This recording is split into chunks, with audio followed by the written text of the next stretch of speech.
Pirates Plant Fruit Chapter 51 100. Chapter 51 The Strongest Blow. Just as Rog, Luffy and Zoro were about to storm the command room from outside the airship, a figure also flew quickly from a distance. "What's that?" Luffy asked. "Don't tell me," Zoro said, looking at the flying thing. "It's Hawk Rear Admiral," Roger said. What flew over was a giant bird, a giant eagle to be precise. But this giant eagle also wears Marine Rear Admiral's uniform. And, more importantly, those sharp eyes, so that Rog and others will not forget. Hawk Rear Admiral is now in eagle form, and the whole person has turned into a huge eagle. The incomparably wide and huge wings are covered with brown feathers, and these wings are full of incomparable strength and momentum in repeated movements. The two pairs of huge claws under the body that can grab two yaks make people look intimidating. A pair of eagle heads capable of tearing the sky is full of irresistible aura. In the blue sky of Hayate, even other people will feel imposing. After seeing the three people outside the airship, Hawk's Rear Admiral's eyes became sharper. "These prey are not what I expected. They came out to raid key areas such as the command room." But now Hawk Rear Admiral has quickly healed the parts of his body injured by Rog. In addition, now he can fully exert his powerful aerial combat skills in the blue sky. "Oops, this guy is really disgusting. Now he's turned into a real eagle. It's really fast," Zoro said, watching Hawk Rear Admiral approaching quickly. "Wow, here comes the Birdman Rear Admiral," Luffy exclaimed in surprise. Rog and Zoro looked at this reckless guy with a wry smile. "Rubber sniper." Luffy's left arm slammed for a long time, then shot at Hawk's Rear Admiral. Luffy's rubber arms can reach the limit of 50 or 60 meters. This time, he actually extended his arm by nearly 100 meters and hit the approaching Hawk Rear Admiral. However, Hawk Rear Admiral flashed in the sky with a very flexible body just before Luffy's rubber arm approached. "What?" Luffy was shocked to see that his blow was dodged. "Humph! The sky is Eagle's territory. Prepare to be caught, you mice!" Hawk Rear Admiral shouted. Then he soared in the sky in a very natural way. "Rubber, strengthen the rocket launcher." Luffy stretched his arm for a long time this time, and then hit Hawk Rear Admiral, who was already flying in the sky more than 100 meters away. Both strength and speed have been enhanced a lot. Hawk Rear Admiral turned his body over to avoid the attack. "This attack is very powerful. Even I can feel the airflow around me being torn apart. But it is still far from hitting me. After all, the sky belongs to eagles." With his arms retracted, Luffy looked at Hawk Rear Admiral, bit Kiba and said, "Damn." In the sky, Hawk Rear Admiral is extremely fast and agile. For eagles, the sky is the most suitable area for them. The same goes for Hawk Rear Admiral. "There's really no way to deal with him," Zoro said, observing the guy hovering nearby. "There are still some," said Roger suddenly. Luffy and Zoro looked at Roger. At the moment, the three flaming roses on Rog's shoulders are locking Hawk's Rear Admiral. At the same time, Rog's whole body emits green light, which enhances the strength of the three flaming roses. Now the opponent is at a distance of more than 100 meters. If you attack here, you can completely hit the opponent. But to achieve the best effect, the three flaming roses themselves will be damaged. Rog fixed his eyes on Hawk Rear Admiral, who was circling close. "Use the plant fruit ability by yourself to let the three-headed flaming rose strike with all her strength." Totally able to hit Hawk Rear Admiral. Hawk Rear Admiral hovered over 100 meters away from the three of them naturally. Oh, the rubber boy, the swordsman, and the brown-haired plant manipulator. Hawk's Rear Admiral's eyes immediately became full of hatred. "Brown-haired boy, I'm going to tear you to shreds." At the same time, his eyes were also focused on Rog's shoulder, the three-headed flaming rose. At this time, the three flowers of the three flaming roses are all concentrated with amazing energy. "Looks like you still need long range to deal with you." Now Rog's eyes are on the other side. Three-headed flaming roses. 3-in-1 attack. 3 scorching flames shot out from the 3 flaming roses and the 3 flowers. The 3 straight flames will form one and shoot at Hawk or Rear Admiral. What? Hawk Rear Admiral was shocked. His body instinctively wanted to avoid, but a powerful flame had come to him. With a loud explosion of flames, Hawk's Rear Admiral's position exploded violently. The high temperature flushes out the surrounding airflow. Ah! A scream resounded through the sky. Luffy and Zoro stared at the explosion in shock. Roger's face was sweaty. The blow just now can be said to be very crucial. If he fails, Hawk Rear Admiral will probably come directly to beat him down. Falling from the height of more than 1,000 meters is uncertain. Hit, Roger said. On Rog's shoulders, the 3-headed flaming roses that had just made a full blow were now turned into a pile of withered vegetation that quickly disappeared. Roger, you're so handsome. Luffy exclaimed happily. You solved this guy with one blow. Saved us the trouble. Zoro also looked at Rog with trusting eyes. Okay, everyone, let's continue to the command room of the airship. Rog said knowingly to Isho. The 3 quickly took the opportunity to approach the command room at the front of the airship pod from outside the airship. After breaking the glass, the 3 rushed to the command room. What? It's actually a pirate, a marine soldier in the command room said in shock. Hawk Rear Admiral went out to investigate just now, just suspecting that they might attack from the outside. I didn't expect it to be like this. Another Lieutenant Colonel Marine said. So, Hawk Rear Admiral didn't stop them, could it be? Another Major Marine wondered. Marine in these command rooms soon had the most terrifying thoughts in his heart. Then Hawk Rear Admiral was killed. Otherwise, the 3 of Rog were not intercepted, but successfully attacked here. No matter what, we must guard here. The command room is the center of the airship control. It must not be handed over to the pirates. A Marine colonel said quickly.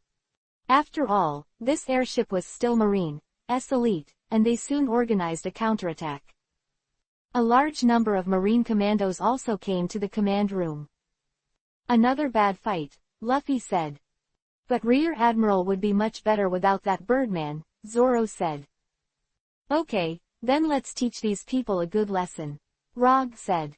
Chapter 52 Bloody Battle in the Command Room.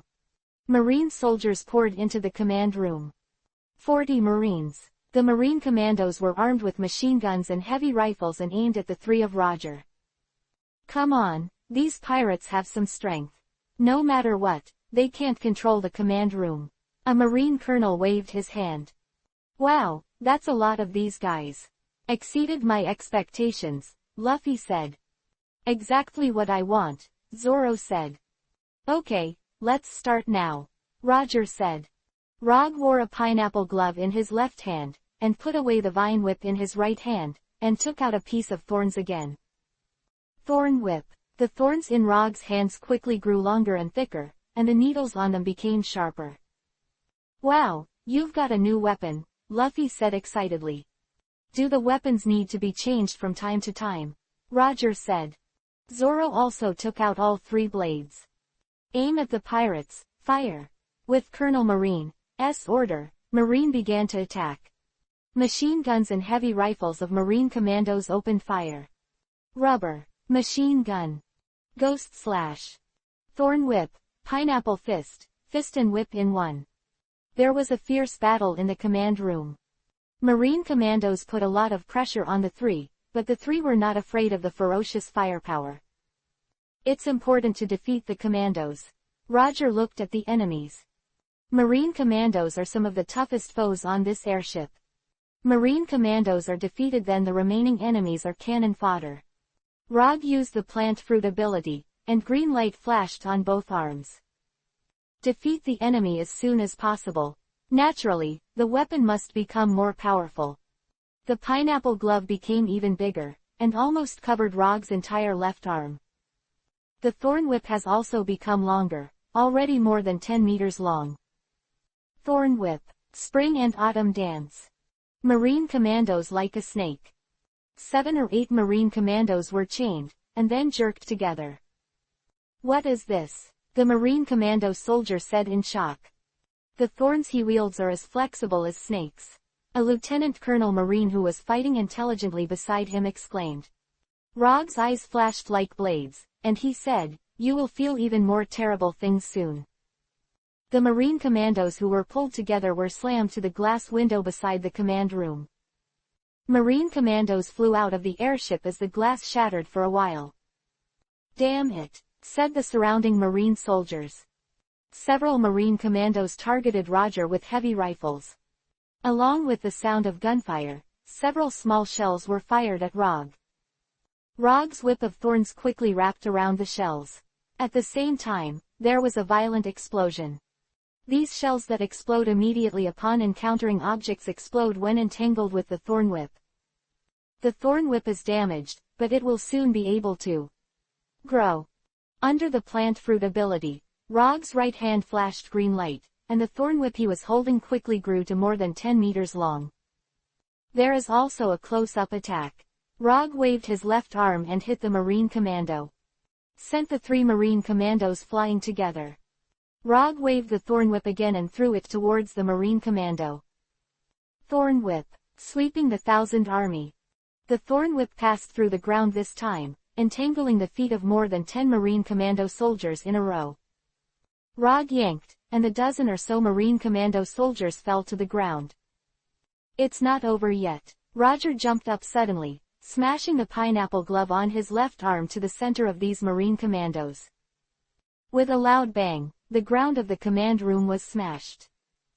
Marine Commandos were also shaken violently. "I'll help you too," Luffy's voice suddenly recalled. Rog looked behind him, and Luffy happened to be by his side. Roger said to Luffy, "Okay, you go." Luffy jumped sharply on top of the Marine Commandos. Rubber, tempest. Luffy quickly punched dozens of times. Marine Commandos like a storm. After a while, the Marine Commando soldiers all fell into the ground of the command room. Chapter 53 Returning Hawk Rear Admiral. Marine Commandos were wiped out by the 3-man battle. Remaining large number of Marine troops poured into the command room continuously. It was difficult to change the situation. Marines on the Saros were quickly wiped out. After a fierce battle, the 3 of them were panting while looking at everything around them. Marine soldiers were knocked down everywhere. "It's really hearty," Roger said. "It's a great fight, isn't it?" Luffy said with a smile on his face.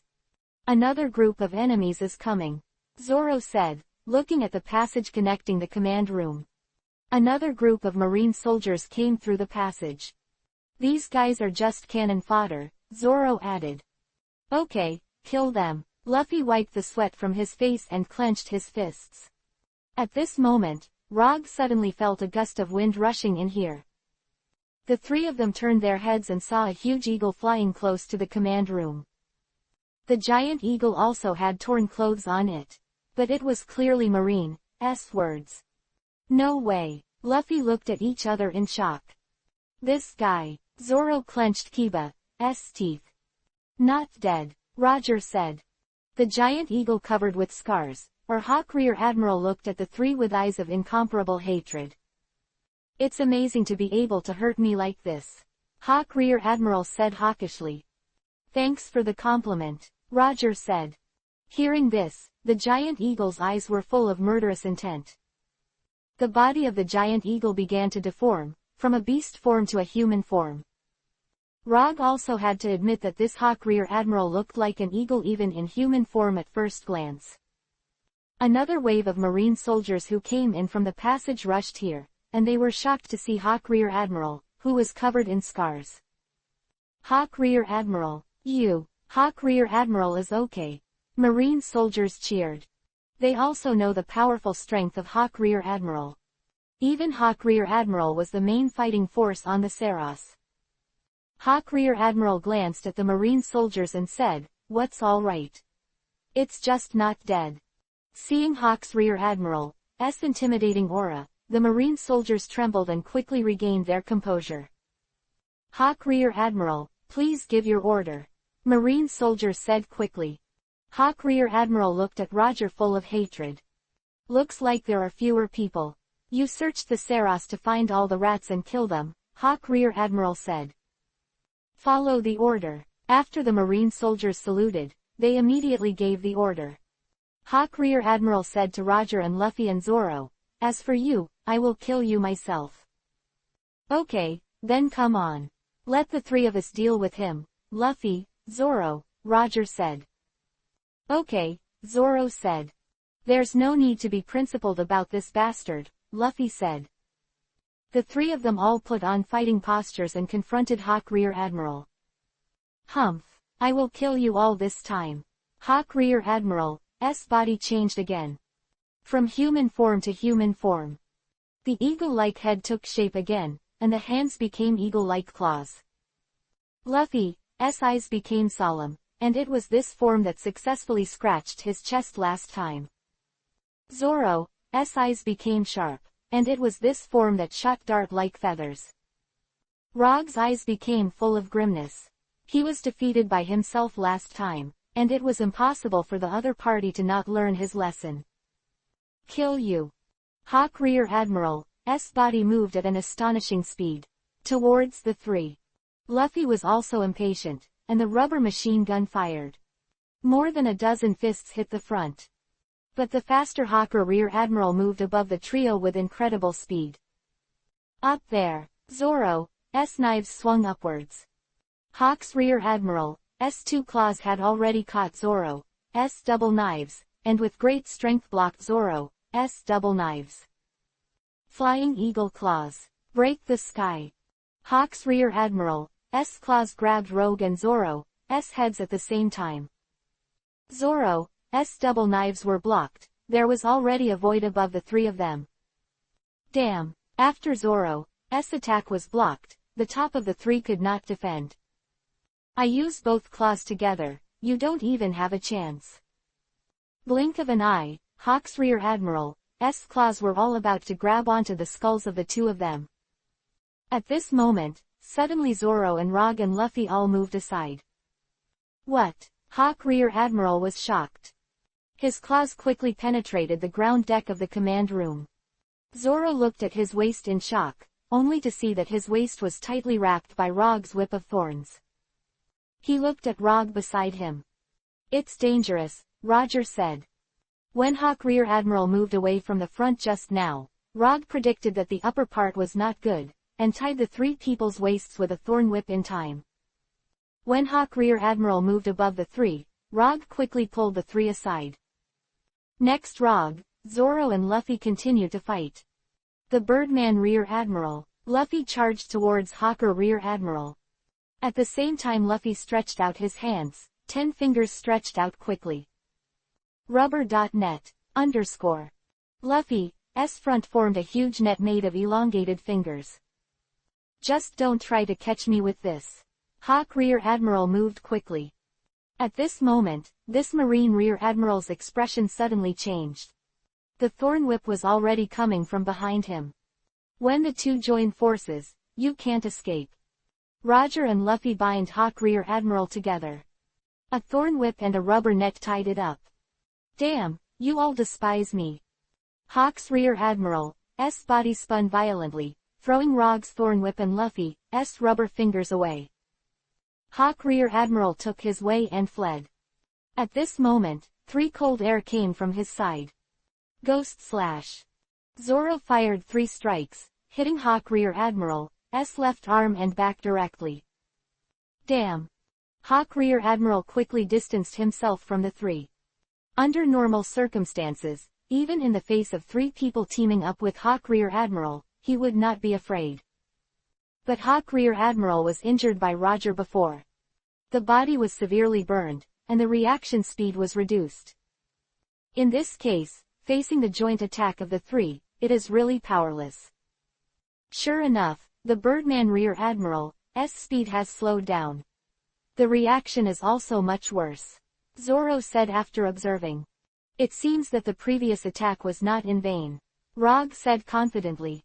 In the previous duel, the 2 scars Rogue cut, plus the 3 flaming roses just used a full blow. All caused huge damage to Hawk Rear Admiral. Haha, Birdman Rear Admiral is dead, Luffy said. Hawk Rear Admiral looked at the three of them angrily, and the pain on his body continued to pass. You guys actually forced me to this state, Hawk Rear Admiral said. Chapter 54 Destroy the Saros. But since that's the case, this airship won't teach you either. Hawk's Rear Admiral's eyes suddenly filled with madness. I will destroy this airship and then fall into the sea below. Hawk's Rear Admiral's voice resounded throughout the command room, and whether it was Rog, Luffy and Zoro or other marine soldiers could hear it clearly. What? Hawk Rear Admiral, you said you want to destroy this airship? Marine soldiers said in shock. Yes, this airship can't be defended. Then the experimental heavy weapons used by Marine might as well be destroyed rather than captured by the pirates. Therefore, I announce that the Angel-class airship Saros will be destroyed. Hawker Rear Admiral said. Marine soldiers present all looked at Hawk's Rear Admiral's unquestionable eyes in shock. Rog, Luffy and Zoro are all looking at this hysterical Marine Rear Admiral. This guy actually wants to destroy this airship, Zoro said to Hawk Rear Admiral. Then how are we going to take this airship going? Luffy said with great dissatisfaction. But there is another way, that is, we will take this airship down together before it is destroyed by him. Rog said with determination. Now the three are going to stop this crazy Marine Rear Admiral. Rubber bazooka. Luffy's hands stretched backwards, then punched forward. Hawk Rear Admiral quickly jumped out of the glass window next to the command room when Luffy's arm was close. What? Luffy said in surprise. You jumped out on your own, Zoro said. Hawk Rear Admiral did jump out on his own. Jump into the sky outside the window.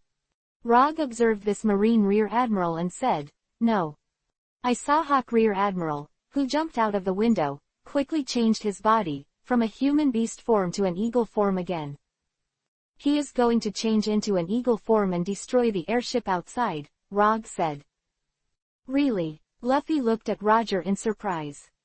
It's true that it's better to do it outside the airship. Just destroy the airbags on the pod, Zoro said. Hawk Rear Admiral started flying sideways after turning into a giant eagle outside again. The pod, especially the command room, was already a mess. This bastard. Let's stop them together, Roger said. Okay, Luffy and Zoro said together. The three rushed out of the command room window. Luffy wrapped Zoro around his feet with his rubber power, and crawled toward the airship's huge airbag with both hands. Rog used the thorn whip to slap the airbag above, and the thorn whip originally had some thorns. Can be hung on the airbag. Under the control of Rog's plant fruit ability, the thorn whip and Rog's body coordinated to climb up the airbag. Hawker Rear Admiral was flying in the form of a giant eagle above the airship of the Saros airship. This powerful airship, it seems that you have no choice but to destroy. How could Marine's experimental heavy weapons be captured by pirates? Hawk Rear Admiral's giant eagle body flew towards the airship airbag below. Tear off the airbag and the airship is scrapped. Hawker Rear Admiral's pair of claws, which can grab horses, glide along with his body, and begin to tear two huge gaps above the airbag. Saros is 200 meters long, which refers to the length of the oval airbag.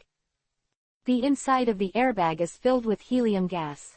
In order to prevent the leakage of helium gas, Dr. Vegapunk and the people of the scientific force have developed special man-made fibers, so that the 30 centimeters thick man-made fiber airbag is enough to resist bullets and small artillery shells. It can also be immune to lightning. However, Hawk Rear Admiral's two huge claws are really sharp. He is almost the same as his own flight speed, and he has drawn two amazing cracks in the airbag of the airship, and the cracks are accompanied by his movement. Drastic extension. The helium gas inside the Saros airbag was ejected amazingly. The airbags of the gigantic airship began to deflate like a deflated balloon. But after all, the airbag of this airship is 200 meters long, and it will take some time to shrink. Hawk Rear Admiral continued to quickly cut the crack. Well, very good. Go on like this. The Saros will soon go down. Just as Hawk's rear admiral destroyed the airship's airbag, Roger, Luffy and Zoro finally got to the top of the airbag. At this moment, the spectacular sight of a huge airflow ejected from above the airbag was seen by the three of them. "It's spectacular," Zoro said. "The air from the airbag shoots into the sky," Roger said. "Wow, good fun. I'm going up the air," Luffy said excitedly. After speaking, Luffy rushed over. "This idiot, what time is it? Still want to play?" Zoro said while biting Kiba. At this moment, something suddenly attracted the attention of the three of them. In front of me, Hawk Rear Admiral in the form of a giant eagle flew over here. But he opened the airbag with both claws at the same time. It turns out that this guy destroyed the airbag of the airship like this. Rog said. "Ah, Birdman Rear Admiral is here," Luffy said. Hawker Rear Admiral also saw Roger and Luffy and Zoro. "These guys are actually chasing here," Hawk Rear Admiral said. "But for him, this is the best place to fight. And if it is destroyed here, it will only damage the airship airbag even more, making the airship fall faster. Fight here. One shot. We don't have that many chances," Rog said.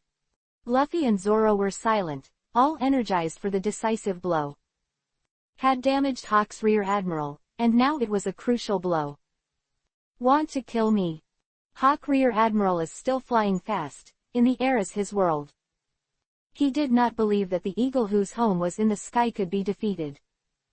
Zoro stood at the forefront, walking with the snow in his mouth, holding the word Hidao and Goosh. The three knives were turned like windmills. In this windmill, there is no space for the opponent to escape. Three swords stream. Profound truth. 3,000 worlds. Luffy jumped into the air, punching out like a storm. Even if you encounter dozens of enemies, you will be hit. Rubber. Tempest. The thorn whip in Rog's hand grew rapidly, and Rog's whole body was emitting green light. The front end of the thorn whip was shot at the opponent as quickly as a bullet, and the entire thorn whip stabbed at the opponent like a long spear in the blink of an eye. In the past, when using vine or thorn-type whip-type plant weapons, Rog was bound or whipped. This time, the front end of the thorn whip was shot like a bullet, and the entire thorn whip was pulled like a spear. Thorn whip. Bullets. The three powerful attacks attacked this enemy together. Hawk's body and Rear Admiral's giant eagle stayed immediately left with his strong reflexes. But when he first realized this, he also understood. He lost. Hawk Rear Admiral's body burst with blood for a while. The entire giant eagle rolled over to the outside of the airship's airbag and fell. After the three fierce attacks, they stood on the airship airbag to stabilize their bodies. We won. Chapter 55 The Crash and Emergency Escape of the Saros. After a fierce battle, the three finally defeated Hawk Rear Admiral. "Okay, now this damn Birdman Rear Admiral is done," Zoro said. However, the airship is still going to fall. Rog looked at the earth-shattering airflow leaking from the airship's airbag. Hawk Rear Admiral cut 0.2 meters in the airship. The air blasted upwards like a sky.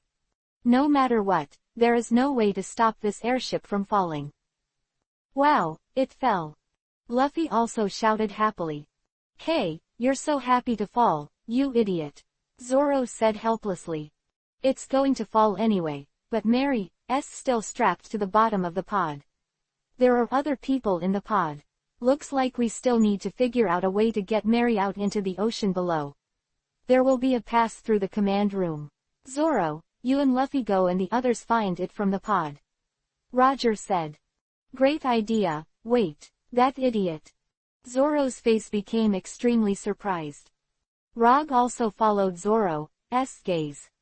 I saw Luffy now stretched his body like a pie, sticking firmly to the two huge slits that were cut open.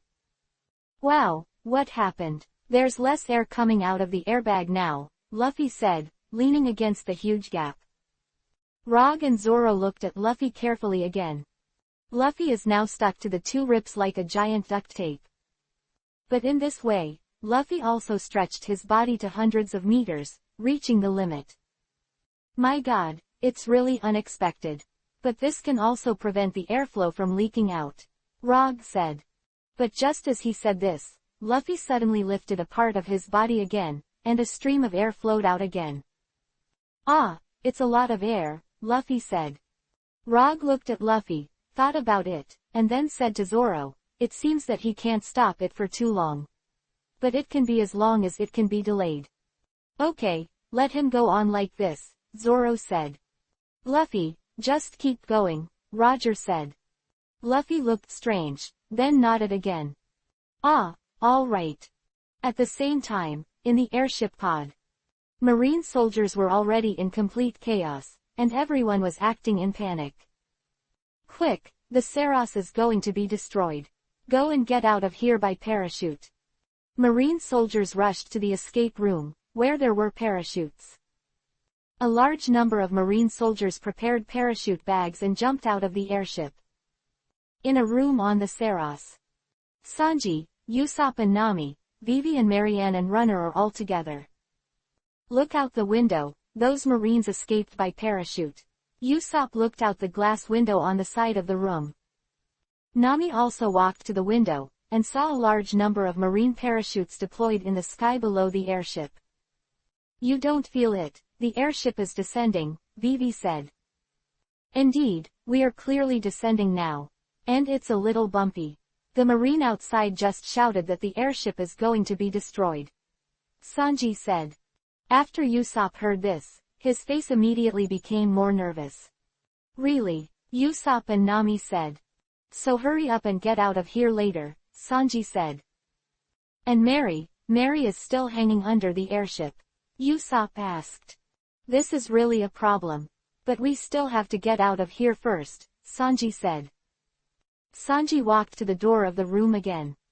Marine soldiers running outside had disappeared.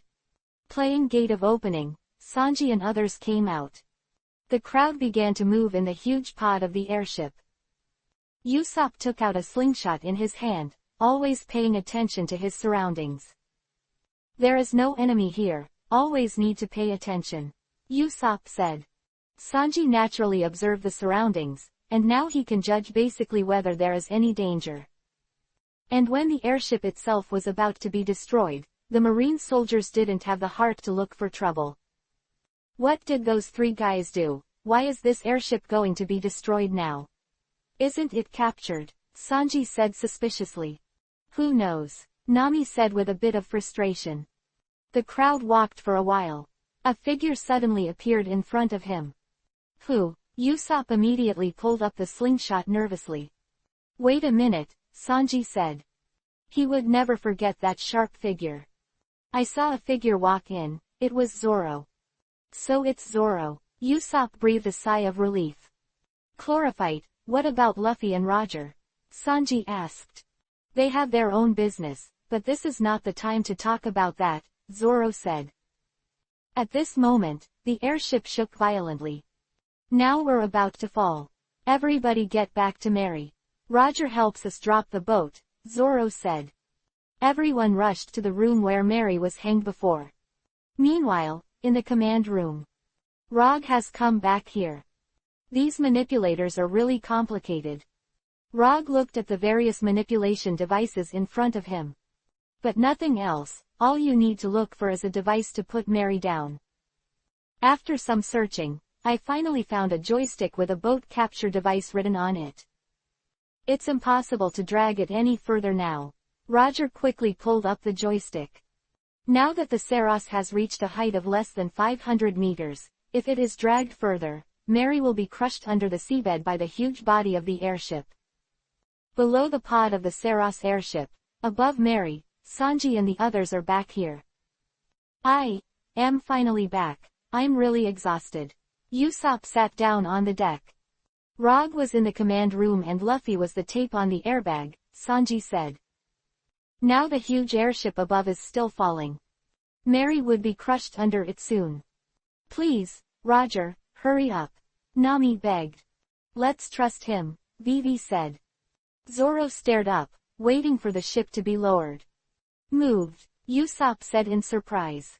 Mary, hull was caught by the airship began to be put down together with the iron chains. Quickly Mary was put down. Finally, Zorro also had a smile on his lips. Meliho was quickly put down, far faster than the speed of the airship falling. Finally, with a plop, Mary returned to the sea. Zorro and Sanji then quickly removed the 4 grappling hooks from the hull. "Get out of here, set sail," Nami said. Everyone quickly pulled up the sails and rowed with oars, leaving directly below the Saros. Chapter 56 To the Unknown Winter Island. Mary quickly left from below where the Saros airship fell. Was relieved when he saw Mary leaving below. "It's my turn to leave now." Roger was about to leave. Now the Saros airship has reached a height of less than 200 meters and will soon sink into the sea.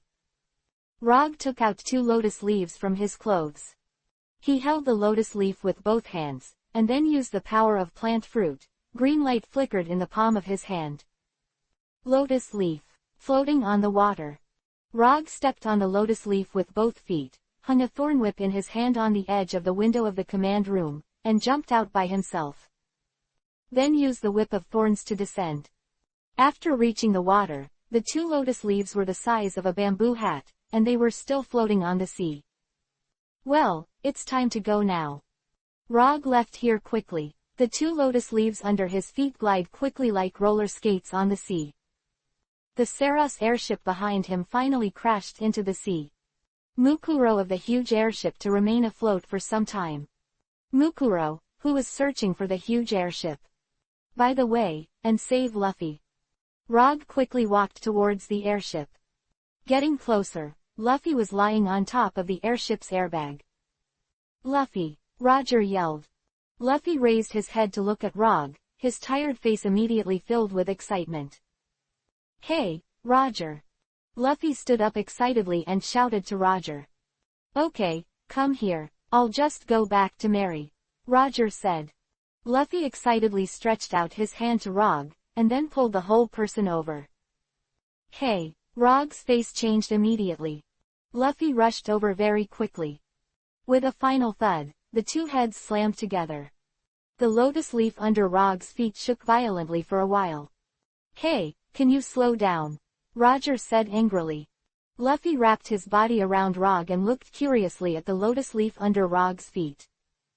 "Wow, good. Your lotus leaves can float on the sea. The fruit person cannot go into the sea, but the objects created can go into the sea. Like Mr. 3 feet's Candle Man, the candle objects created can float on the sea. The plants that Roger transformed from plant fruits can also float on the sea. Okay, don't mess around. We'll marry." Rog takes Luffy back to Mary.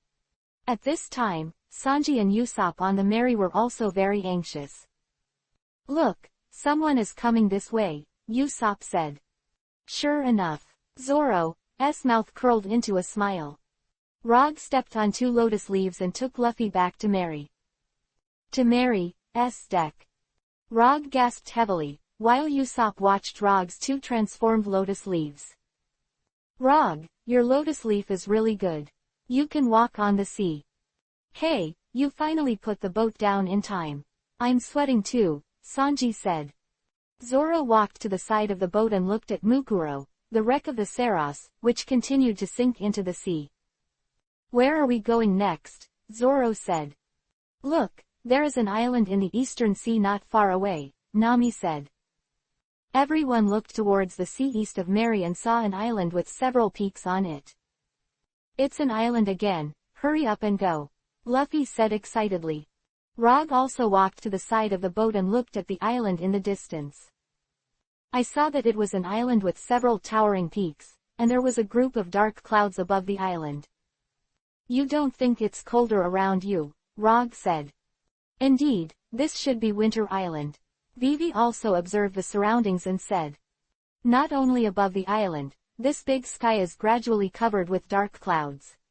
Could it be snowing?" Nami observed the sky and said. "There are now more clouds in the sky." The Saros was on the move, and it finally came to the vicinity of the island before it crashed. But this time it helped everyone. "That's fine, everyone is ready to log in," Nami said. Rog looked at Luffy and Sanji and Zoro. And the wound on his back that was injured by Hawk's rear admiral began to hurt. Let's also prepare to land, and find a doctor for treatment after landing. Rog said. Yeah, we seem to have been missing a doctor all the time, Usopp said. Luffy raised his hand and said, okay, then log in and find a doctor. Sanji let out a puff of smoke and said, it's not bad to find a ship doctor. Mary started driving to this winter island. As it got closer and closer, there was also a heavy snowfall in the sky. Winter Island is an island that is in winter all the year round, and even Winter Island is covered with snow in summer. Soon, everyone on the boat was wearing down jackets or cotton coats. As they approached the island, everyone was able to see the face of the island. This is actually a very prosperous island. There is a huge ship dock built beside the island, where several large ocean-going mast sailboats are moored. Sailing ships are marked with the words of major shipping companies. Behind the wharf, you can see the bustling urban area and factories. The most conspicuous on the island are 7 mountain peaks several thousand meters high. The shape of the peaks is the same as that of iron barrels. It is even more spectacular under the background of the goose feather snow. Beside the pier in the port, there is a huge plaque with large characters. Welcome to Drum Nation. Chapter 57 Landing on Drum Island. This island turned out to be a drum country. Rog looked at the Drum Island, and the memory of the pirates in the previous life was subverted again. Obviously, everything in this pirate world is more exaggerated. Not only are the enemies stronger, but many facilities and countries are also appearing to be stronger. Hiroshi. The Drum Country was originally just an idyllic kingdom of ice and snow, but now it has become a modern country. This is the Drum Country. We originally came here. Vivi said repeatedly, observing the island. Luffy looked at the Drum Nation's port and said, it looks interesting here. Let's land. Usopp looked at Drum Island and said, it looks like there are people, so it's very safe. Well, let's all land on this island under the leadership of the brave Captain Usopp. The island looks modern. Are we just in need of a doctor? Let's go up together, Roger said. By the way, I also need to buy some more food. Sanji said. Mary continued to drive into the Drum Country's port. The surrounding scenery is truly spectacular, Usopp said. The port is indeed well built. The warehouses near the port, the lighthouse, and the Port Authority building are all solid and gorgeous. Drum Country is a well-known medical country on a great route. Although the country is not large, many advanced medical technologies and medical scientists have been born here. Vivi said. Really? Well, it's time to find a doctor from here to be the ship's doctor, Luffy said. Beside Nami and Vivi. Miss Nami, it's so cold here, you need to wear more clothes. Miss Vivi, you are from the desert country. Let me make you some hot chocolate to warm you up. Sanji greets the two beauties. Just as Mary broke down at the port, a group of soldiers in cotton-padded uniforms quickly approached. Hey, are you pirates? A burly officer asked. Of course it is. Luffy immediately pointed to the pirate flag proudly. Nami and Usopp were also dissatisfied. Really, I admitted it so quickly. What if the family guards against pirates? Nami said. I don't know if these people have good intentions. Usopp was also serious.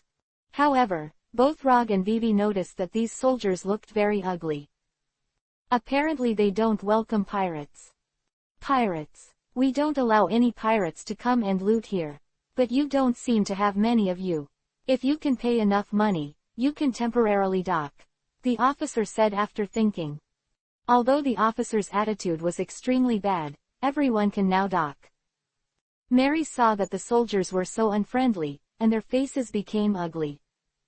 In this case, but we also need supplies and medical care. It's better to land, Rog said. I think so too, Usopp said. But there is still money to be paid. I don't know how much. Nami said with criticism. Vivi looked relaxed and said, everyone, don't worry. I still have some funds in my small vault that can be used. Nami's face also became happy and she said, Vivi, thank you so much.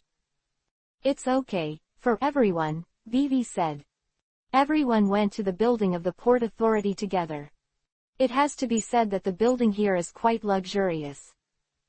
After walking to the boarding office hall, I asked about the price. What? 300,000 Baileys.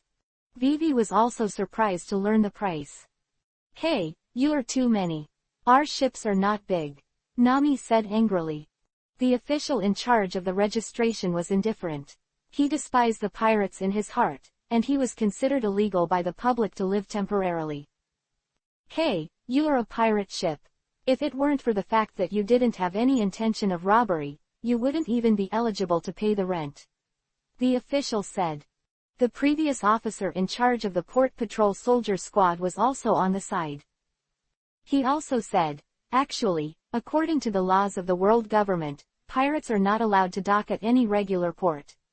If it were not for His Majesty Wapple's tolerance, the port of the Drum Country could accept any non-aggressive guests. Fired by the patrols with artillery. You, Luffy exasperated. Rog quickly stopped him and said, then we can park as long as we take out the money. You are lucky too. It happens to be the off-season for shipping recently. So, there are many berths vacated. Your ships are not big, which is not too expensive. And the 300,000 Baileys are only enough for 2 berths. Day. After that, the renewal fee is 100,000 Baileys a day. Said the registration officer. That's too expensive. A ship 10 times bigger than us is the same price in a normal port. Nami said angrily. Vivi thought for a moment and said, okay. Then I'll pay the money. Vivi, Nami said. It doesn't matter, it's for everyone to go to the island for supplies and medical treatment. Vivi said firmly. Sanji immediately filled his eyes with love and said, as expected of Miss Vivi, she is decisive for the overall situation. Vivi then took out 300,000 Bailey, paid and registered. The crowd then left. After leaving the Port Authority, everyone walked to the urban area on the island behind the port. Chapter 58 Sinister Claws. The scenery of the magnetic drum country is indeed very spectacular.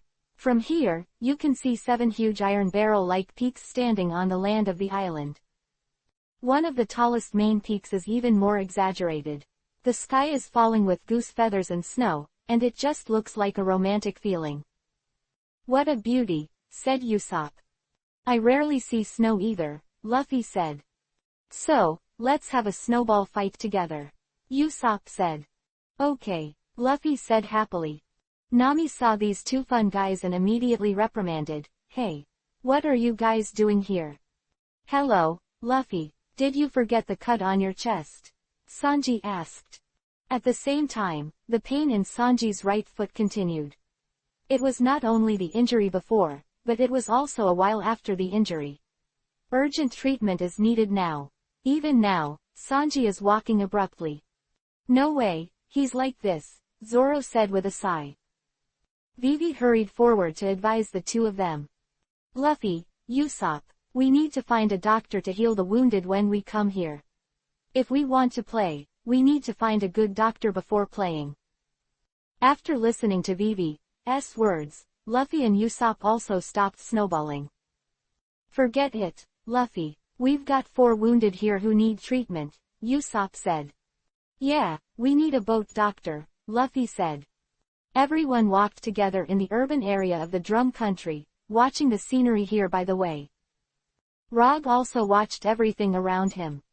Indeed, just by looking at the port and the city, you can already feel the development of the drum country. Modern shops, streets and various hotels. Meanwhile, at the Port Authority. The officers of the authority and the officers of the patrol have discovered something new. Look at it. I didn't expect that these guys are still big things. The Port Authority registration officer put a wanted notice on the desk and showed it to the officer. Luffy on this wanted notice. The patrol officer stared intently at the 30 million Bailey figure below the portrait. Such a small pirate group is actually worth 30 million Bailey, the officer said in surprise. The official in charge of the registration continued. After they went to the city, we looked through the latest pirate wanted documents. We originally wanted to take a look at the famous pirates recently. But we didn't expect these little ghosts to be worth 3,000 wonbelly. The officer's gaze on the wanted notice then became full of greed. It really seemed like a hungry wolf had found food. Well, you think we should catch these guys, said the officer. Of course. 30 million Bailey, catch it and go to Marine to receive the reward. After all, many people know about this kind of thing. So, it still needs to be reported. Even so, the share given to us must be a lot. Yes, the official said excitedly. Yes, His Majesty Wapol will definitely give many rewards, said the officer. Both of them had their eyes shining, as if they were holding onto gold. Then I'm going to catch these pirates immediately, the officer said. Okay, I have good news for you, the official said. On the other hand, the Straw Hat Pirates and their group passed by and inquired. Finally, it was in front of a hospital in the city. The tall hospital buildings are very neatly constructed. The hospital building is very imposing even in this urban area. Does it look like a good hospital? Let's go in together, Roger said. Okay, find our ship doctor, Luffy said. Heal all the physical wounds first, idiot, Zoro said. Your wound was urgently bandaged, and I'm afraid it will lose pus, Nami also said. Everyone finally walked into the gate of the hospital building. In the hospital hall, a huge sculpture stands in the center of the hall. The sculpture is none other than a figure like a hippo. Rough-looking man. This man is the sculpture of Wapol, the king of the Drum Kingdom. Chapter 59 Mercenary Officers and Soldiers. Seeing this Wapol sculpture, Luffy and Usopp are strange-looking. Whose sculpture is this? It looks funny, Luffy said after taking a closer look. Or stupid enough. Usopp also scrutinized the sculpture carefully. When the two were chatting loudly, everyone else in the hospital hall looked at them with fearful expressions. In the Drum Country, no one dared to comment on Wapol so loudly, even in private. Everyone went to the hospital counter together. Just as everyone was asking, there was a sudden commotion outside the hospital. What's the matter? It's so noisy. Sanji looked towards the door of the hospital lobby. Everyone saw a group of soldiers rushed in. This group of people is led by a familiar face, the officer from the port patrol before. When the officer saw that everyone was in the hall, a sinister smile appeared on his face. Usopp looked back at the officer and whispered, "Why is this guy again?" "What an unpleasant look," Zoro said looking at the officer. Rog looked at the officer and felt ill-intentioned. The officer quickly took out another wanted notice from his clothes. It was the 30 million Bailey reward for Luffy. "Straw Hat Luffy's, I'm going to arrest you right now," the officer said. "What?" Luffy, Usopp, Nami and Vivi were all shocked. Usopp immediately argued, "You allowed us to stay just now. Now you are going to arrest us." "Yeah, you have already received the money." Nami was very angry. Vivi stepped forward and said, "Wait until we have reached an agreement. Since you have already promised us and we have paid the rent, we can stay here. Or we can leave as soon as possible without renewing the time." The officer smiled wickedly and said, "HMPH, what reason do you pirates want to talk about?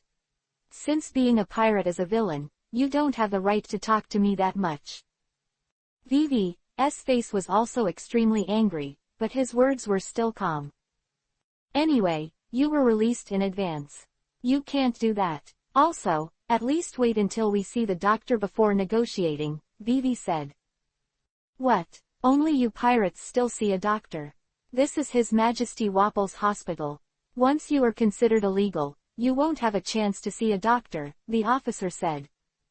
The hospital staff in the hall all knew the general situation, and some people began to avert their eyes. "Hey, I said that you regretted it now because you wanted to capture us and take it for the reward." In the stalemate, Rog's voice suddenly sounded. The officer looked at the brown-haired young man and said, "HMPH, you were originally pirates. Since the government is willing to pay, we naturally have no choice but to accept it. Luffy was so angry that he clenched his fists and wanted to swing them. But Nami gave him a wink and told him to wait. Then let's go, Roger said to the others. Officer's face turned ugly and said, go. Make no mistake, we're going to arrest you. Vivi said righteously, you are too much. We also have urgent matters. There are people injured. At this time, a scene that shocked everyone. The officer threw his fist at Vivi and it was a punch. You bastard. Sanji roared immediately. Vivi. Nami shouted in shock. Vivi was knocked to the ground with a heavy punch from the officer. When the ferocity on the officer's face had not yet dissipated, a thorny whip full of thorns wrapped around his neck. Rog shot. Scum. Rog threw it violently, and threw the officer's entire body with a whip of thorns and smashed it into the Jinchuriki column in the hall. Colonel. The patrol soldiers said in shock. Nice, Sanji said. Rog, Vivi said in shock as he fell to the ground. Vivi stood up quickly, and Sanji immediately came to help. Miss Vivi, are you all right? Sanji said softly. At the same time, the soldiers of the patrol quickly raised their weapons. The pirates have beaten people, hurry up and prepare for battle.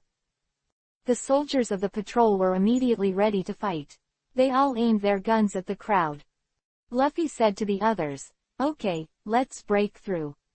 Zoro shook the scabbard and said, okay, I didn't expect to get down from the Saros so short and fight again. Let's play as much as you like. Roger said. Outside the hospital hall, except for the colonel who brought people in. 3 teams of nearly 100 soldiers were also deployed outside. What? Someone attacked the colonel, an officer asked.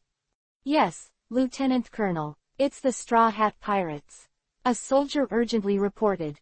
The colonel is now unconscious and I hope the lieutenant colonel will take command, the soldier continued. Before he could give his order, gunshots erupted in the hospital for a while. At the same time, the 30 soldiers who followed the colonel in flew out one after another. Then came Rog, Zoro, Sanji, Luffy and Usopp and Nami and Vivi and Runner and Marianne who came out. All ready to fight. The lieutenant colonel ordered. The soldiers outside were still somewhat prepared, and quickly put their guns on the line to fight. Thorn Whip, Whirlwind Split. The thorn whip in Rog's hand rotates like a whirlwind, with huge force and sharp spikes on it, knocking down the enemies he encounters like a disc. Rubber, Machine Gun. Luffy's fist came out like a storm. More than a dozen enemies were hit and fell. Eagle Wave. Zoro wielded sword energy with his dual knives, knocking a row of gun-wielding enemies into the air. Sanji jumped to the place where the enemies gathered, stood upside down, and started spinning and kicking. Banquet Package. One-leg kick. Although his right foot was injured, Light still caused great damage to the enemy with his left foot. Death. Gunpowder 3 stars. Usopp also shoots gunpowder stars with a slingshot. Nami, everyone fought so hard. We have to work hard too, Vivi said. Vivi stood on top of the runner and started waving 2 peacock saws. They run fast and have exceptional flexibility. These soldiers were knocked down even before they could react. Nami took out a small wooden stick, but her face was a little ugly. Several enemies rushed forward. Oops, what should I do? Nami was thinking. Suddenly the soldiers stopped in front of them. Their faces became extremely sad. What? Nami saw that the ground beneath the soldiers' feet was drawn with huge blue circles. The blue of sadness makes the other party depressed. Marianne, who was on the side, said holding a paintbrush and palette. Nami looked a little smug now and said, "You are really amazing." Then Nami's stick hit the soldiers on the heads. Chapter 60 The Road with No Way Out. These patrol soldiers were quickly wiped out like wheat. The lieutenant colonel in charge of the command was already frightened. "Hurry up, machine gun." The lieutenant colonel issued an urgent order. The group of soldiers also deployed 2 machine guns on top of nearby houses, just in case. Aim at the pirates and fire. 2 machine guns fired a dense rain of bullets. Wow! Usopp ran away in fright. Sanji was also attacked and hurriedly jumped away. These guys, and heavy weapons. Rog said. The 2 machine guns were located on top of 2 nearby buildings. Roger took a close look at a top machine gun that was leaning to the right. Zoro, the one above the building on the left is for you. Rog said. Zoro listened and said, okay, no problem. Rog immediately rushed towards the building on the right. The thorn whip in his hand quickly grabbed the top of the 4-story building and brought himself up. What? The 2 soldiers operating the machine gun looked at Rog in shock. Get off. Rog kicked the 2 soldiers horizontally. Then the machine gun was pulled to the ground by Rog with a cane whip. There seems to be no problem with Zoro. Rog looked at the location of another machine gun. Zoro had already rushed to the top and slashed with a sword, knocking down 2 soldiers. The 2 most threatening machine guns were disarmed. The remaining remnants of the enemy, there are only less than 20 people left. Rog, as well as Sanji and others gathered in front of these people. Ah! With the last scream, all the soldiers except the lieutenant colonel were knocked down. Sanji held a cigarette butt in his mouth and walked in front of him angrily. Hey, what do you want to do? The lieutenant colonel was trembling with fright. You guys are disrespectful to the lady and reneged on it, Sanji said, raising his left foot. The lieutenant colonel roared immediately. What do you want to do? In the Drum Kingdom, the soldiers who fight Wapol are the same as fighting His Majesty Wapol. And you don't want to escape by boat. Now your ships are blocked. Even by boat, shore guns and warships can sink you too. Sanji didn't intend to continue listening to his nonsense. Air Force. Sanji kicked the lieutenant colonel away. After the battle, there were downed Drum Nation soldiers everywhere. Everyone also took a breath. What should I do next? They're empty and there will be people coming, Usopp said. We must not be able to stay in the city, and according to them, it is indeed dangerous for us to take a boat. Rog said. That's true, too, Nami said. When going entered the port, I saw a lot of heavy forts on the coast and the Drum Kingdom warships in the port. It's really hard to leave. Nami said here, her face became ugly. No matter what, we can't stay here any longer, Zoro said. Yes, and we still have wounded, Vivi said. Then we will leave the city first and go to remote areas such as the countryside. Rog said after thinking. Okay, let's hurry up then, Luffy said. Everyone quickly left the city. The battle just now had a dramatic impact, and a large number of Drum Nation soldiers arrived later. Hurry up and impose martial law on this section of the city. It is extremely easy to catch pirates. Heavily armed Drum Nation soldiers searched this part of the city.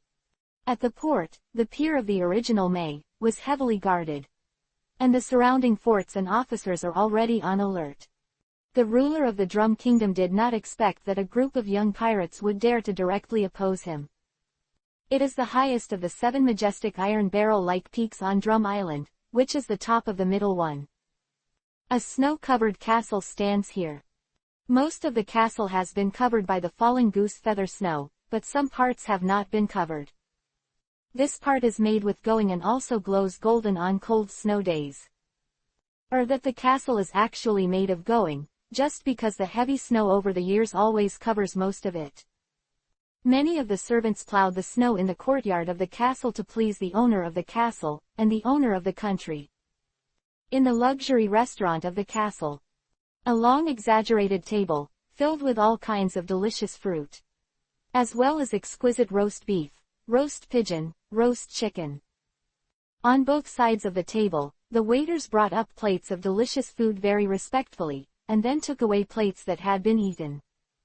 The whole process is like flowing water, very skilled. All those serving the diners were extremely careful and silent. But in this quiet restaurant, the sound of a man devouring like a beast made me feel sick. At the far end of the table, a man in a gorgeous fur coat was eating.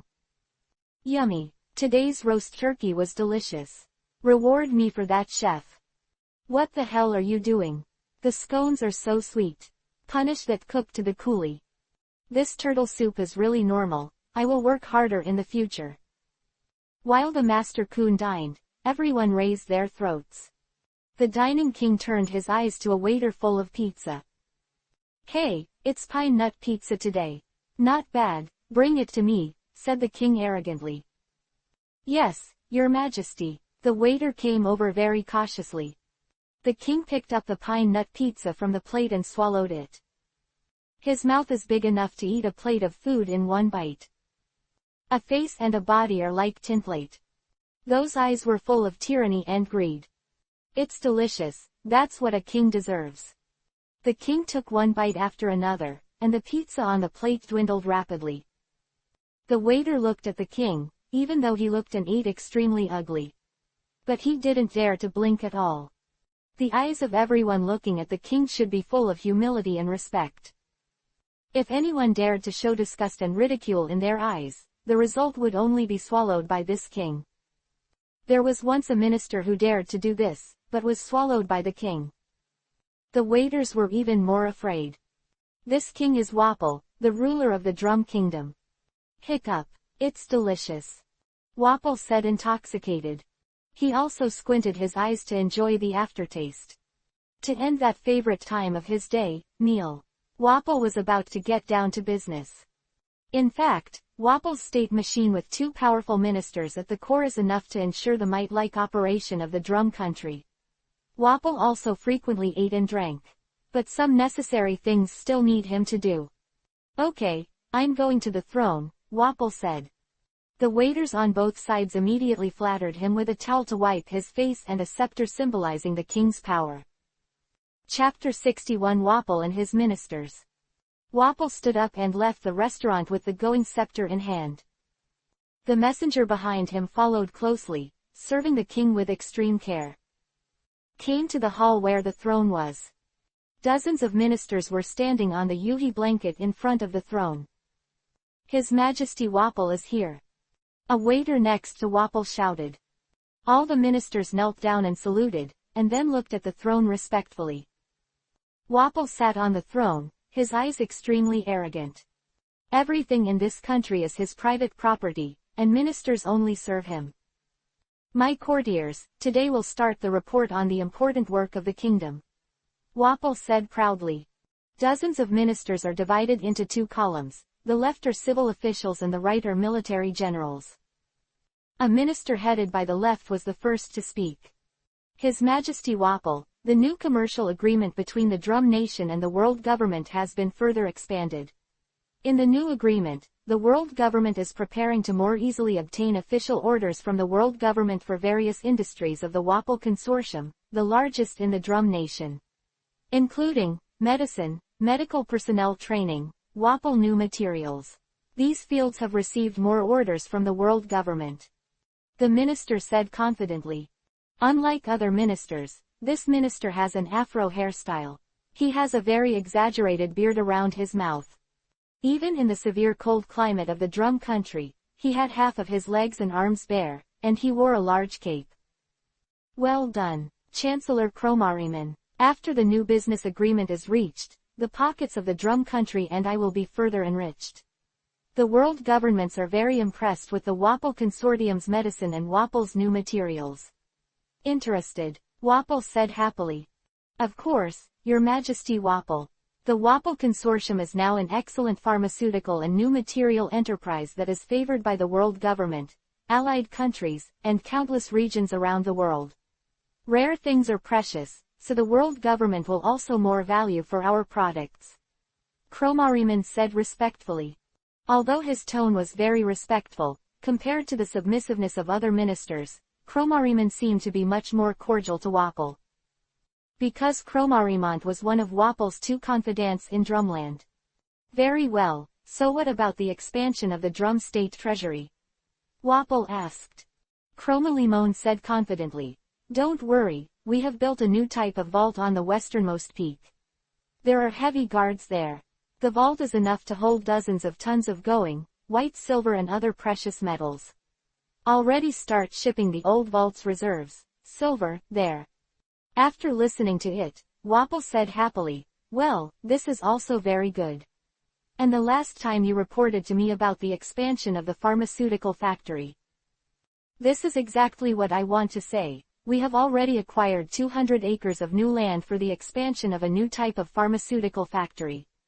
And all the talents of the Drum Country Medical Department have gone all out to research and use the new type of medicine for surgical anesthesia. Pharmaceuticals can be mass-produced, and new high-end antibiotics can be produced," Kromariman said. Wapol listened to these reports with great satisfaction. Anyone would have thought that Wapol and his ministers were business people. "Next, Kromariman, tell me about the wealth of the kingdom," Wapol said. "Yes, Your Majesty," said Kromariman. He took a piece of paper from a minister behind him. This month, the Drum Country's wealth income totaled 5 billion baileys. The income comes from the Wapol Consortium's branches around the world, as well as the port shipping controlled by the Wapol Consortium, as well as the domestic catering and dining of the Drum Country. The life and production industry. More than 90% of the life and work of the residents in this country are controlled by the industrial group with the Wapol Consortium as the core. The Wapol Consortium is 100% owned by you. Therefore, Your Majesty Wapol, you are still very perfect control of everything in the Drum Country, and there are a large number of overseas branch industries and world government orders. 5 billion baileys wealth, of which 500 million are used to pay wages to the people. The rest is up to you." Roman Limon said. "Well, this is what I want. The economic lifeline of this country, and even the life and work of all citizens, depend on my control. Control means everything. I now control the work of almost everyone in the Drum Country, and can determine their lives. That way I'm the most efficient. I'm everything in Drumland," Wapol said triumphantly. In order to achieve tighter control of the Drum Country, Wapol founded the Wapol Consortium. The Wapol Consortium mobilized all the resources of the Drum Kingdom, and combined with the power of Wapol's king, realized control over all the economic life of the Drum Kingdom. Not only did Wapol's rule become more consolidated, but also the citizens were more tightly kidnapped. The way of taxation in the past was too bad. Once the taxation is too high, the people will be dissatisfied. Now I directly turn everything in the Drum Country into my private property, and people's clothing, food, housing and transportation are handled by me. They just give me people who work and get paid. In this way, they lack the strength to rebel against me on a material level." Wapol was extremely satisfied with his behavior. After Wapol asked Kromariman, he turned his gaze to the general. At the front of the line of generals was a slender man with wavy lips and a hat with 2 drooping horns. This person is Wapol's other big confidant, Commander Jace. "Commander Jess, report your military affairs," Wapol said. Jace said respectfully, "Yes, Your Majesty Wapol. The first thing I want to talk about is the kingdom's armament procurement. About 30 new large-caliber mortars recently purchased from Drexus have arrived at the port." Wapol's eyes lit up, and he said with a strong voice, "Really, Drexus order has arrived. It's really good. Drexus is worthy of being the world's largest arms manufacturer. At the beginning, I compared Drexus and the world government. The products of the arms companies have found that the weapons produced by Drexus are durable and sophisticated. Although the output of the public arms companies under the world government can exceed Drexus many times, but in some special aspects of the weapons, Drexus arms are incomparable." "Comparable," Jace continued. "Your Majesty, now that we have arrived at the port, I will order them to install those large-caliber mortars on the 7 tall peaks as planned. In this way, the 7 peaks of the Drum Kingdom will be its equivalent to 7 huge forts. And the enemy can't capture it at all. Any foreign country and pirates can't attack the Drum Country. It's good, it's really good. You can do it quickly and install those weapons produced by Drexus. The combination of force and economy is the most powerful," Wapol said happily. Chapter 62 Wapol is the country. "Okay, Your Majesty. I have already given an order to install 31-meter diameter large-caliber mortars made by Drexus, 4 of which are installed on each of the 6 peaks on the left and right. The mountain where the king's castle is located shall install 6. J.S. said. Wapol was immersed in the intoxication of the powerful force, and could not wait to see the scene of all the large-caliber mortars standing on the top of the 7 peaks after they were equipped. Jace looked at Wapol thoughtfully, and then said, "Your Majesty, I still have important information about the resistance." Wapol's eyes became fierce when he heard this. "Well, let's talk." Jess said, "The resistance forces led by the former Kingdom Protector, the traitor Dalton, are lurking in many rural areas in the interior. These rural areas have been swept by the King's army many times, but there are still some remnants. The other party is afraid it's the creation of tunnels that allow long-term evasion of sweeps." "That's all. Have you made any progress recently?" Wapol asked. "According to our judgment, the other party is likely to launch a large-scale new rebellion against the kingdom. But this is also the last blow. Therefore, if the other party fails, it is a failure." Jess said. "Wrong. Dalton is a traitor, he only fails. It's just our desperation to let him fail," Wapol reprimanded. Yes, Your Majesty," said Jace hastily. "So have the countermeasures against Dalton and the resistance been drawn up?" Wapol asked. Jace said complimentingly, "Don't worry, the officers and I have already discussed the countermeasures. In addition to strengthening the defense, we also preemptively destroy Dalton and the resistance forces." "That's good." Wapol's face became a little more happy. "As the king of the Drum Country, I am everything in the Drum Country. The Drum Country is my private property. No one can resist me, and those who resist must be eliminated," Wapol said very arrogantly. Wapol's idea is that Wapol is the state. Seeing that Wapol was a little happy, Jace asked after considering it, "Your Majesty, there has just been an incident of a pirate attacking the king's officers and soldiers." "Pirates attacked the king's officers and soldiers? Did they kill them?" Wapol asked. "No, this group of pirates disguised as harmless and defrauded to land, killed and wounded more than 100 officers and soldiers in the city. Then they fled inland, where Dalton and the resistance are active," Jess said. "These pirates are so hateful," Wapol said angrily. "Your Majesty, I'm more worried that they will have an affair with Dalton and the resistance," said Jace. "Since you have an affair with the resistance forces, then destroy these pirates together," Wapol said. "Okay, I'll immediately give the Drum Kingdom's army an order to kill. Once these pirates are found, they will be killed on the spot," said Jace. After Wapol asked a few more things, the meeting ended. Cromariman and Jace went their separate ways. Wapol reached the top of the tower of the Kingdom Castle and stood on the highest point of the Going Castle. Wapol overlooked his kingdom with satisfaction. "Wapol is the Drum Country. Everything here belongs to me." Meanwhile, Rog, Sanji and Usopp fled to the inland area of Drum Island. "Finally, we have reached a relatively peaceful rural area," Usopp said when he saw a low-rise village in front of him. Ahead is a village full of low houses, surrounded by pine forests. "Finally, I wish I could eat more meat," Luffy said. "It hurts here, but I want to drink some hot coffee or tea," Nami said while covering her body. Sanji heard it and said, "Really?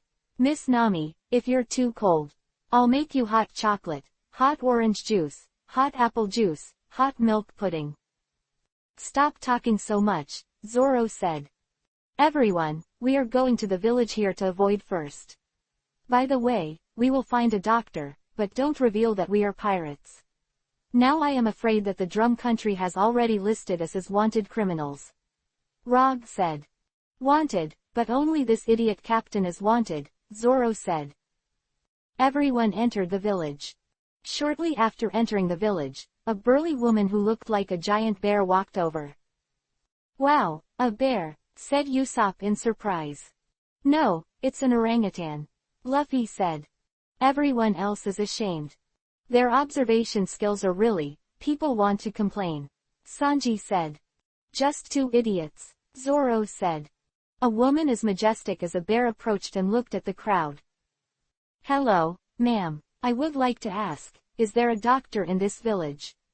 Roger stepped forward and said. The giant bear-like woman lowered her head and looked down at Rog, then said, "Are you looking for a doctor? I can help you get in touch. By the way, my family runs a hotel, why don't you come and stay together?" "That's great," Roger said. Zoro whispered immediately, "It's really refreshing. There's a place to live anyway, and a doctor." "Let's go," Vivi said.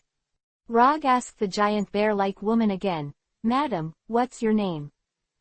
"My name is Maria the Onion Bear," said the woman. Chapter 63 Status of the Drum Country. Maria the Onion Bear led the crowd to a hotel in the village.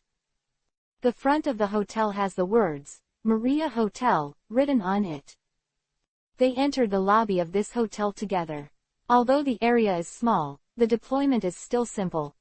"There are guests, you also hurry up," Scallion Bear Maria shouted. There were 2 teenagers in the hotel. The 2 teenagers are burly looking, but they are still young, but together with the Onion Bear Maria, they really look like 2 little bears and a female bear. It looks so fitting. "Wow, 2 little bears," Luffy said. "Really like it," Usopp also said. Zoro looked at the 2 of them resentfully. "These are my 2 sons, Levine and Les. You can tell them something," said Maria the Onion Bear.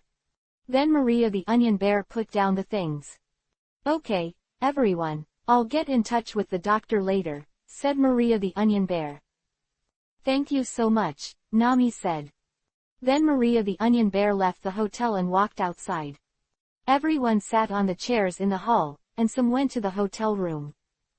There are not many guests in this hotel, so it seems relatively quiet. Everyone hurriedly asked for some tea to drink to warm their bodies. Luffy even ordered some meat dishes from the hotel to eat them up. Usopp and Rog chatted with the 2 sons of Maria the Onion Bear. "It's really peaceful here, it's idyllic compared to the city," Usopp said. "Well, this is an area that is not too much controlled by Wapol. It is the most peaceful area on the island. It is also an area where the Drum Kingdom has maintained its original appearance decades ago," Levin said. "Really, what does it mean to be the same as it was decades ago?" Usopp asked. "In the past, Magnetic Drum Country was an idyllic and laid-back country. Of course, this is what my mother and other neighbors said. At that time, Magnetic Drum Country was full of beautiful ice and snow and 7 majestic peaks. The nationals were also expired. A leisurely and happy life," Levine said. "However, until one day, the old king died. The new king is also the present Lord Kun, and Wapol succeeded as king. Wapol is not the same as the old king's kindness and kindness. He is a man of great ambition, covetousness. He has power and loves money. After he ascended the throne, he set up the Wapol Foundation. Taking advantage of the advanced medical industry of the Drum Country, it has further developed into a large comprehensive multinational enterprise with pharmaceuticals, medical care and doctor training. Moreover, Wapol himself he is also a devil fruit person who has the ability to swallow fruit. With his ability to swallow fruit, he creates a lot of new materials. For example, the famous Wapol alloy is his creation." "Wapol," Usopp said in shock after hearing it. "Yes, Wapol's ability to swallow fruit is to devour objects and combine them. He can produce many different kinds of alloys by swallowing different objects. For example, combining iron with tin, copper with lead, aluminum with zinc combining, or even mixing multiple metals," Levine said. Usopp was shocked and said, "It turns out that the Wapol alloy was produced by Wapol, the king of the Drum Kingdom." Usopp often likes to make all kinds of small arms, and he naturally knows Wapol. Levine continued, "Yeah, Wapol has quickly become a major invention in the world. Marketing great roots in the world. Even the world government has become a big customer of Wapol. The medical industry in the Drum Country, plus Wapol alloy. 2 major industries form the strong foundation of the Wapol Consortium. With the medical industry and Wapol alloy, the Wapol Consortium has become a powerful multinational enterprise. Even the country of the drum is from an idyllic country. It has become a developed industrial country. Wapol has become a guest of the world government. He is not only a country coon, but also a consortium boss." Quote. Usopp and Rog looked at each other. Usopp said. Is this Wapol still capable of doing business? Levine and Rice had wry smiles on their faces. Doing business, Levin said with a wry smile. He's an extremely egoistic guy, Rice said. What the hell? Roger asked. Wapol is an extreme power and money madman. The Wapol consortium he founded incorporated 90% of the people of the Drum Kingdom into a system that was highly exploited by him. The wealth he created was able to take go 90% or more. On the surface of the Wapol consortium, even the Drum country has leapt into an industrial power. The people are being exploited even more severely. Living standards and materials have only improved a little, but most of the fruits have been it was picked up by it. In addition, Wapol also used the power of the king to seize the national land for industrial purposes. The wealth earned was used to strengthen the industry and the construction of the army. Through economic and military means, Wapol has become a successfully turned the Drum country into its private wealth. Rice said with dissatisfaction. Vivi's expression changed a lot when he heard this. Wapol became stronger only by his power and wealth. The people did not support the king, only to be controlled and feared. Now the Drum Kingdom does not have a relationship between king and subjects, but a relationship between slaves and slave owners. Wapol said it himself, Wapol is the country. The Drum country is his private property. Rice lamented. Too much. Vivi stood up angrily. To treat its citizens as slaves. A country coon doesn't love its own people, but pursues control and money power. It's too much. Vivi was a very responsible princess since she was a child, and she hated the cruelty and extreme despotism in Wapol's bones. Vivi, don't be angry. We also know what the Wapol guy is, just look at the people under him, Roger said. At the same time, Rog also remembered what people looked like after entering the city. Although the city was prosperous, it was not crowded. Instead, the whole country is rife with rigidity. Cold, harsh, is the status quo of the Drum country. Not only in the climate, but also in the people. Prosperity on the surface, real brutality on the inside. On the contrary, this inland village is full of peace, and although it is remote, it has a strong human touch. Wait, is Wapol in complete control of the Drum Kingdom now? There's always something he can't control. For example, people's hearts. Rog asked. Levine and Les looked at each other. Yes, there is still someone in the Drum Kingdom who resisted the violent coon of Wapol. And that person was a courtier from Wapol's command. Levin said. He's the former Kingdom Protector General, Dalton, Rice said. Both of them showed some admiration on their faces. Chapter 64 Dr. Gerva and Chopper. General Dalton really fought for the Drum Nation to return to that serenity. It made a difference, Rice said with admiration. General Dalton is dedicated to fighting for the return of the Drum Nation to equality for all. He always tells people that they should be brave in the face of difficulties. We admire him too, but we are too young to follow him. Levin said. Since there is resistance, that's great, Rog said. In the Drum country, Dalton rebelled against Wapol, and in the world, there was a dragon against the world government. A real man is the one who dares to stand up to power. Oh, that's good. We hated that Wapol too. We were picked on by that guy shortly after we landed, Usopp said. Yes, we are pirates. Luffy said happily. Zoro glanced at Luffy and said, it was exposed so quickly. Don't forget we're wanted, but luckily they hate Wapol, too, Nami said. Levin and Les looked at everyone in surprise. You are actually pirates? The two brothers asked in surprise. Usopp looked proud, raised his thumb and pointed to himself. Yes, we are pirates. I am Captain Usopp. You're the captain? Rice asked with bright eyes. It wasn't me. Luffy's head stretched rubbery in front of the brothers. It stretched, Rice said in surprise. Could it be that you are a devil fruit power user? Levin asked. Luffy pulled his body over and said, I'm the rubber guy. Les said curiously, why?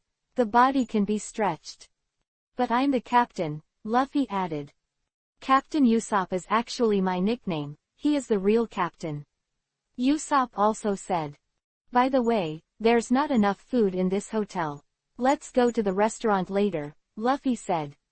But wait for the doctor first, Roger said. After a while, there was the sound of sleds sliding outside the hotel. At the same time, the deep voice of Maria the Onion Bear also came in. It's really hard for you to be here. At the same time, the door of the hotel was also opened. Maria the Onion Bear walked in, followed by an old woman in purple clothes and a reindeer. The old woman in the purple dress was very revealing and thought she was a fashion girl. She also held a bottle of rum in her hand. The reindeer had brown fur, graceful antlers, and those eyes full of defense. What's going on? Usopp looked at the visitor strangely. That's not what it is, doctor, is it? Sanji asked curiously. It's just an old woman, Zoro said after sighing. Really a doctor? Nami also said strangely. Looks like it's finally here, Roger said. At the same time, his eyes were fixed on the reindeer. Wow, a horned horse, Luffy exclaimed in surprise. Everyone looked at Luffy helplessly. Is this a reindeer? Nami said. The Onion Bear Maria also happily said to everyone. Everyone has been waiting for a long time, this is the doctor. Doctor, is it reliable? It's just an old woman, Usopp said to the exposed old woman. Is this lady really a doctor? Sanji said. After the old woman heard it, her tall and thin body rushed towards the two of them. Immediately after a while, screams rang out in the hall. Sanji and Usopp were kicked and hit the wall of the hotel, even their heads stuck in it. It's scary, Nami said with a change of face. What a vicious old woman, Zoro whispered. Luffy was very excited and rushed to the front of the reindeer. Reindeer horses, so much fun, Luffy said happily. Also, is this your pet, Granny? Luffy said to the old granny beside him. The old woman's mouth showed a trace of hatred. Luffy's body was kicked straight out of the hotel. Don't say I'm old, I'm only 139 years old. And I'm single, said the old woman. Everyone looked at her with shame. Onion Bear Maria introduced. This is Dr. Gerva. She is an amazing doctor. The 139-year-old Dr. Gerva looked at everyone, and lifted the rum in her hand and poured it into her throat. Vivi stepped forward and said politely, Hello, Dr. Gerva. Several of us have been injured, and I hope you can help heal them. Dr. Gerva looked at Vivi and said, Really? But my fee is quite expensive. No problem, as long as we can heal our wounded people, Vivi said. Zoro, Rog, and Luffy, who were injured in the previous battle on the Saros airship, began to receive treatment. All four suffered trauma and were bandaged but still needed treatment. Okay, Chopper, give me the medical kit, Gerva said. Chopper, the reindeer, gave Gerva the medical kit, and his body began to deform. Originally looking like a reindeer, it quickly became thin, and finally became a half-human tall and cute Chopper. That is, in the form of a beast. Seeing Chopper become so cute, everyone sighed. So cute, Nami said. Animal fruit, Sanji said. Hey, don't put your mind on this, Zoro said. Luffy looked at it in surprise for a while, then said, it turned into a fox. It's not a fox, it's a reindeer, Chopper said angrily. Wow, talking fox, Luffy said. Chopper said angrily, I said I was a reindeer. It's nothing, you can be a pirate with us, Luffy said. Everyone looked at Luffy. This idiot has started again, Zoro murmured. Chopper looked at Luffy in shock. Not only are there few humans who speak to him enthusiastically, but the word pirate reminds him of the most important person in his life. Pirates, Chopper said. The little guy looked puzzled. Yes, we are pirates. You can be pirates with us, Luffy said. Chopper glanced at the crowd oddly, but finally clenched Kiba's teeth. What are you talking about? I'm only responsible for helping Dr. Gerva, Chopper said. This cute reindeer looked at the medical equipment in his hand again and continued to organize. Chapter 65 The Brewing Catastrophe. Chopper continues to help Dr. Gerva. The injuries of the four were healed soon. Luffy moved with great joy and said, "Really, it's finally back to normal now. Your wounds can be treated and the wounds become smooth. As long as you continue to perfunctory my medicines," Dr. Gerva said. "Ma'am, I didn't expect you to be so skilled in medicine," Sanji said politely. Gerva said with a kimbo, "Okay, it's time for you to pay. 50,000 Baileys each. 4 people, that's 200,000 Baileys." Nami said in shock, "This is..." She could finish speaking. Vivi quickly took out a dozen bills in front of her. "Thank you, Dr. Gerva," Vivi said. Then Vivi said to Nami again, "It's okay, everyone can be okay." Dr. Gerva counted the banknotes and said, "Well, that's just refreshing." Then the old woman looked at everyone again. "I can't see it, you are actually pirates," Gu Leva said. "It's nothing surprising, who said pirates must be vicious," Usopp said. Dr. Gerva took another bottle of rum from the hotel, drank it and said, "Well, are you cute pirates? But since you are pirates, how did you get here?" "Ah, it was Wapple's men who charged some fees to allow us to stay for 2 days for the time being. But they backtracked," Rog said. Dr. Gerva shook the bottle in her hand and said, "So that's what it is. Wapple is really a greedy guy. Pirates can make money if they have money. But why do you come here again? Now, isn't there a hospital in the city too?" Wapple's men went back on their word, because they were greedy for the bounty of the pirates' wanted order, so they hunted us down again. Rog said. "Oh, really? So what's your bounty?" Dr. Gerva said. Without waiting for Rog to speak, Luffy said happily, 30 million Bailey, just my bounty." Gerva turned her head to Luffy as usual, and continued to take a sip of wine. "What, 30 million Baileys?" The voice of Dr. Gulliver shook the entire hotel. Dr. Gulliver looked at everyone carefully and said, "I will arrest you too." Everyone looked at her helplessly. Nami immediately said helplessly, "What, so much money at such a young age?" "Aren't you the same?" Zoro said with a grudge. "Just kidding, I wouldn't do that. After all, people rely on medical skills to eat. And you are here because you are being hunted by Wapple's men," said Dr. Gerva. Usopp and Sanji looked ashamed and said, "You seem so noble." Continued, "And you are also Wapple's enemies. I hate Wapple too, so I am happy to treat you. Of course, I am more resistant and Dalton. Happy." "Gerva Doctor, you are also treating that Dalton and the resistance forces," Roger said. "Yeah, they are the real heroes of the Drum Kingdom," Dr. Gulliver said earnestly. "Ah, are you pirates from outside? I don't know that the rural inland areas in this area are strongholds of resistance forces," Dr. Gulliver added. Roger's eyes turned to Chopper again. Chopper's eyes were also full of mixed emotions. "Almost everyone in this kingdom hates Wapple. Even Chopper," said Dr. Gerva. When everyone was in this village, a large and mighty army was advancing towards the inland village area. There were a large number of cavalry, infantry, and carriages pulling numerous cannons and supplies in the army. There are more than 3,000 people in number, all equipped with heavy firepower. In front of this group of troops, a wavy mouth of Jace commanded the army to kill the inland village area. "Well, the sky doesn't snow anymore," Jace said, stretching his hand into the air. Riding atop a burly tall horse, Jace looked out at the villages ahead. "Lord Commander Jess, the former is an area where the resistance forces are entrenched."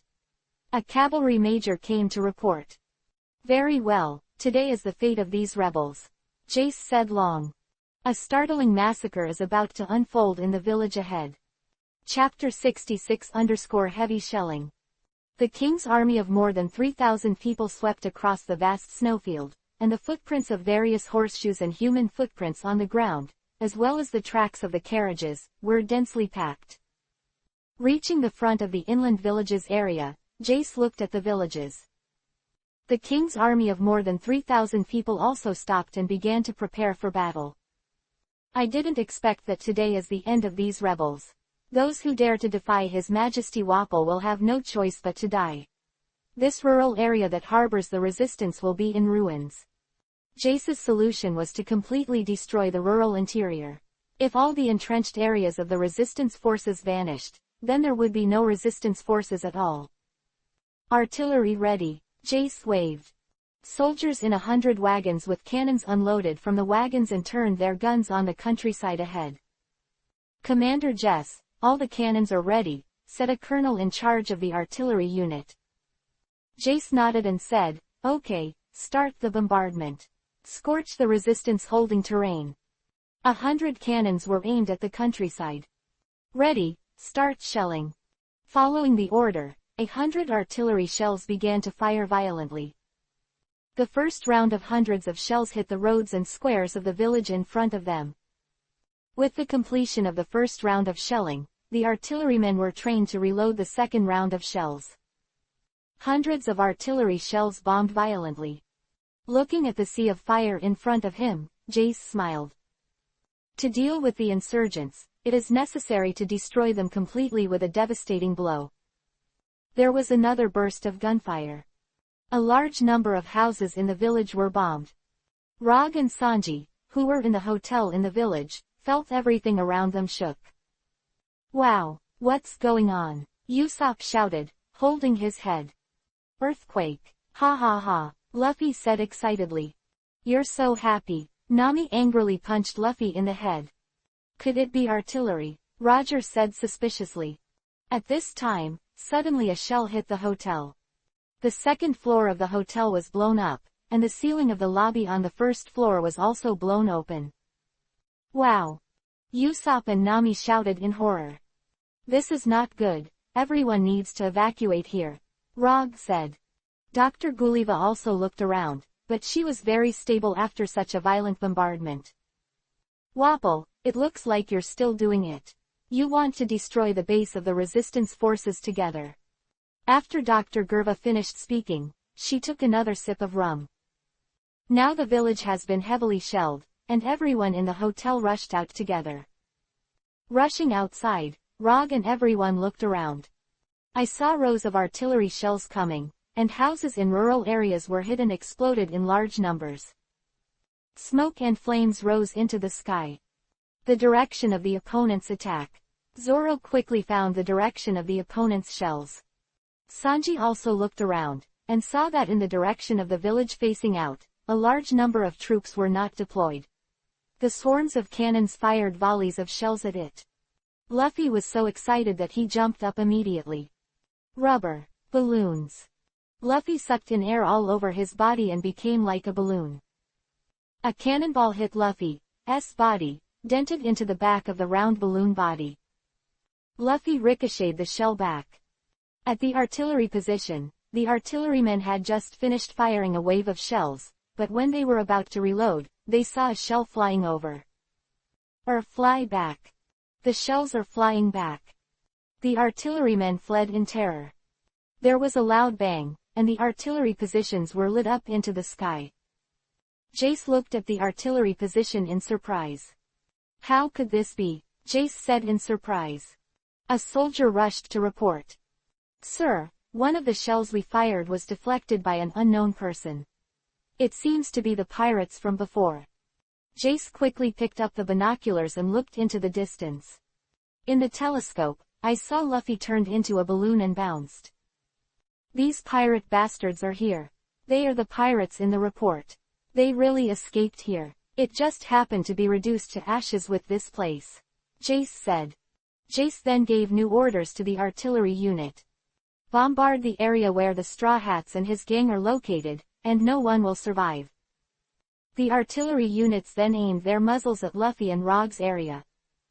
The shells continued to fire violently. Chapter 67 Armor of Cactus Power. At this time, Rog and Sanji were escaping in the village. Swarms of cannonballs fell from the sky. The artillery fire blew the surrounding buildings and roads into ruins, and the sky-high flames and gunpowder smoke dispersed. "My God, wow, how come the artillery has become more intense?" Usopp cried. Zoro said calmly while running. No, these artillery are all attacking our position. At this time, the trajectory of the swarms of artillery shells in the sky was shooting towards the area where everyone was located. Everything around was destroyed by artillery fire. Rog took out the thorn whip and used the power of the devil fruit in his body. The thorn whip in his hand quickly grew to dozens of meters. Thorn whip. Defensive net. The thorn whip in Rog's hand quickly turned into a giant net in the sky like a swimming snake. More than a dozen shells hit the giant net. Afterwards, a violent explosion occurred. Multiple shells exploded above the crowd and blew up most of the thorn whip. Zoro also got all 3 knives ready and jumped up. Crow. Demon Hunter. More than a dozen shells that flew over were chopped open, and then exploded violently. I'm coming too. Sanji jumped up abruptly, kicking the shells away with his superb foot skills. Chopper also turned into a reindeer at this time, and jerked up the sled. And Dr. Gerva is sitting on the sled. At this time, the doctor girl Gulewa saw the lively appearance of everyone, and said happily, "The young people today are really lively." Then the old woman who was good at medicine picked up the rum in her hand and poured it into her mouth. "You're too laid back," Nami yelled at her. Vivi and Nami and Marianne were all on fast backs, and everyone else was running on foot. Usopp was also a little annoyed when he saw the old woman sitting leisurely on the sleigh. "Hey, you're too leisurely," Usopp said strangely. Dr. Gulewa glanced at him and said, "What's the matter? Can't I be more relaxed?" "Look at the shells, in case one hits the sled," said Usopp. At this moment, a cannonball really flew over. Dr. Gerva quickly jumped up and kicked the cannonball into the air. "Ah, I didn't say that," Usopp said.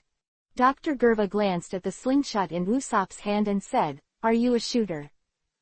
Usopp panted, "Yeah." "Then come on the sled, it's better to aim this way," said Dr. Gerva. After Usopp listened, he was calm at first.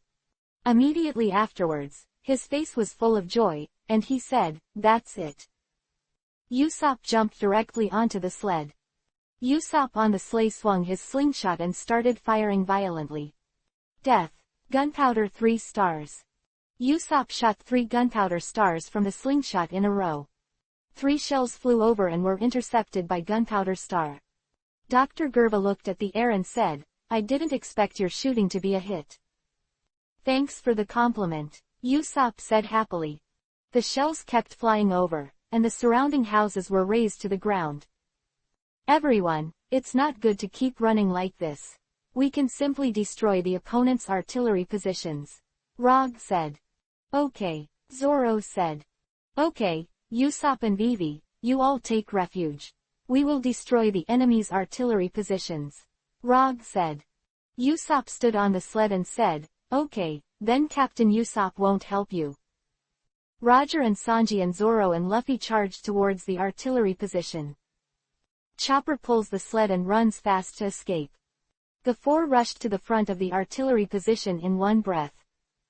Rog looked around and saw groups of cannons being arranged in rows for shelling. Now it's time for a new weapon.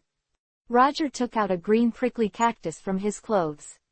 This is a cactus on prehistoric island, which Rog has transformed. Under the effect of Roger's plant fruit ability, Roger's hand that grabbed the cactus turned green. The green cactus grew rapidly and covered Roger's body. The cactus covered Roger's body like thick muscle armor. Cactus power armor. Rog is now covered in cactus with anthropomorphic muscles, except for his head. This armor provides resistance to damage from great axes and cannonballs. The body is several times larger, and the armor on the arms is several times thicker than ordinary people. Luffy looked at Rog and said happily, "Wow, so stylish." Sanji also glanced at it and said, "It's obviously a cactus, but it covers the body like a muscle man's muscles." "Just fight anyway, don't talk too much about it," Zoro said. Rog's body moved, and now wearing the cactus power armor, he looked like a super strong man. Rog rushed to the artillery position of the king's army. The soldiers in the artillery position were shocked when they saw Rog. What is this? Armor. How does it look like a cactus? Rog's strength increased greatly after wearing the cactus power armor, and each step of the jump charge was up to 5 meters. He rushed to the front of the king's army, holding a cannon in both hands. Give it back to you. Rog smashed the cannon at the enemy artillery. After a while of screaming, several soldiers of the royal army were hit. Rog waved his arms and threw out one cannon after another. The artillery positions of the king's army were in chaos under Roger's overwhelming offensive. The soldiers of the king's army fled everywhere. Soon Luffy and Zoro and Sanji followed. Rubber. Meteor hammer. Luffy grabbed a cannon with outstretched arms, and threw the cannon away like a meteor hammer. Soldiers and other artillery pieces from the royal army's artillery positions were blown away. Zoro wielded 3 knives, as if in a no-man's land, cutting down the artillerymen. Sanji's feet kicked the artillerymen one by one to the ground. These artillerymen were unable to resist the powerful offensive of the 4 men. Jace, who was commanding the battle, said in shock, "What kind of monsters are these?" Especially Rog, wearing a cactus power armor, rampages, and is invincible like a giant elephant. Rog was in front of a cannon again, and he raised the cannon and threw it out like a baseball. The cannon slammed heavily towards the area where Jace was. Jace dodged quickly, while the 2 middle and small children beside him were smashed. Damn, these guys don't care about the royal army at all. Jace said angrily. After all, Jace is also a dignified commander of the Drum Nation army. This army is also an elite force. Pass my order. The machine guns attack the enemy. Jace gave an order to a lieutenant colonel. Yes, the lieutenant colonel hurriedly ordered. Chapter 68 4 people versus 3,000 people. The 4 Rog who were rushing to kill in the artillery position had already made the artillery position a complete mess.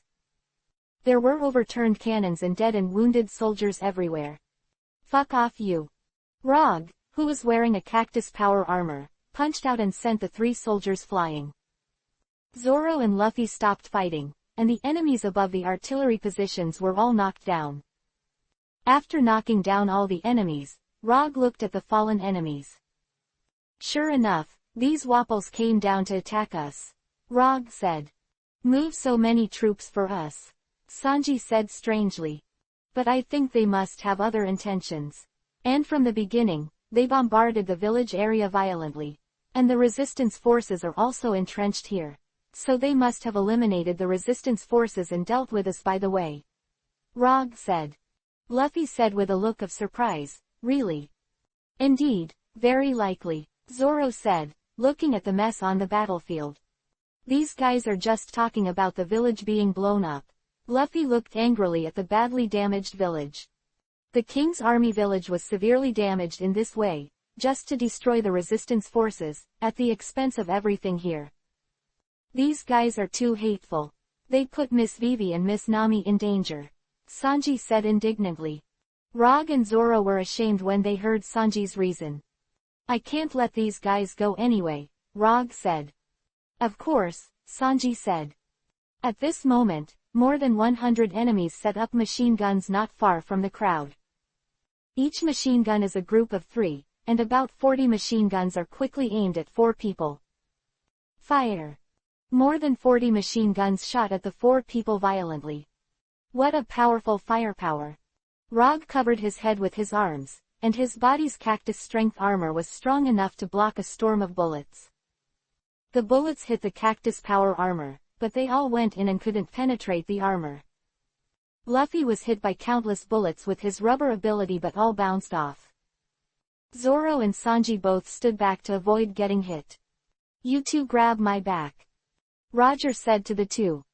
Zoro and Sanji didn't say a word and grabbed Rog's back. Rog took a big step and rushed towards the machine gun position. After a swift and violent charge, Rog rushed in front of the enemy's machine guns. Fire now. Damn, bullets can't penetrate. What is he wearing? Such a strong defense. Soldiers with machine guns fired violently. The bullets hit the cactus power armor on Roger's body like a torrential rain. The bullets hit the armor but couldn't penetrate it. At most, it can cause some damage to the armor. However, Rog has already rushed to the middle of the enemies. Zoro and Sanji, who were hiding on Rog's back, jumped out. Give it to. Let's go. The sword light flickered, and the black feet kicked horizontally. The soldiers on the ground were killed one after another. And the finale. Rog charged violently, knocking the enemy and the machine gun into the air. There were shouts, gunshots, knives, and hand-to-hand fighting from the machine gun positions. These soldiers were also shocked by Rog's powerful fighting power. How can these enemies be so strong? A Major said in shock. Just when he was shocked, suddenly a pair of hands grabbed him. Looking back, I saw Luffy's body strapped over. Ah! A scream, the officer was knocked to the ground by Luffy. Luffy shouted happily, I'm here too. The four fought together, and the enemy in the machine gun position was quickly killed. Jace looked at the situation on the battlefield and couldn't shut his mouth in surprise. How can it be like this? They are so powerful, Jace said with his wide wavy mouth in shock. The officer on the side reported to him, our army suffered heavy losses. The machine gun unit was basically killed. Humph, we are a large force of 3,000 after all. Deal with all their attacks. Jace gave the order in exasperation. After all, this king's army is a heavy force of 3,000 people, and now it is fully dealing with 4 people. A large force of 3,000 people violently besieged the 4. The 4 found that the surrounding surging army was surrounded. What's going on? Roger said. It looks like we're under siege, Zoro said. Great, so many people besieging us. Luffy said happily. Kill them, Sanji said. An army of 3,000 people fought fiercely with 4 people. Outside the village, the 4 of them were fighting fiercely with an army of 3,000 people. Chopper and Dr. Gerva, and Usopp and Nami and Vivi and Marion and Faster took refuge further inland. Is something wrong, Usopp? Nami asked. Well, it seems that after Rog and Sanji went to the position, the enemy was in a mess. Usopp observed with goggles. In Usopp's goggles, thousands of people were fighting. Of course only to deal with 4 people. It's scary enough, Marianne said quickly. Gah, said running fast and gasping for breath. Maria the Onion Bear, along with Levine and Les, also fled here. The faces of the 3 were very dark. Wapol is really going to be devastating to the region, Levin said. He's going to kill us all, Rice said angrily. Because this is an area where the resistance forces are entrenched, he will kill everyone with a ruthless hand, said Maria the Onion Bear. For Maria the Scallion Bear and others, the battle will devastate the countryside. The homeland where generations lived was destroyed. Vivi looked at them with a heavy face, and said, It's abominable. The king of a country actually slaughtered the citizens like this. Nami and Usopp and Maria the Onion Bear all looked at Vivi. The king should be loyal to the people and gain the recognition and love of the people, instead of doing horrific repression and massacres like this. Vivi said angrily. At this time, seeing the brutality of Wapol's army, Vivi couldn't hold himself any longer. Even in the kingdom of Alabasta, which was in a civil war, the king's army was only at war with the rebel army. There will never be massacres of civilians. But Wapol was so shameless. At this moment, a voice sounded. You're quite right, Wapol doesn't deserve to be king. Vivi and the others all looked behind them. I saw a burly, scary man standing here. Usopp was also taken aback when he saw it, and said, What, it's a cow?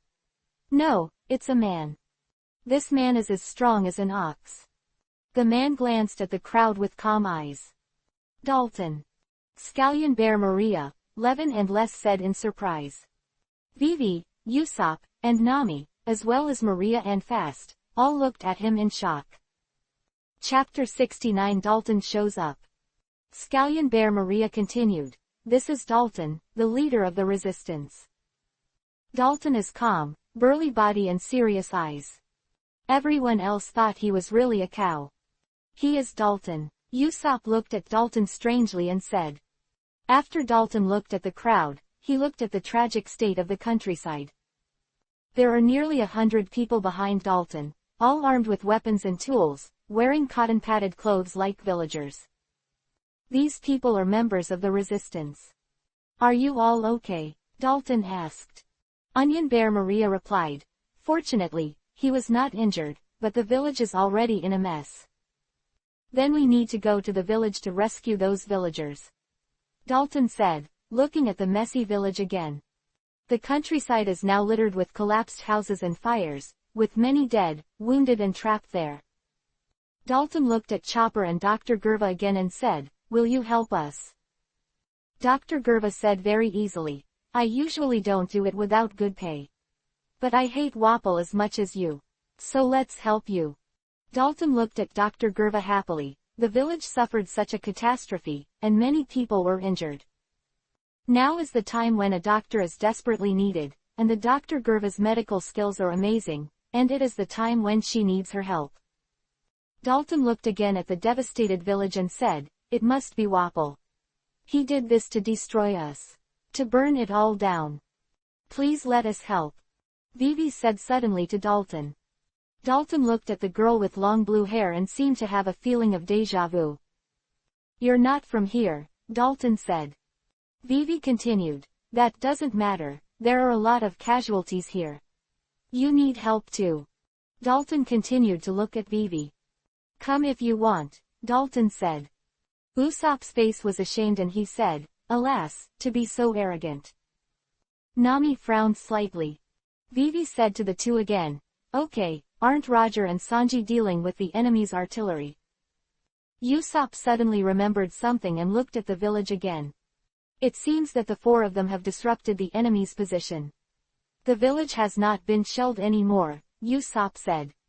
Nami also looked at the village and felt a lot more relieved. Let's help them too, Vivi said. Okay, Nami and Usopp said. Vivi and the others followed behind the crowd in Dalton, heading towards the messy countryside. Meanwhile, on the outskirts of the countryside, the four of Rog fought fiercely against the 3,000-strong elite army of the king's army. How about this? Rog rushed in front of an enemy carriage, lifted the carriage and smashed it at another carriage. With a loud noise, both carriages were smashed into pieces. The soldiers of the king's army who were fighting were all shocked. How can this guy be so powerful? No bullets or even artillery shells from the king's army could kill Rog. Just as Rog was beating the enemy into a mess, a burly figure rushed over. Rog looked at the figure. The opponent was burly, more than 4 meters tall. There is a cannon on his shoulder. He also had a big axe on his back. The upper body is also naked in the ice and snow. That face was even more murderous. Here's a big guy, Roger said. The big man looked at Roger fiercely. Bastard, take your life. The hunk took the cannon off his shoulder. A thick muzzle aimed at Rog. Bomb me. Rog clenched his arms over his chest to protect his head. Go to hell. The cannon in the big man's hand was fired. Rog was shrouded in flames. After the violent explosion, smoke enveloped the surrounding area for tens of meters. Many soldiers of the king's army were amazed. Ahahaha, as expected, I'm still the strongest Roscoli. The big man said proudly. This big man named Roscori was originally a bounty hunter, and because he was favored by Jace, he was recruited into Wapol's army with a lot of money. Had killed 18 million Bailey's bounties before. Roscori looked at the smoke. After the smoke from the explosion gradually dissipated, Rog's figure still existed. How can this be? Roscori looked at Rog in surprise. Rog's cactus power armor was damaged to a certain extent, but it was still intact on the whole. Chapter 70 Commander Jess, Sharpshooter. Don't try to hurt me with this kind of injury, Rog said. Rog clenched his fists and rushed over. Before Roscori could dodge, Rog's heavy punch was already in front of him. With a loud bang, Roscori was hit in the head, and his entire body was knocked out. Roskori flew out and rolled on the ground for more than 10 meters before stopping. A large group of soldiers of the king's army were smashed down behind them. The knocked-down Roskori stood up again, his face now covered in blood. "Bastard! Are you really capable?" Roskori growled. This burly and scary man took down the giant axe from his back, and held a giant axe that could cut yaks in his hand. "For melee combat, I will accompany you to the end." Rog clenched his fists and put on a fighting stance. "Ah!" Roskori roared and charged like a yak. He raised the giant axe in his hand very high and slashed it towards Rog's head. Rog's body flashed and avoided the attack. At the same time, a left uppercut hit Roskori in the head with enough force to break a rock. But this time Roskori learned his lesson and his body evaded the attack. "Is he not small and his movements are very flexible?" Rog said. "I have both strength and speed," Roskori said. After Roskori pushed out more than 10 meters, his legs were slightly bent and his body jumped violently. Rog looked up at this guy. Roskori actually jumped to a height of more than 10 meters and then chopped down at himself. This situation was really dangerous, and Rog slammed away. Roskori's axe slashed the ground 3 meters deep with a thick blade. Picking up the axe, Roskor attacked Rog again. The melee combat is really not weak, but defeating him requires all-out effort. Rog paid attention to the opponent's attack flaws during the battle. Opportunity comes when Roskori strikes with his axe. "Go to hell." Roskori slashed horizontally with a great axe. Rog jumped up and grabbed each other's shoulders. "Let you taste wrestling." Rog slammed Roskori, and the big man was thrown out. Roskori was thrown into the air and crashed into a carriage. Roger suddenly found a cannon from the vicinity, raised it and charged towards Roskori. Rushing to Roskori's eyes, Rog swung his cannon at his head and it was a blow. There was an earth-shattering scream, and blood and kiva teeth flew into the air. Roskori rolled over a few meters away. Taking advantage of the situation, Rog swung the cannon like a huge iron rod and hit the big man more than 10 times in a row. Roskori was shattered with broken bones and severely injured. Final blow. Rog jumped up suddenly and smashed the cannon barrel towards Roskori below. The surrounding soldiers of the king's army were terrified by Rog's attack. With the last earth-shattering sound, the nearby white snow was blown away into a blizzard. Rog threw the barrel of the cannon away, and Roskori on the ground was smashed into the ground several meters deep. The blood on the whole body is mixed with white snow, making it even more vivid. They finally done it." Rog gasped heavily, and the cactus power armor on his body also suffered some damage. Rog looked at the surrounding soldiers of the king's army. Hundreds of thousands of soldiers of the king's army shrank back in fright. "Go, kill him." Jace also rushed to the front. The commander of the king's army personally oversees the battle. Rog glanced at the guy, but the other party also had a pair of murderous eyes. And Jace's queer face had a terrifying sadness. "Where's the clown from?" Roger said. Jace heard this. He was furious and shouted, "Bastard! I am the commander of the king's army of His Majesty, Lord Jace." "That's not a clown, just call you a wavy mouth," Roger said. Still furious, Jace quickly fetched a longbow and an arrow from a nearby officer. "You use a bow and arrow," Roger said. Jace mounted the delicate arrow on the longbow. "You'll know what an archer is in no time." Jace aimed the workpiece at Rogue. That eye is in line with the arrow of the bow. At this time, the soldiers of the king's army near Jace became stable again. Even some officers and soldiers were full of pride. Suddenly, Roger felt a powerful sense of unease hit. Even fear. The bow and arrow in Jace's hand shot out at some point. Roger's chest suddenly hurt. Rog has a bow and arrow in his chest. Even the cactus power armor has penetrated. The power armor of the cactus, which even cannons and bullets could not penetrate, was pierced. Rog looked at Jace, and the family smiled. "What an archer!" Rog suddenly pulled the arrow from his chest. Fortunately, the cactus power armor blocked most of the attacks and did not penetrate his throat. Jace said smugly, "Humph. Even if your weird armor can block cannonballs and swords, it can't block my bow and arrows. Rog's armor of cactus power is strong enough to block guns and swords. The strength is naturally comparable to steel. But Jace's bow and arrow can penetrate even steel." The surrounding soldiers of the king's army were very excited. "Lord Commander, divine arrow technique. Lord Commander, you are the patron saint of the Drum Kingdom. Lord Commander, kill this guy." Rog looked at this guy, and the other side didn't look at a wavy mouth. And those sad eyes. But the shot was actually such a powerful divine arrow.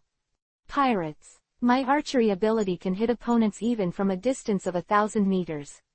The bows and arrows used are special bows and arrows bestowed by His Majesty Wapol. Super strong bows and arrows made of the finest Wapol alloys. Talented archer, excellent bow and arrow. Steel-like defenses still penetrated," said Jace. Rog looked at the guy. It turned out that the opponent's bow and arrow were specially made of Wapol alloy, and it was also the most sophisticated Wapol alloy. Coupled with Jace's sharpshooter skills, it is no wonder that even the cactus power armor is penetrated. A sharpshooter who needs a bow and arrow, perfect precision and arm strength. Jace has fulfilled these requirements perfectly. Rog looked around again, and the morale of the soldiers of the king's army, who had been shocked just now, was boosted again. If Jace goes to deal with Sanji and the others, I'm afraid the three of them will also die. He is still the most defensive of the four. Once oneself fall, other heat will fall too. Jace, it looks like you and I only have one final battle." Rog made up his mind to fight hard. Jace looked at Roger smugly and said, "I want to die under my bow and arrow. I'll make you suffer for a little longer. So I'll start with your limbs." Jace took another bow and arrow from a nearby officer. Chapter 71 Unmatched Bow and Arrow. "Lay this bow on a longbow." Jace aimed at Roger's thigh.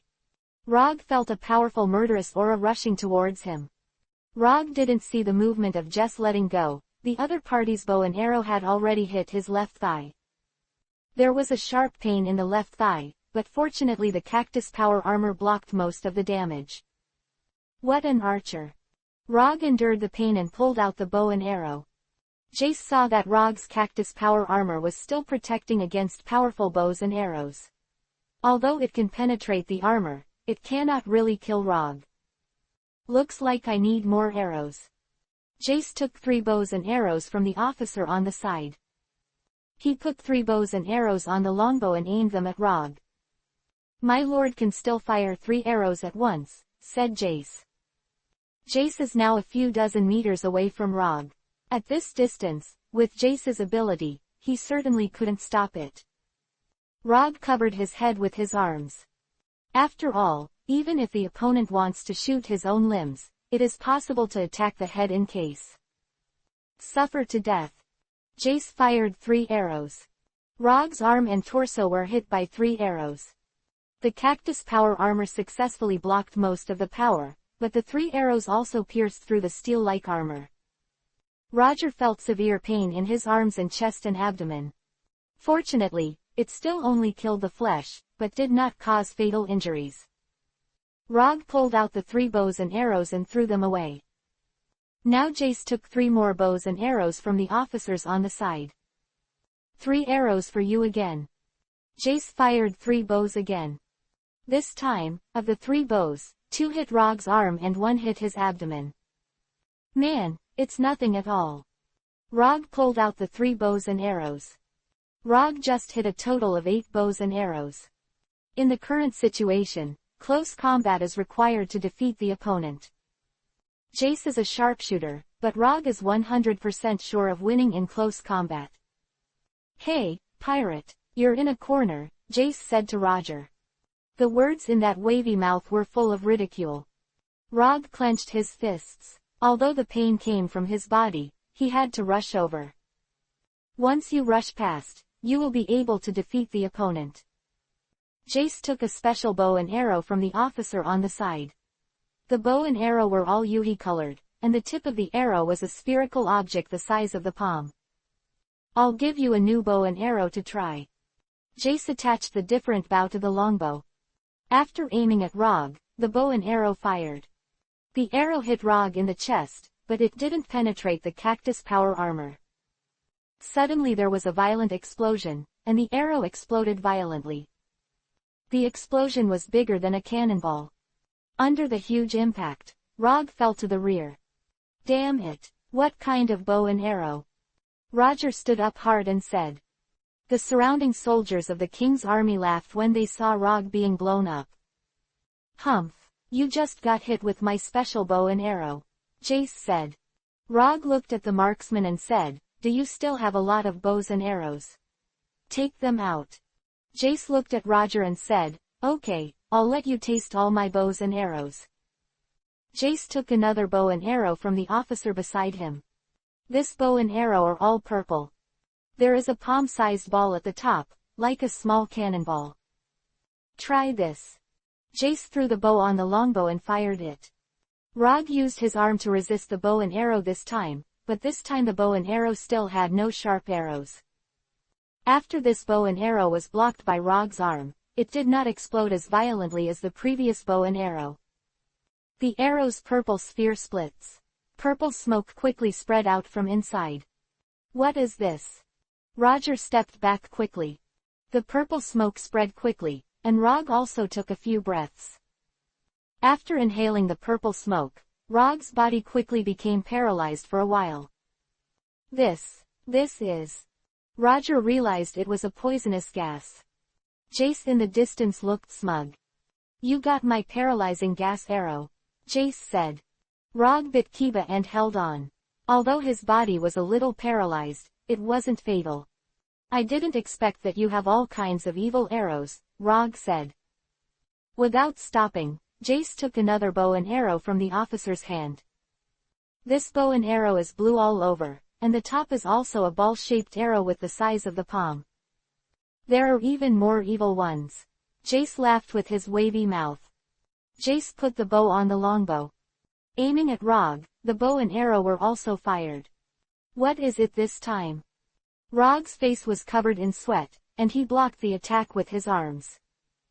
The arrow of the bow hit Roger's arm. The arrow exploded, and a stream of blue liquid burst out.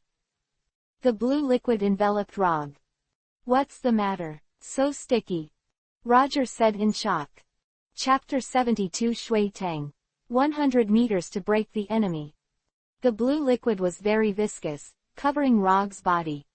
Rog is now bound.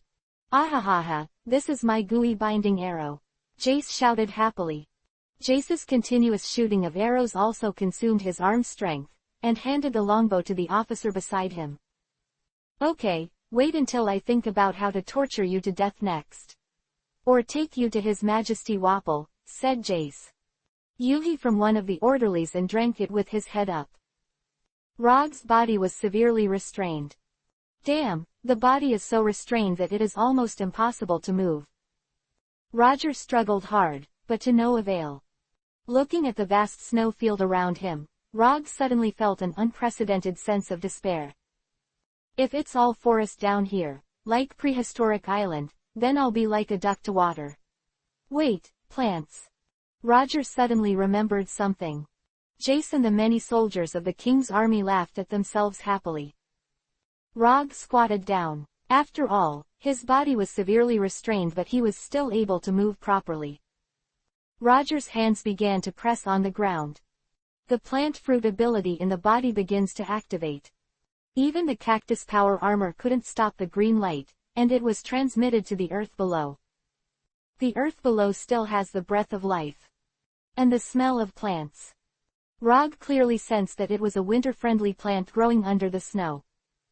This plant is also a vine. Very well, since it's a vine plant that grows under the academy. Then I'll call you Snow Vine. Roger was very surprised. Who was drinking Yuhi and resting, looked at Rog, who was half squatting. Rog's posture is strange, and he seems to be looking for something. "What the hell is this guy doing?" Jace said strangely. Rog continued to squat on the ground, the green light in his hand flickering more and more. Okay, the snow vines hidden under the snow field. Help me. Rog radiated amazing fruit energy all over his body. The green light filled his body and passed through his hands to the snow vines deep in the ground beneath the snowfield. The snow vines in the surrounding hundreds of meters were all affected. Jace also noticed something was wrong with Roger. The sharpshooter hurriedly dropped the yuhi wine and took the longbow from the officer. No matter what medicine this kid's gourd sells, I'll prepare it. Jace quickly put the bow on the longbow. At this time, Rog has already developed the power of plant fruits to the maximum. Shui Tang, 100 meters to break the enemy. Roger shouted. On the battlefield, both Jace and the king's officers and soldiers felt their feet tremble for a while. This is a force from the ground. Above the snowfield, within 100 meters, countless vines rushed out from the depths of the thick snow. These rushing vines beat the royal army. What's the matter? Gosh, rush out these monsters from the ground. It's a snake. No. It's a vine. How can it be like this? The soldiers of the king's army were in chaos. These vines rushing out of the ground are like extremely ferocious giant pythons, attacking the surrounding soldiers violently. Jace was also attacked by 2 vines. These vines use irregular movements, whipping and attacking enemies they can touch. Damn, what? Jess said. Immediately after, these vines rushing out of the snow began to bind the enemies they encountered. God, get back now. Jace ordered quickly. The king's army was in chaos and began to retreat to the rear in a panic. It was also Rog's attack that frightened these guys. Although these king's troops were well equipped, they had never seen Rog's attacking ability. Rog, who was still surrounded by thousands of horses just now, saw that his attack was so effective, and he was also happy. However, using such a powerful plant fruit ability consumes a lot of the body. Rog is already purple, and his whole body is soaked with sweat. It's really powerful, but it's enough to get me out of trouble. At this time, Rog was both excited and extremely tired. Rog continued to use the plant fruit ability. The palm continued to press on the ground, and the green light was continuously transmitted into the earth. Several vines rushed out of the snow around Rog. The vines began to clear the blue viscous fluid from Rog's body. Chapter 73 Powerful Enemy Cavalry. The white viscous liquid on Rog's body was quickly removed. Roger stood up again. Okay, you can continue to strike the enemy, Rog said. The surrounding king's army was already in disarray. It was really dangerous just now, and now the most important thing is to kill Jace. Rog still has those arrow wounds on his body. But now the battle can be said to be a race against time, otherwise it will be a failure. Rog jumped up suddenly and started rushing towards the chaotic king's army. The king's army is now retreating to the rear, and the army of several thousand people is unexpectedly defeated for a while. With the king's army approaching a retreat, Roger saw Jace on his horse. Jace also saw Rog. The sharpshooter's eyes are sharp. What? This guy is actually catching up, Jace said in surprise. Jace saw Rog rushing toward him like an unstoppable giant. Jace quickly picked up the longbow and quickly set up the bow and arrow. Come up and let you die without a burial. Jace looked back at Roger as he rode. Get ready to shoot deadly bows and arrows. Jace's tall horse ran wild, and some of the king's soldiers were trampled under the horse's hooves. Rog has taken precautions. Rog removed 2 iron plates from the 2 carriages that had just been destroyed. Block the 2 iron plates in front of them as shields. Jace shot a bow and arrow sharply. Come on. The iron plate that Rog used to block was shot through by Wapple arrows. However, only the arrow part of the bow and arrow penetrated the iron plate, and the tail and arrow body of the bow and arrow were stuck on the iron plate. Jace mounted 3 more vapor bows on top of the longbow. This guy can still use an iron plate to block arrows. Jace fired 3 arrows. The 3 arrows were also blocked on the iron plate. Rog rushed towards Jace, blocking the opponent's bow and arrow with the iron plate. Soon the two iron plates that Rog used to resist became hedgehogs. But he was already close to Jace. Jace was frightened, and quickly ordered the soldiers around him to say, "Hurry up and stop him." These soldiers of the king's army were still elite troops, and many began to intercept Rog. "Anyway, this pirate must be stopped. Everyone is fighting to the death, don't back down. Defeat this pirate and get seriously injured." The morale of the soldiers of the king's army was high, and they rushed towards Rog again. A large number of soldiers of the king's army lined up with their rifles to confront Rog. Fire! Hundreds of bullets were fired at Rog. Rog jumped up suddenly and hit the king's army heavily. "Ah! It's amazing. It's like a meteorite." Rog rushed into the king's army, waving his fists and fighting fiercely for a while. The body is charging like a wild beast. The troops of the king's army were sent flying in large numbers. The soldiers of the king's army had just plucked up the courage to confront Rog, but were quickly suppressed again. The infantry is scattered, the cavalry is here. The heavy casualties of the king's army infantry brigade dispersed quickly. Dozens of burly cavalrymen riding on the backs of handsome horses came over. The cavalry came with spears in hand.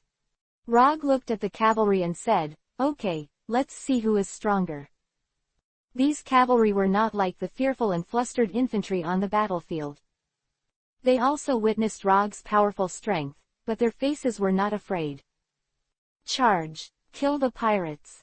The cavalry dashed forward with their spears at Rog. When approaching Rog, he quickly changed the cavalry formation. It surrounded Rog like a huge collar. "Well, there is also a formation. But the result is the same," Rog said. Suddenly, the cavalry rushed towards Rog from all directions. The cavalry stabbed Rog with 3-meter metal spears. In this wave, more than a dozen spears stabbed from all around. Rog couldn't dodge all the attacks either. When these metal spears touched Rog's cactus power armor, the cactus power armor whose defense was comparable to steel was actually pierced by the right spear. "What?" Rog rolled violently to avoid the attack. The cactus armor on his body was pierced 5 places. 3 on the back and 2 on the chest. There was blood dripping from the back and chest. More than a dozen cavalrymen returned to the formation. "How can it be like this?" Rog said with severe pain in his body for a while. Seeing that there are dozens of cavalry around him, surrounded by water. The 3-meter black spear in the opponent's hand was unimaginably sharp. Could it be the material of these spears? At this time, a cavalryman opened his mouth. "The spear material we use is wobble. It is extremely sharp, and the steel can penetrate it with the impact of cavalry. And our cavalry formation for you is a collar to kill the enemy, which can be attacked and defended, binding you like a trapped beast." Rog looked around. These enemies were very powerful. Now it's really entering the siege, and these cavalrymen are more dangerous than Jace. Chapter 74 Out of the Encirclement. The dozens of cavalry around him really trapped Rog like a huge collar. "These guys are really hard to deal with," Roger said. "I was caught in the enemy's cavalry position, and the enemy could attack and defend. If they don't break out, they will be killed sooner or later." Looking around at the cavalry, Rog was about to fight. Either the fish died or the net broke. Rog first eyed a cavalry. Rog used all the strength of his body and rushed over like a giant bear. The cavalry hurriedly swung a black spear at Rog. Rog rushed to the front of the cavalry, dodging the opponent's spear. These cavalrymen charged even more quickly on horses, but the 3-meter-long spears seemed inflexible in melee combat. Rog grabbed the 3-second black spear and threw the cavalry away. Rog stood on the snow with a 3-meter-long spear made of wapple alloy. All attack! The cavalry quickly began to attack. The cavalry charged towards Rog with their spears raised. With a confident look on his face, Rog charged towards the enemy with a spear. "Let you all turn your back." Rog quickly rushed to the side of a cavalryman. The spear in his hand is aimed at the horse and it is an assassination. The body of the horse was pierced, and the horse fell to the ground along with the knight above. "Look, this is the first man to turn his back," Roger said loudly. The black spear in his hand was stained with bright blood. The snow was also covered with blood from the horses. After the first cavalry was knocked down, Rog slammed into another cavalry rushing towards him. These cavalrymen were all in armor and armed with 3-meter spears. They're powerful in a straight-line charge, and with a spear made of wapple, it's strong enough to pierce through everything. But on the side, it does have a lot of glaring weaknesses. The opponent is holding a 3-meter spear, which makes the agility very poor. Rog seized on this and rushed to the side to assassinate the enemy's horses. The horses screamed for a while, and the second cavalry fell. After stabbing down 2 cavalrymen in a row, Rog rushed towards the enemy more valiantly. "Ah! His asshole! Ow!" With the screams of enemy knights and horses, a large number of cavalrymen were stabbed one by one. Rog became more and more brave in battle, wielding a 3-meter-long spear, coupled with a powerful charge, and killed in reverse for a while in the cavalry. The soldiers of the king's army who were watching were still very happy just now because of the victory of the cavalry team, thinking that they were still the victors. But now the situation has turned into Rog fighting to kill the cavalry. This guy is really not a cover. It's horrible. These pirates are really, how are they so powerful? In addition to this guy, there are 3 monsters. What a headache. What shall we do? Rog violently attacked the cavalry team, and 17 or 8 cavalrymen had already been overturned by Rog's people. However, these guys were still well trained, and soon the remaining 30 cavalrymen quickly opened up the distance again. Rog also temporarily stopped attacking. The formation of the place has changed. From the original formation of a huge collar, it has become a cavalry formation that is straight on all sides. This cavalry formation is like a square. There were 8 or 9 cavalrymen on each side, all with spears facing forward, surrounding themselves among them. "To deal with a villain like you, now use all sides to crush the formation," said the cavalry. Rog observed this formation. This formation is one-sided or two-sided charging.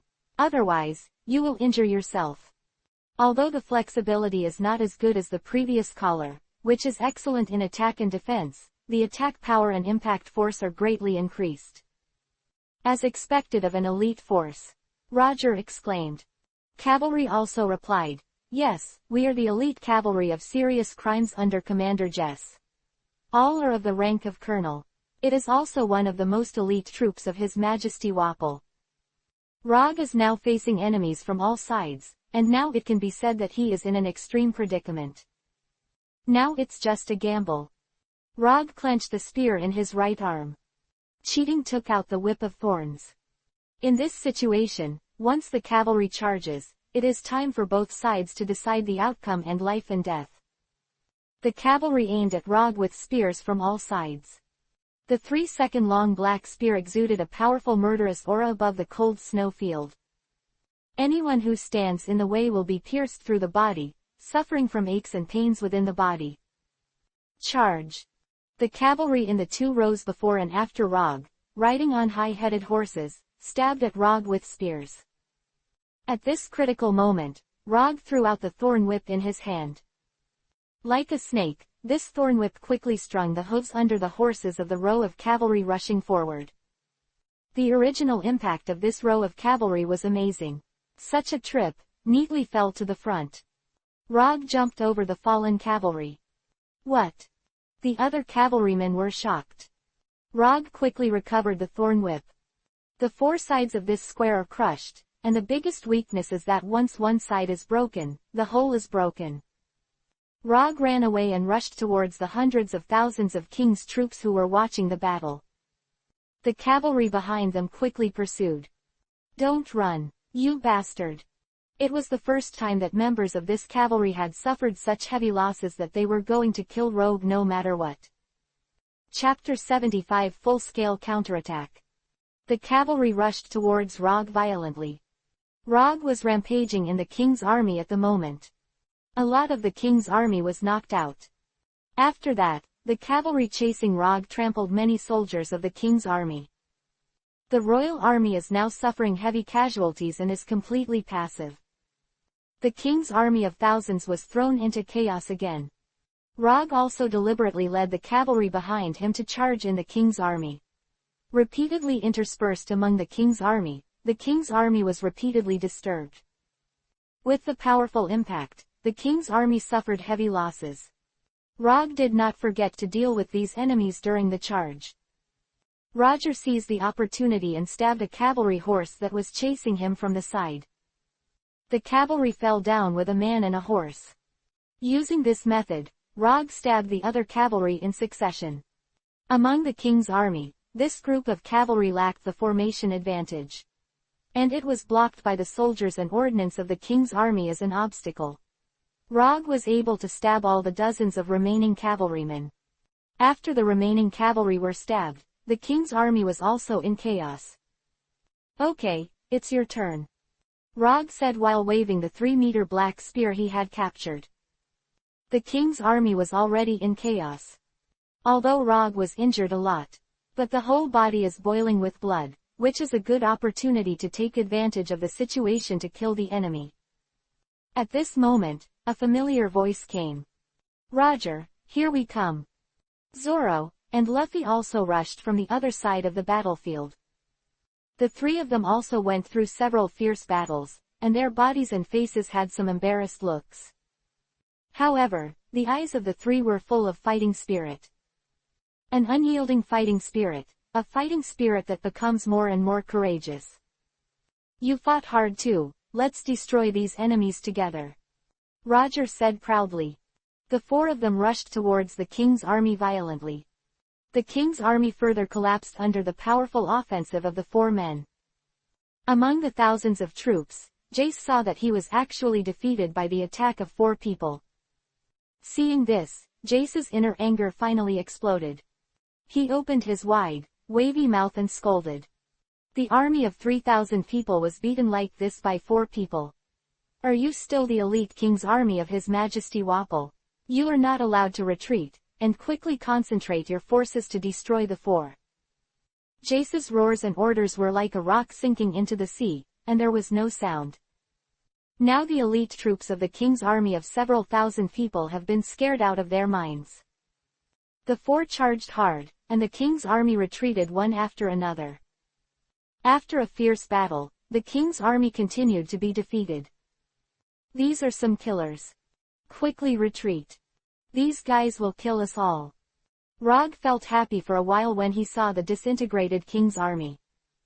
Just now, the king's army bombarded the village and killed an unknown number of civilians.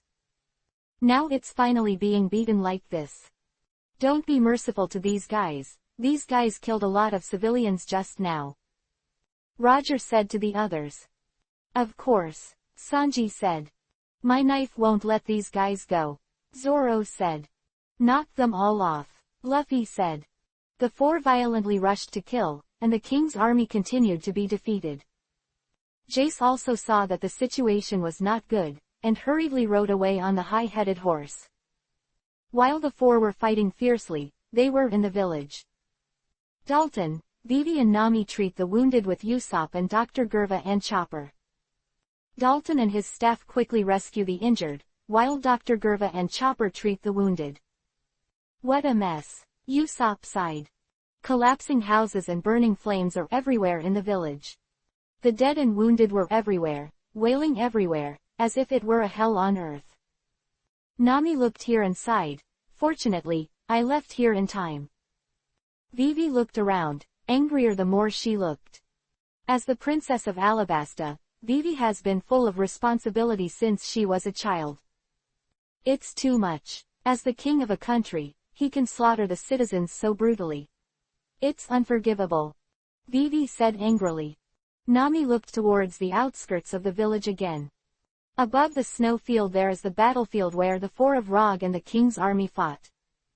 There has been no news for so long, obviously suppressing the other party. Rog and Sanji should be fine, Nami said worriedly. Usopp looked towards the outer battlefield. No problem, those 4 monsters. It's enough to make the enemy's head hurt to death. Usopp said reassuringly. Mary Ann rode on the fastback and looked around in fear. It's scary, but I'd better draw a pattern.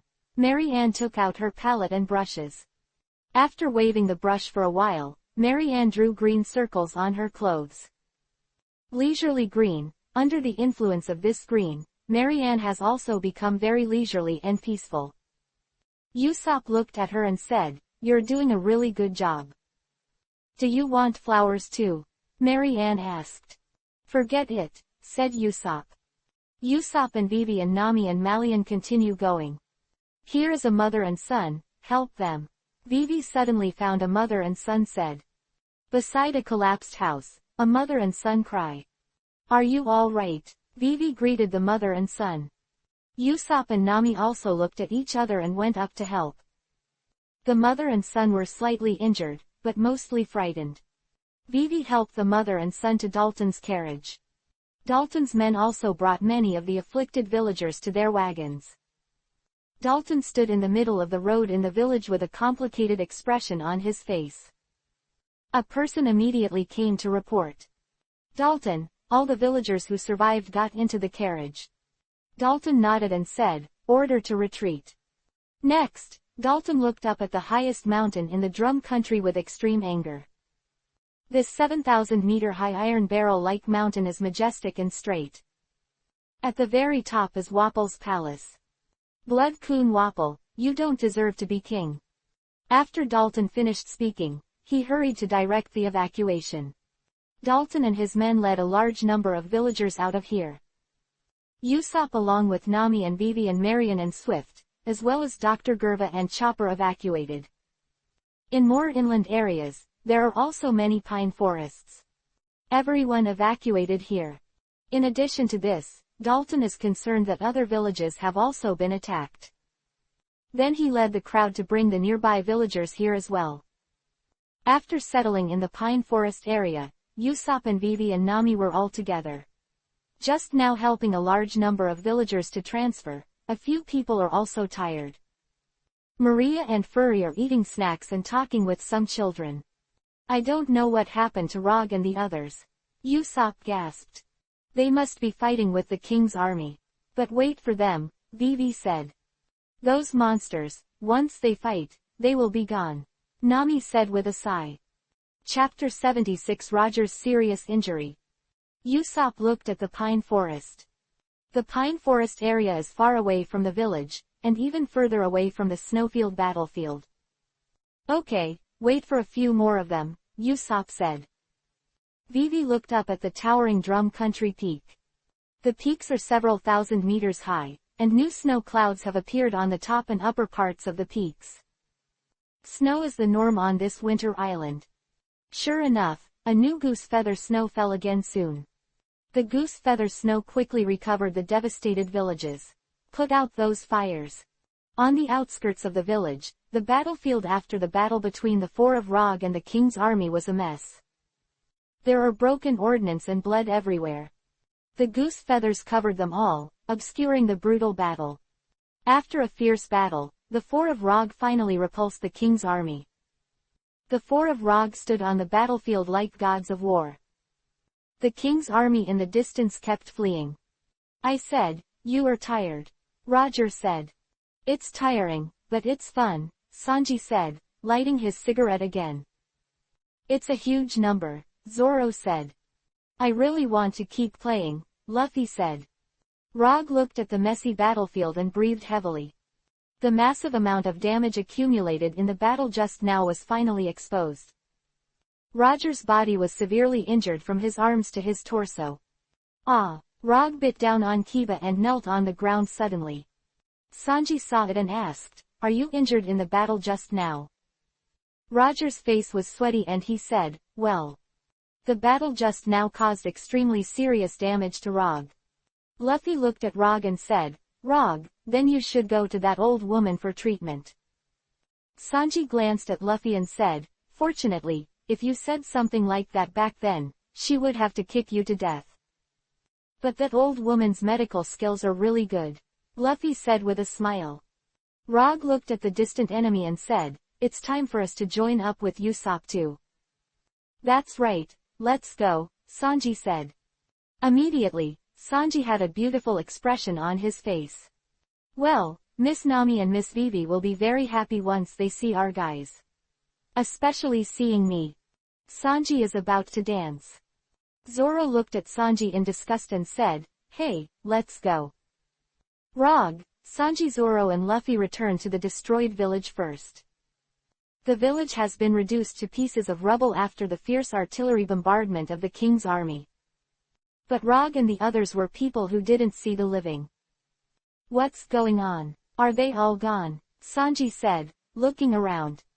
The people here must have escaped while we were fighting the king's army, Zoro said. Well, where did Usopp and the others go? Luffy said. Don't worry about this, Usopp and the others must have also evacuated with the others, Rog said. Just when the four of them couldn't find Bay. Suddenly a figure rushed over. Rog looked at the figure, and at the same time the sound entered his ears. It appears to be it, said Roger. I saw that he ran fast, and Usopp was on his back. Seeing the four of them, Usopp shouted happily, "Ah, you won." Luffy said happily, "Yes, we won." And Zoro looked at Luffy and said, "This guy is always so happy." Rog looked at Usopp and said, "Usopp, what about Vivi and Nami?" Usopp said, "Ah, they and the villagers have all gone to that pine forest area." After Roger heard it, he said, "That's good." Aren't Miss Nami and Miss Vivi hurt? Sanji asked. No, because Captain Usopp, a brave sea warrior, defended them. No one was hurt, Usopp said proudly, pointing to himself with a thumbs up. That's good. I'm worried about the safety of the two ladies. Sanji's face was relieved. Usopp's realization turned to Rog again, and Rog's face was now covered in sweat, and his face was very ugly. Although the body is still wearing the cactus power armor, the damage is also extremely serious. Many wounds bleed out, and even the armor was dyed Yuhi. Rog, your hands are really heavy, Usopp said. Rog bit Kiba and insisted, well, I can still hold on. Go to the pine forest area. Dr. Gerva is there too, Usopp said. Okay, Roger said. Everyone walked towards the pine forest area under the guidance of Usopp. The goose feather snow in the sky is still incessant. The fierce battlefield just now was covered with goose feather snow. Everything is back to peace. Finally in the pine forest area, Rog and Sanji also saw Vivi and Nami. Looks like you've won. Vivi stepped forward and said happily. Did those guys get rid of them? Nami said. Sanji's face, he said, yes, under our heroic battle, those evil troops were driven away. Luffy kept shouting, ah, meat. Is there any meat? There are other delicacies as well. I'm starving. Vivi quickly turned his gaze to Rog. Rog is now covered in injuries, and even the outside of the cactus power armor is covered with blood. Roger, your injury is so serious. Go get medical treatment now, Vivi said. Nami also looked at Roger in surprise. Thank you for your concern, Rog said. Vivi leads Rog to Dr. Gerva's place. Dr. Gulliver is continuing to treat the injured villagers. Chopper is helping out, handling the medicinal materials and medical equipment. Rog arrived in front of Dr. Gerva and looked at the rejuvenating doctor. Dr. Gerva glanced at Rog with her eyes. Did you have a fierce battle with the king's army? Dr. Gerva asked. Roger looked her in the eye and said, yes. After Dr. Gerva sent away a patient at hand, she began to pay attention to Rog. Although Rog suffered a lot of damage to his body, his eyes were full of unyielding will. I have some injuries, but please continue to treat the villagers first, Rog said. Dr. Gerva looked at Rog, and Chopper also came to Rog's side. The reindeer sniffed Roger with his nose, and he could clearly smell the blood. You are seriously injured, said Dr. Gerva. Rog did not deny it, but looked at Dr. Gerva calmly. Heroes against Wapol, even pirates. I'll give priority to healing. Sit down. Dr. Gerva said very seriously, her tone full of respect. Seeing that the other party was so sincere, Rog could not refuse. Start to use the plant fruit ability to untie the cactus power armor on the body. With the release of the power armor, Rog's severely injured body couldn't support it, and he half-kneeled to the ground. Chapter 77 Roger's Treatment. Rog was half-kneeling on the ground, blood dripping from his body. After a fierce battle before, especially when Jace's bow and arrow pierced through. There were also spear stab wounds by the enemy cavalry. Roger's arms and torso suffered a lot of damage. In addition, Rog's body was bleeding heavily. "You're so badly injured," Usopp said in surprise. Luffy and Nami and Vivi all showed surprised expressions. Roger's face was covered in sweat and blood. Dr. Gerva said, "Hurry and sit down." Rog sat down, his muscles twitching. The damage he suffered just now was finally fully revealed because he was relaxed. Dr. Gerva examined Rog's arms, chest and abdomen.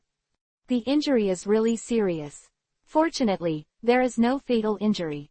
These wounds seem to have been stabbed by a sharp weapon," Dr. Gerva said, carefully examining the wounds. "What a bloody fight this time," said Usopp Kiba, his teeth chattering. Dr. Gerva said to Chopper first, "Chopper, give me the anesthetic." Chopper trained to take a thick jar of anesthetic from his medical kit. And use a needle to aspirate the anesthetic. "Here." Chopper gave the anesthesia needle to Dr. Gerva. Dr. Gerva continuously injected the anesthetic from the needle into several wound areas of Rog. "Okay, it's time for you to use a scalpel. Fortunately, there is no sharp weapon in the body," said Dr. Gerva. "Please have an operation," said Roger. Dr. Gerva began serious surgery. Although some of Rog's injuries were not fatal, they were also deeply hurt. Dr. Guliva cut open the wound and dealt with it. Then apply the medicine and then resuture. Both Nami and Usopp bit Kiba during the operation, and finally turned their faces away.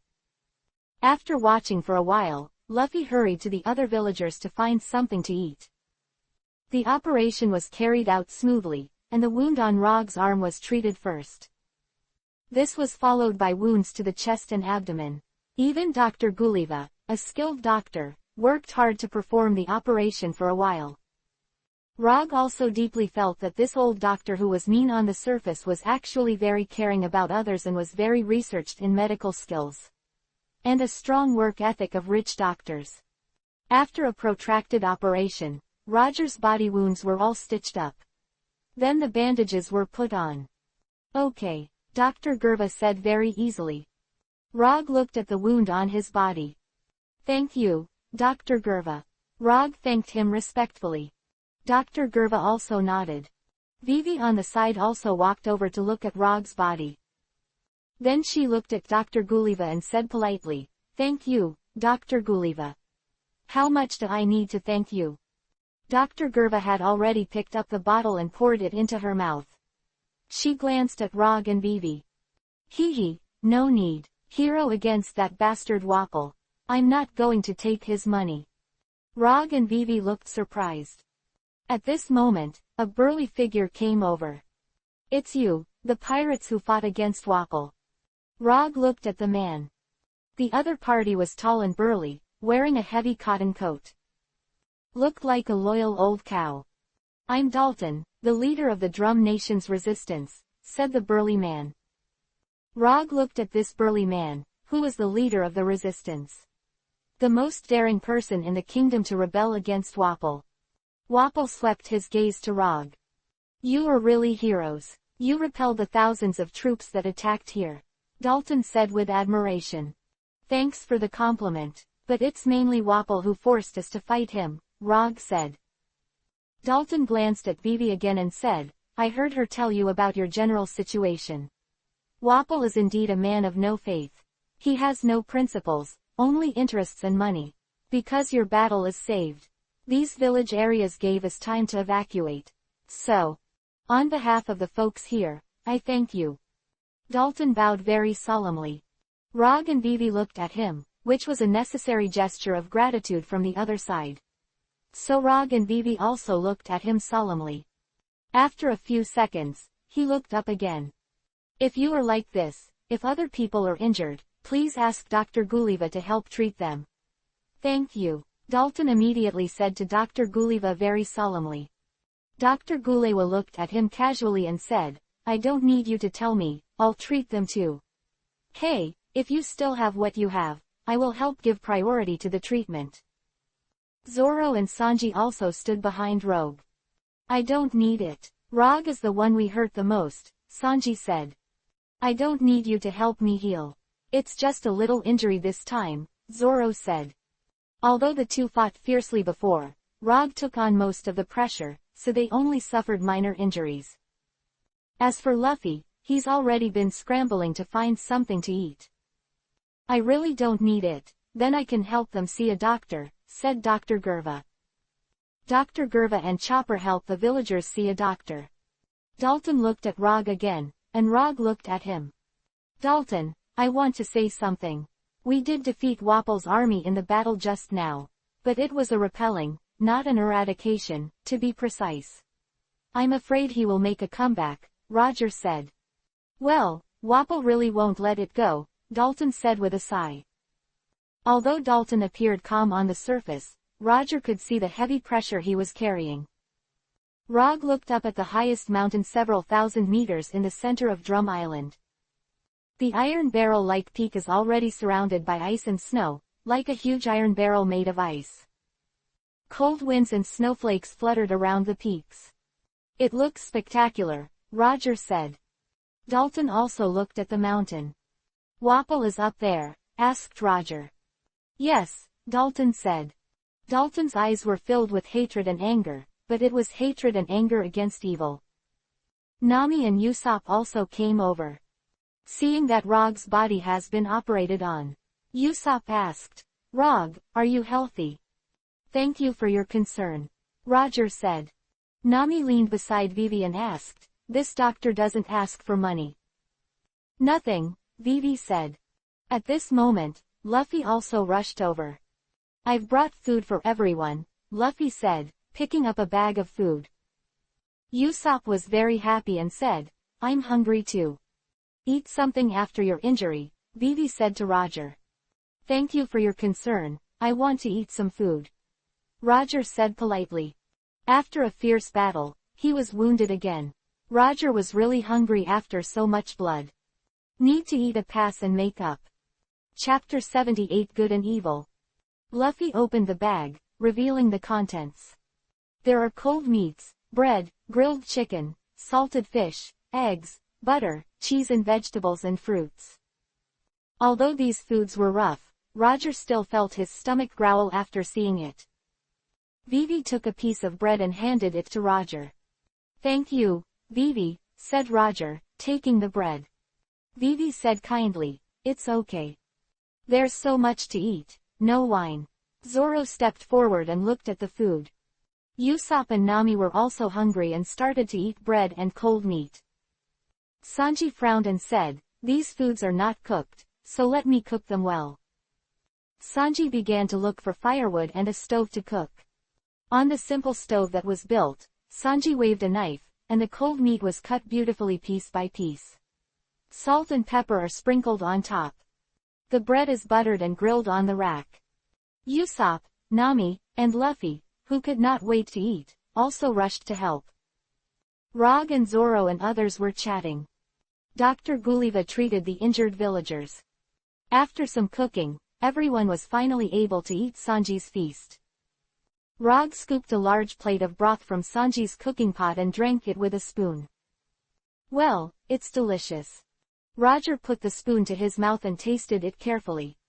The rich soup, delicious diced meat, and soft vegetables are all memorable for a long time. One spoonful after another, Rog drank a large plate of fragrant broth. After Roger finished drinking, he went to the pot again and filled another plate. This time Rog took a piece of toast from the simple table next to him and put it in his mouth. Sit by yourself by a pine tree and eat toast while drinking delicious broth. While eating delicious food, you can look at the surrounding pine forest. Thousands of villagers are now taking refuge here. Wapple's resistance also rested here. But even so, Usopp and Luffy did all sorts of hilarious moves that made the villagers and Wapple's men happy together. The sky is constantly falling when the goose feathers snow, but this piece is extraordinarily warm, not the warmth of the air, but the warmth of the heart. Dalton came over again and sat beside Roger. Dalton looked at Roger and asked, "Does your injury feel better?" "It's better, thank you," Roger said. Dalton sighed and said, "We're under siege now." "What?" Roger asked. "Wapple's subordinate Jess mobilized more troops to attack here after the defeat. This time their attack will be very terrifying," Dalton said. "That Jace was very unwilling to lose, and it will definitely be like this," Rog said. "The scouts are already investigating, and there are about a larger number of enemy troops besieging here. The number is at least 5,000 people. There are also a large number of heavy artillery weapons," Dalton said. Rog looked at the goose feather snow in the sky and felt psychological pressure for a while. "We're friends in the trenches now?" Dalton asked. "Of course it is," Roger asked. Dalton was silent for a while, and then said, "I used to think that pirates are all bad people. But you let us know that pirates also have good people. And you are all young people. You don't have what pirates have. That evil. Dalton, what do you think separates the good from the bad? Is it identity?" Roger asked suddenly. "It doesn't seem to be. It seems that among the kings, there are good kings who love their people like sons, and there are violent Kuns like Wapple," Dalton said. "The good and the evil of a person lie in the individual's character and choice," Rog said. Dalton looked at the sky for a long time and said, "Maybe you're right." Rog continued to ask, "If you break out of the encirclement, can you rush out of this island?"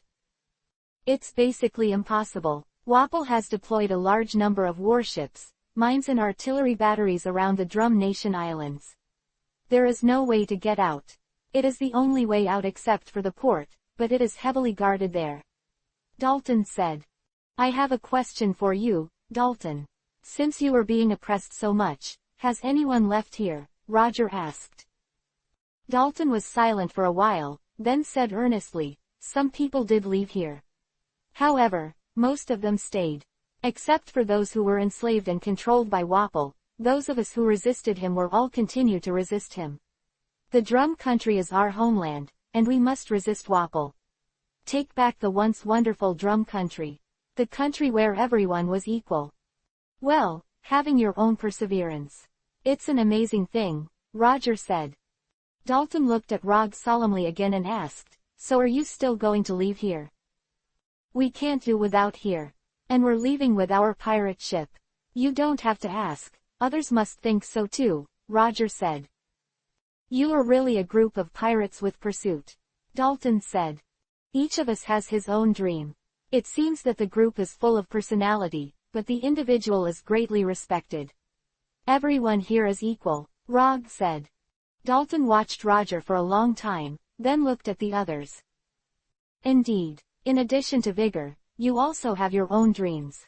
I have seen many pirates, but they are only pirates for money and even killing and abusive desires. You are for personal dreams.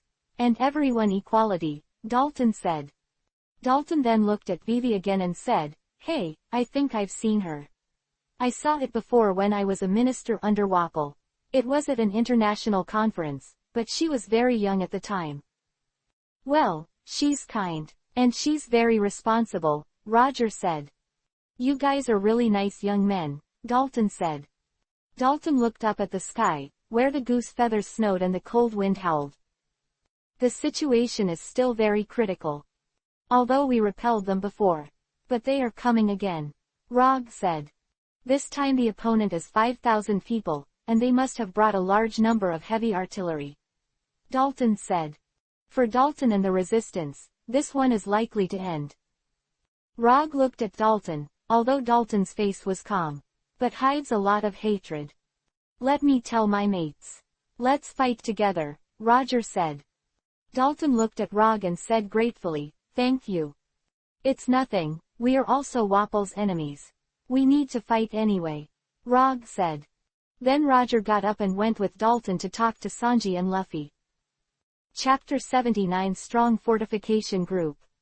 Roger and Dalton went to Sanji and the others. The crowd discussed.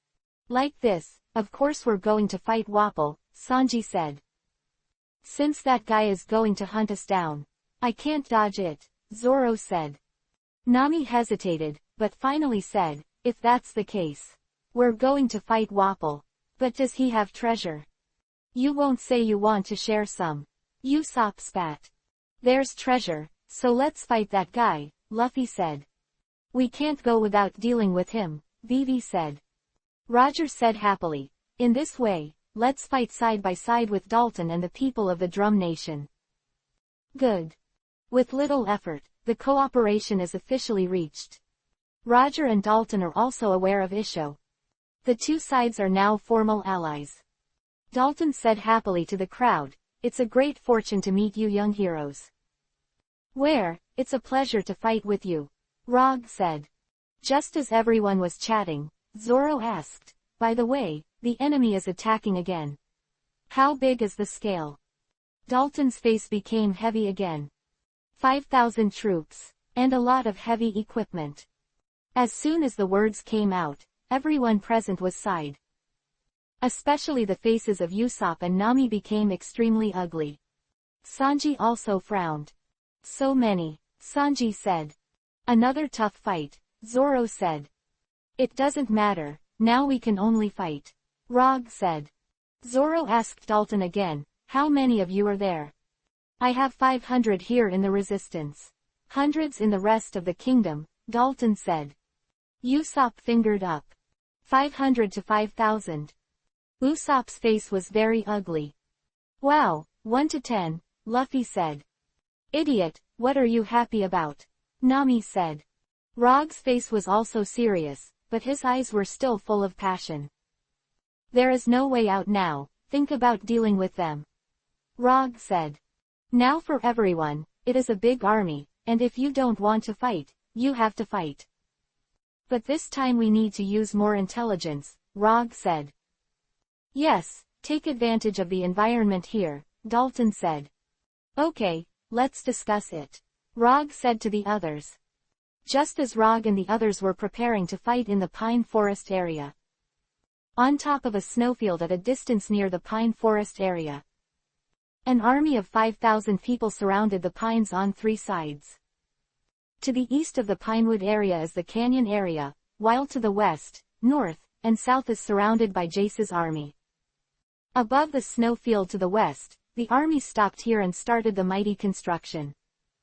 Large numbers of bricks made of ice were built into fortifications. There are large carts of ice blocks everywhere, which are then cut into ice blocks on the spot. The ice bricks are stacked again, formed, and then poured with water and completely frozen into a rectangular house. Among the fortifications, Jace and a group of officers patrolled. Well, sure enough, it's a good idea to use fortifications to surround the enemy, Jace said as he walked. More than a dozen officers around him respectfully introduced the situation to the wave-mouthed commander. It is icy and snowy here, and the ice block is built into a fortification.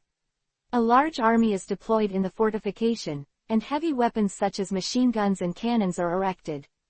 Once the enemy charges and breaks through, they will use the fortification to resist the enemy. An officer said. It goes without saying that this group of resistance forces, even those pirates before, cannot break through these fortifications, said another officer. The corner of Jace's mouth twitched at the mention of pirates. It was accompanied by emotional twitches. The surrounding officers immediately noticed that they had said sensitive issues, and their faces changed. Jace was very annoyed that Rogue and the others had beaten him so badly. But Jace waved his hand immediately and said, "It's okay, let's talk.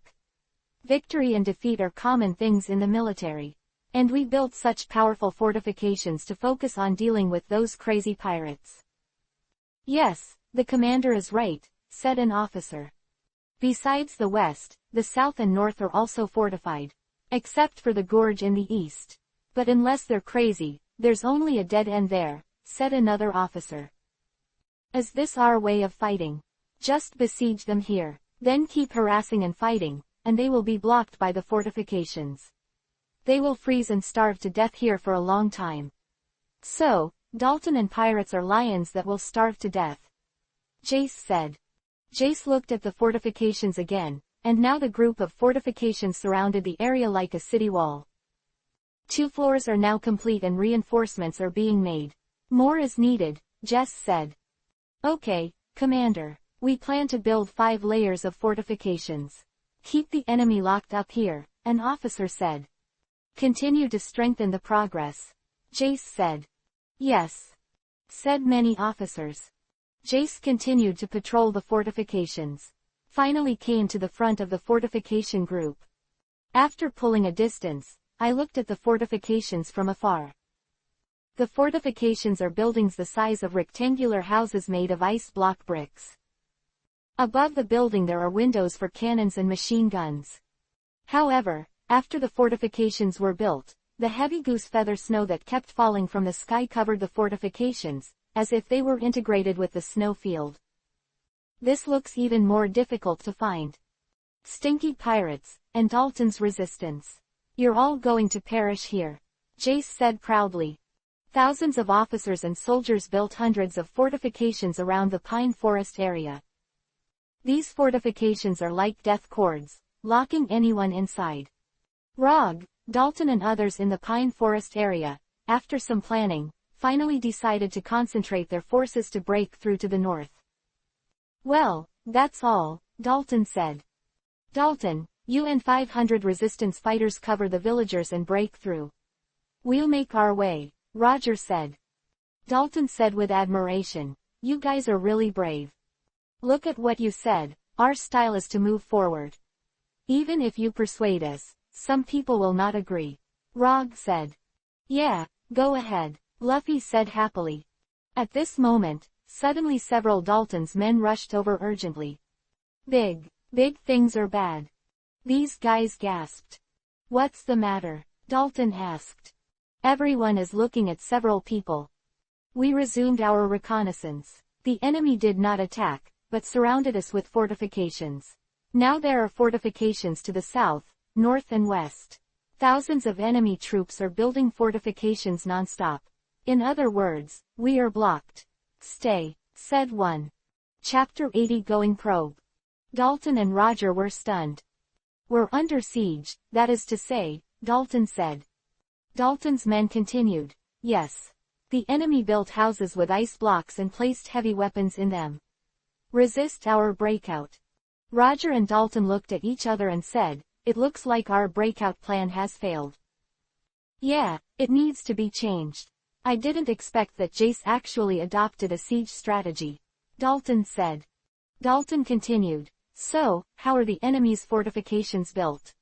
From the west, south and north are the fortifications. The 2-story fortifications have already been built. More are still being built. Dalton's people continued. Dalton and Roger's faces became extremely serious. It is now besieged. By the way, Dalton, there is not much material in this pine forest area. Could it be that the other party wants to consume us by starvation and cold, but we die without a fight? Rog said. Dalton looked up at the constant goose feather snow in the sky and said, yes, we only brought a small amount of food and supplies to this pine forest area. Once consumed, it is death. Rog said, then this is the case. Let's go scout. After all, it's better to see it with our own eyes. Okay, the specific situation needs to be seen in person, Dalton said. After the discussion, everyone went to the west to explore. Dalton and Roger and his party went to the snowfield west of Pinewood. Here is the enemy's fortification group. After arriving, Dalton's men said. When everyone looked, they saw a group of hundreds of rectangular-shaped fortifications covered in snow blocking the front on the snowfield to the west. These fortifications were covered up by the heavy snow that fell from the sky. So at first glance, I thought it was the naturally formed Koyuki Mountains. So many, they are actually fortifications, Dalton said. Usopp pulled the goggles off his hat and looked at the fortifications. In the goggles, Although these fortifications are covered with snow, there are still some windows on them. There are also cannons and machine guns inside. It's terrifying, Usopp gasped. Sanji looked at the group of fortifications and said, "It seems that the Wavemouth has suffered a loss last time and learned a lesson. This time he built so many fortifications. It's really hard to deal with," Zoro said. Vivi looked at the fortification group and said, "These, if you charge, it is really difficult to rush out." Luffy said excitedly, "It's fun, rush over and take a look." "Are you crazy? Don't startle the snake," Nami said angrily, punching Luffy. Rog looked at these fortifications, knowing that he would definitely not be able to rush out. And the enemy is still strengthening the fortification defense layer by layer. "Dalton, the front must not be able to rush out," Roger said. "That's right, we're blocked here," Dalton said. At a time when everyone was feeling sad, among the fortification groups.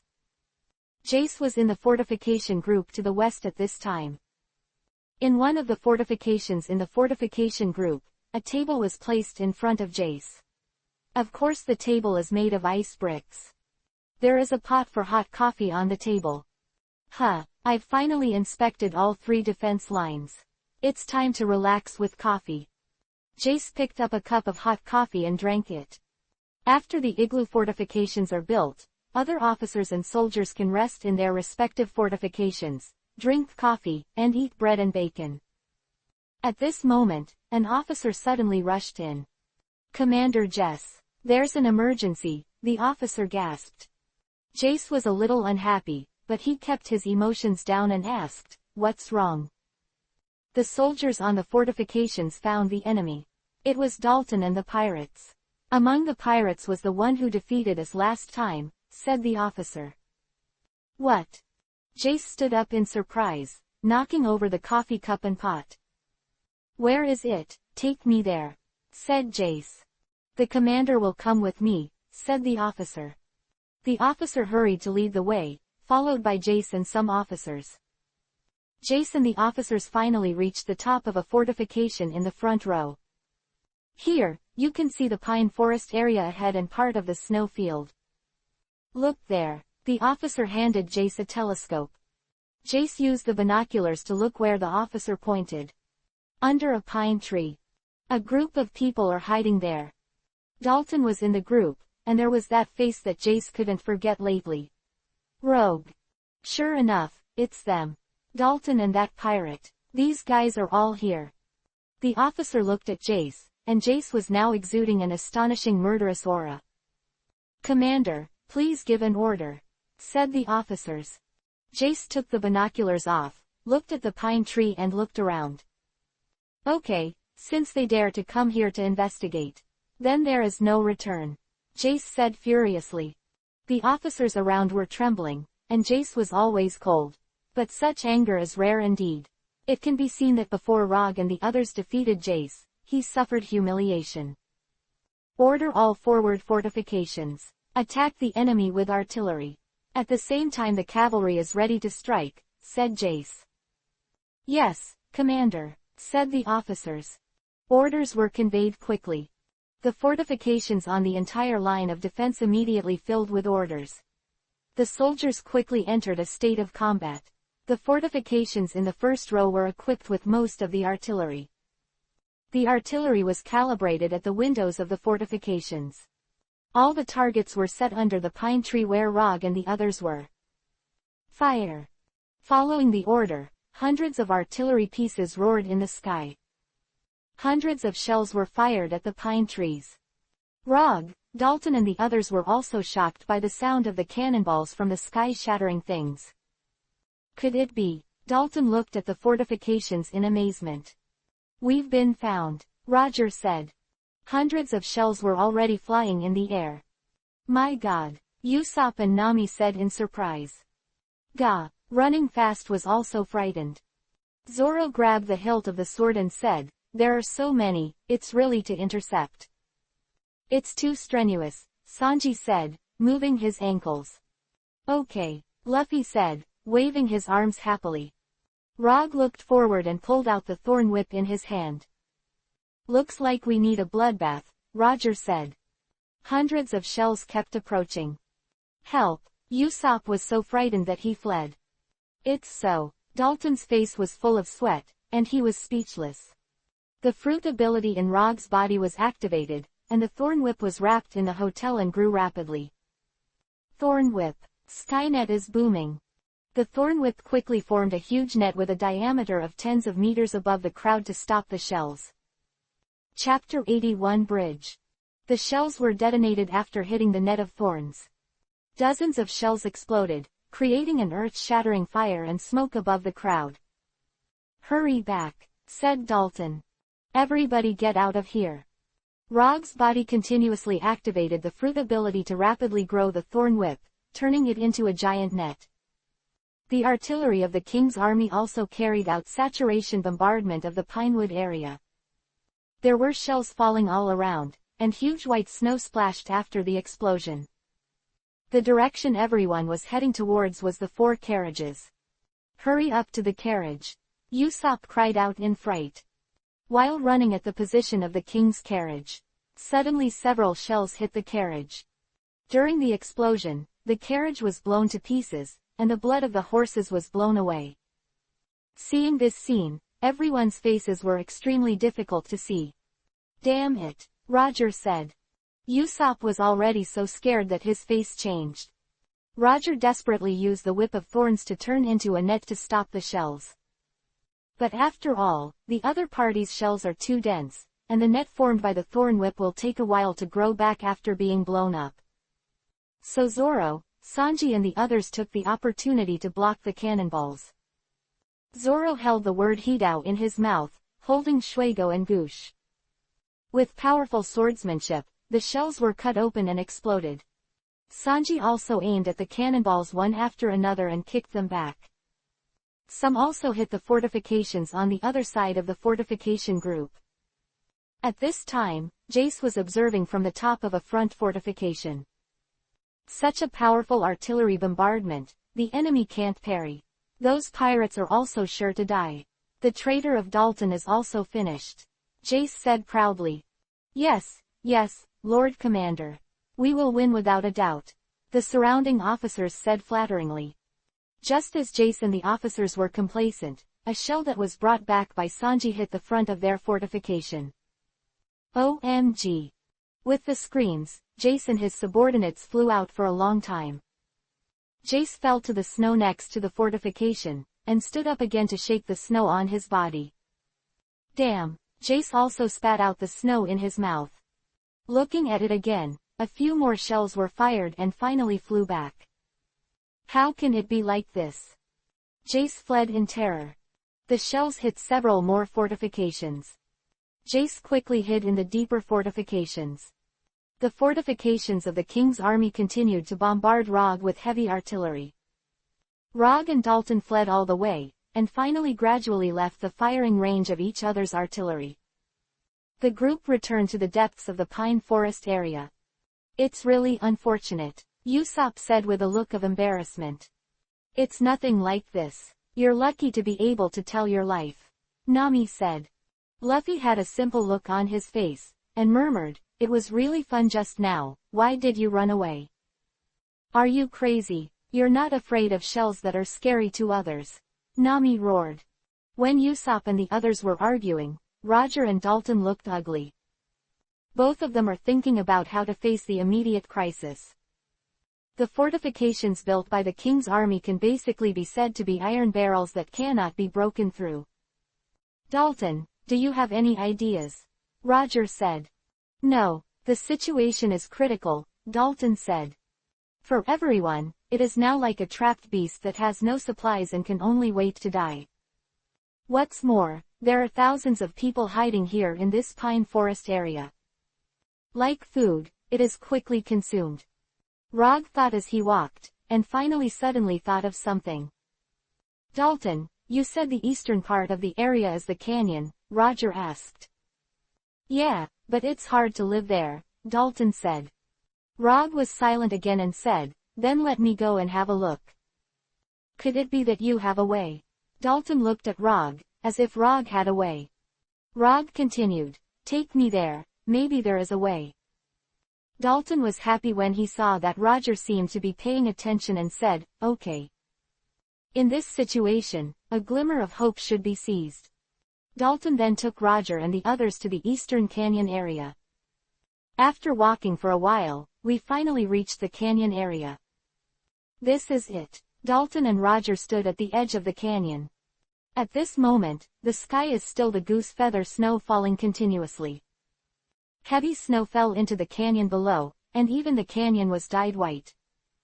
Rog looked down from here, and there must be a distance of hundreds of meters or even deeper below. From this side to the flat land opposite to the canyon, there are more than 40 meters. Looking carefully, there are no bridges around. Dalton looked at Roger and asked, "Roger, do you have an idea?" "Yes," Roger said. "What idea?" Dalton said.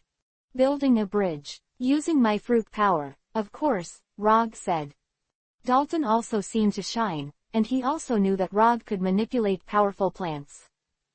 Roger continued to walk along the edge of the canyon cliff for a while. In the end, Rog arrived at the best place on the edge of the cliff and on the opposite flat ground. "Okay, it's time to build the bridge," Roger said. Roger quickly walked to a pine tree near the canyon. This pine tree is so tall that it can be used to make bridges. Rog began to use the power of plant fruits all over his body, and he saw a green light all over his body. Dalton and others also saw Rog's powerful fruit abilities in action. Then, Rog wrapped his arms around the pine tree. In the eyes of everyone, the pine trees began to grow rapidly. The whole pine tree rose from the ground. The pine tree moved to the side of the canyon under the ability of Roger's plant fruit, and the pine tree fell sideways. The pine trees also continued to grow, quickly becoming 50 meters long, across the top of the canyon. This is not over. The trunk of the pine tree continues to grow and becomes a very gentle bridge like giant pine tree. "Okay." Rog was finally done, gasping for breath. "Finished," Usopp said loudly after recovering from his composure. "He's so handsome," Luffy said. "Still strong," Sanji said. "I have to say, this is very good," Zoro also said. Dalton was even more shocked and said, I can't believe it." Rog was also covered in cold sweat. He was exhausted from using the fruit ability just now. However, the cold weather here quickly subsided. Dalton and several of his entourage were shocked and unable to extricate themselves.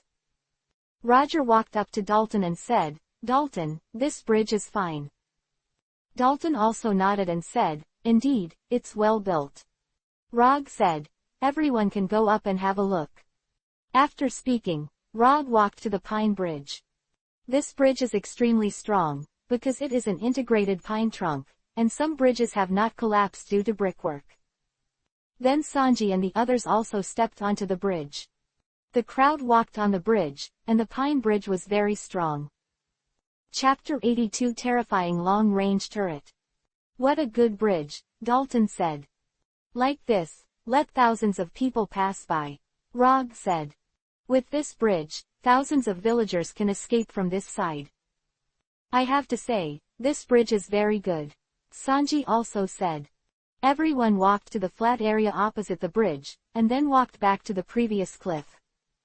Standing on the edge of the cliff, Roger said to Dalton, "Okay, let's go and get the villagers to transfer." Dalton nodded and said, "Yes, this pine forest area is actually not safe. Although the enemy does not attack, the opponent may have powerful long-range artillery." Roger and Dalton hurried back to the Pinewood area. Dalton's men quickly began moving thousands of villagers. Thousands of villagers passed through the pine bridge and started the transfer smoothly. Among the fortifications in the west, Jace was resting in a fortification.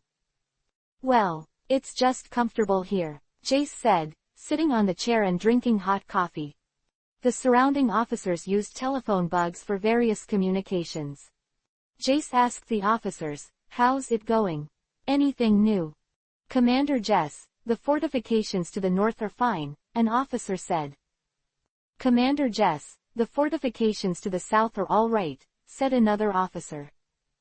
After hearing this, Jace nodded in satisfaction. Obviously, these pirates and Dalton are all afraid of our fortifications. Jace said proudly. The last time Roger and Dalton scouted, they were repelled by fierce firepower. Jace is already very sure that no one dares to charge the fortification group again. The fortifications trap the opponent like an iron wall. An officer asked Jace, Lord Commander, what will happen to these enemies in the future? Didn't the large caliber mortars made by Drexus be installed on the 7 iron barrel peaks before? After they are installed, they can bomb targets in the country of the magnetic drum. Of course, including here. Jess said. The officers' faces changed greatly when they heard this. You said you would bomb this place. The officers said in surprise. Jace said naturally, yes, just in time for the weapon experiment. In this case, Dalton will be wiped out, an officer said. Jess said proudly, Dalton and those pirates are the ones who should be killed. This is the best way. However, Commander, when will the shelling be carried out? An officer asked. As this, according to the current situation. It will take about half a day to install those cannons. That is to say, the first shelling will start after half a day. Jess said. After Jace finished speaking, he poured a new cup of coffee into the cup ray and continued to taste. The sky above the drum country is still falling with goose feather snow, and the time is gradually approaching the evening. The cold wind picked up at night. In the eastern canyon of the pine forest area, the villagers moved from above the pine bridge to the area opposite the canyon. On the flat ground opposite the canyon, Rog and Dalton and their group brought a group of villagers in time. Finally, so many people are now able to get out of here. Dalton said. Rog looked at the pine bridge, which allowed thousands of people to pass without the slightest problem. Dalton, so many people moved. And where did they go? It's getting late, Roger said. It's getting late now, and the climate here is cold and windy. Thousands of people still don't know where to move. Let's see if Dalton can do anything. I have a way to go to those areas that we know about, Dalton said. Usopp also shook his body and said, Hey, have you discussed it? It's really cold here. Well, the food was almost eaten before. We spent 2 days in the pine forest area. Hurry up and find a place to get some ingredients, and I will cook some delicious food for Nami and Miss Vivi. Sanji said. Indeed, so many people need to be settled, Vivi said. Gah, he ran so fast that he cried out from the cold. Zoro also felt a little sleepy and said, It's good to find a good place to sleep. Okay, please follow me, Dalton said. At this time, the top of a nearby iron barrel peak. This peak is the third peak from north to south on Drum Island. The tops of several thousand-meter peaks are flat. In this flat area, there are warehouses and 4 large forts. The warehouse is full of ammunition, and there are large numbers of soldiers guarding it. 4 large turrets are located at the 4 corners. Hundreds of soldiers are now working swiftly. 4 large forts were repeatedly inspected by them. The inspection of the number 1 battery has been completed. The inspection of the number 2 battery has been completed. The inspection of battery number 3 is completed.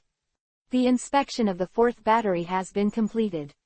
The officers of the 4 forts gathered in front of the colonel of the king's army at the top of the mountain and reported the situation. Well, fine, said the bearded colonel, nodding. The colonel held the phone and said, Report to Commander Jess. The artillery on the top of North 3 is ready. 4 large Drexus long-range mortars have been installed on the battery. The voice of Jace came from the opposite side of the phone bug, and the other party said proudly, That's good, now you are targeting the pine forest area as planned. Be careful, use incendiary shells. Yes, Commander Jace, replied the colonel. The 2 sides then ended the call. The bearded colonel gave the order. All the officers and men obey the order and aim the 2 forts that can attack the pine forest area, namely the number 1 and number 4 fortresses, at the pine forest area. Load the incendiary shells, calibrate and shoot. Yes, sir, said the officers. Then the officers of Turret 1 and Turret 4 rushed to execute the order. The colonel arrived at the edge of the mountain with 2 other battery officers and some adjutants. Watch the bombardment about to begin. 1 and number 4 are aimed at the pine forest area to the northwest of the mountain. Above the 3-story-high battery of the number 1 battery, a 10-meter-long and 1-meter diameter long-range large mortar is being calibrated. The 10-meter-long long-range large mortar made of stainless steel is painted black, with the words, "Made by Drexus," on the cannon. The bottom of the long-range large mortar is a 360-degree base that can be rotated on a shaft. Next to the long-range large mortar is a calibration device with an ultra-long-range telescope. Existing Lexus-trained artillery mappers who have been there in person are making adjustments. The calibration sighting device has an ultra-long-range telescope on it, which can be combined with the scale of the device to determine the distance. In addition to the long run, there is also the height difference. After calculating the data, skilled artillery surveyors came up with the inclination value of the long-range large mortar itself. The target area is 29 degrees northwest. The lateral distance is 6,700 meters, and the height difference is 4,100 meters. A 75-degree slope is recommended. The artillerymen, who were manning the long-range large mortars, quickly got the cannons into place. Huge long-range mortars full of murderous intent were aimed at the pine forest area. The next 4 artillerymen pushed the shell loader with the runner and lifting lever to the rear of the long-range mortar. The artillery turns the wheel, and the lever mechanism lifts the giant shell. The hatch at the rear of the long-range mortar was opened, and a spherical shell with a diameter of 1 meter was loaded into it. 4 turret also made numerical confirmation, adjustment and reloading according to its own. Both turrets are aimed at the target area, the pine forest area. Fire. 2 earth-shattering shelling sounds, 2 firelights pierced the night sky and fell like a parabola towards the pine forest area. Chapter 83 Horror Weapon. 2 huge shells hit the pine forest area. 2 earth-shattering explosions blasted the bullet point into a burst of fire. At the same time, more palm-sized sub-cannonballs flew out and shot in all directions. These sub-cannonballs were filled with special incendiary agents, and they burst open after they landed again. 2 huge seas of fire quickly appeared in the pine forest area. In this dark night, everyone can see clearly. Rog, Sanji and the others, Dalton and the villagers, who had just retreated from the pine forest area, saw this earth-shattering scene. "What's wrong?" said Usopp in surprise. "Don't tell me they bombed here," Dalton said. "Bombardment. It's like a fire." But just now, the trajectory of 2 artillery shells was indeed shot from the direction of this kind of mountain. Rog said. "It looks like a cannonball that can burn," Sanji said. "It's terrifying destructive power," Zoro said as he watched the raging flames. The pine forest area was full of fire, and only 2 shells caused such burning and destruction. And in the fortification group in the west of the pine forest area, Jace was already standing on top of a fortification, watching the spectacle. Through the binoculars, Jace saw the fires raging in the pines. Its amazing destructive power, as expected of the advanced artillery shells and long-range giant mortars made by Drexus. Jace said with a sigh. The surrounding officers were also very shocked. After observing for a while, Jess said to the officer on the side, "Send orders to the battery on the top of North Number 3 Peak. Let them continue to attack." As ordered, an officer hurriedly contacted with a phone bug. At the top of North 3, the colonel in charge of the mountain's fort received a phone bug order. "Well, okay, we'll attack again right away." The colonel hung up the phone. From the top of the mountain where the colonel and hundreds of other soldiers stood, the burning pine forest below was perfectly visible. This mountain is 4,000 meters high. It's amazing to see from here. The 1st and 4th batteries continue to attack. The colonel gave the order, and the artillery hurriedly made another attack. The 2 cannons fired 2 more powerful incendiary shells. 2 dazzling cannonball trails shot towards the pine forest area. 2 new fire seas have been added to the pine forest area, which is even more dazzling. Rog and Dalton in the eastern part of the pine forest area looked at the track that kept sliding down the mountain, followed by the amazing flames. The pine forest area is now a sea of flames. Wapol has a new weapon, Dalton said. Are these new weapons? Roger said to Dalton. Dalton nodded and said, Wapol is obsessed with wealth and force. So on the one hand, he expanded his wealth, and on the other hand, he expanded his army and purchased advanced weapons. Although the size of the drum country is not very large, the amount of arms purchases as the world government's affiliated countries are among the best. I heard a while ago that he ordered special super powerful weapons from Drexus, and it turned out to be these things. Vivi looked at the terrifying scene and said, Wapol, what he is after is this kind of power. Wealth and power, economic kidnapping of the people, and military suppression. What a horrible guy. Nami looked at Vivi and said, Vivi.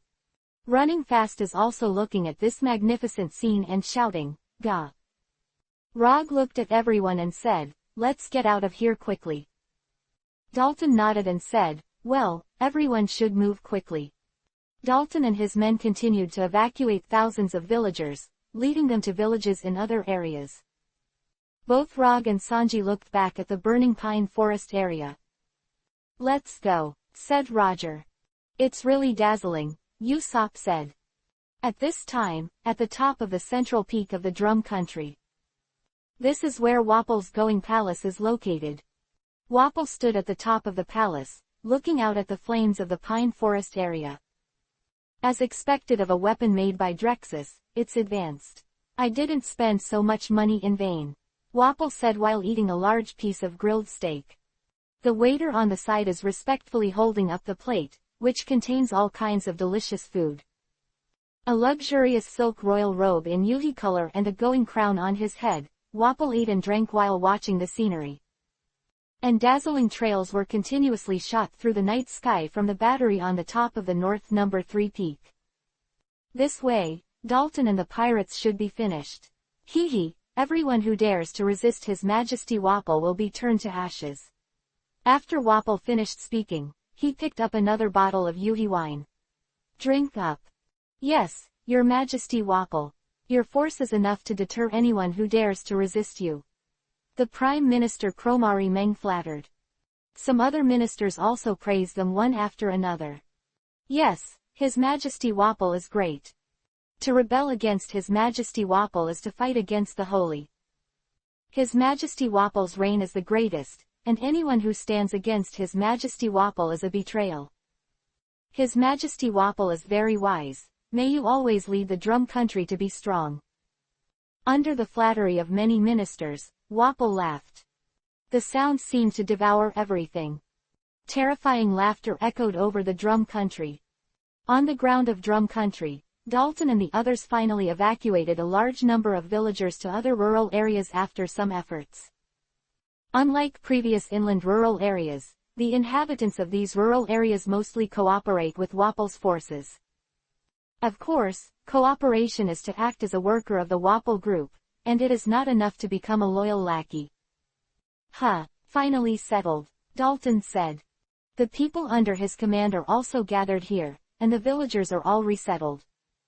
All these villages are also against Wapol, and they also secretly help these victimized villagers. Dalton, although these villages help these villagers. But we are different. Now Wapol is always coercing and enticing, but we can't stay here for too long. One of Dalton's men said. That's a big problem. If I've been here for a long time, I'm afraid Wapol will take a knife on this area, Dalton said. Roger came over at this time. Dalton, let me help you, Roger said. Dalton and his subordinates all looked at Roger. Rog's powerful skills had convinced them before, and Rog said that he was surprised to help everyone. Dalton's face was very serious, and he bowed deeply first. I'm sorry to bother you so much, Dalton said sincerely. It doesn't matter, are we in a trench? Roger said. Chapter 84 Stump, Underground Space. But with so many people, How are you going to help them? Dalton asked again. I have a way, let me get you an underground base. Rog said. Underground base, Dalton and the others said in surprise. Rog took Dalton and the others to a snowy area in the suburbs. There are also many cut tree stumps here in the snow. Roger went to a tree stump with a diameter of more than 1 meter and carefully observed the tree stump for a while. Okay, is that all? Roger said with satisfaction. The others looked at Rog suspiciously, not knowing what Rog was going to do. Rog used the fruit ability in his body. On the snow under the night sky, everyone saw Rog's body emitting a powerful green light. Rog held the stump with both hands.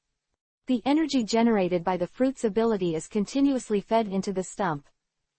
Now Rog can clearly see the structure inside the stump, and the fibers are injected with the energy of his own plant fruit. The energy of the plant fruit transforms every fiber of the stump, causing the stump to grow and change violently.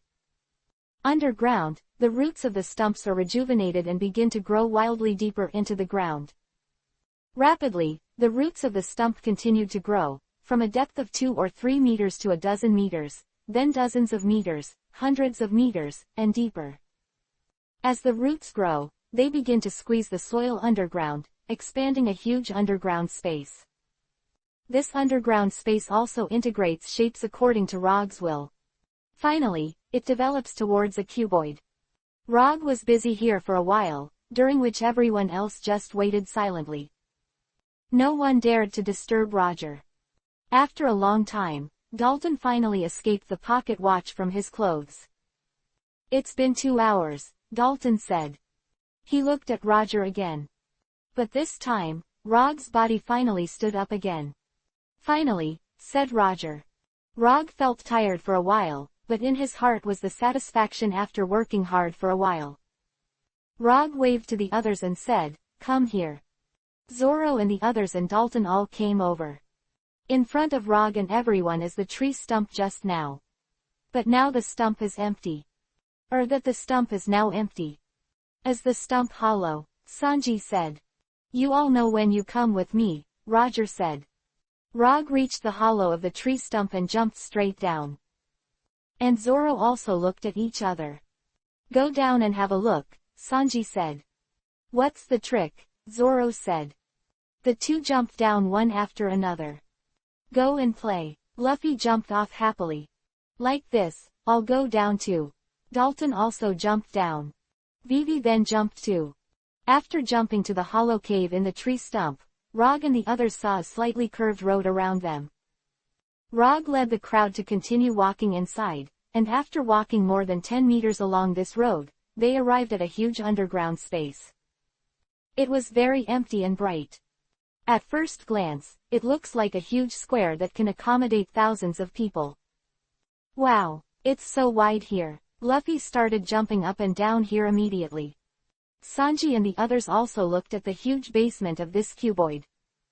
How could this be? Dalton said in shock. Really? Sanji said. Unbelievable, Zorro said. Everyone saw that this was a huge basement in the shape of a cuboid underneath.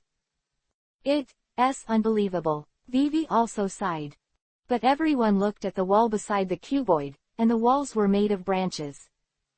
What's the matter? These are actually made of branches, Dalton said. Precisely, these branches expanded and grew rapidly, and finally compressed the soil to form a huge basement. Rog walked to the wall and said.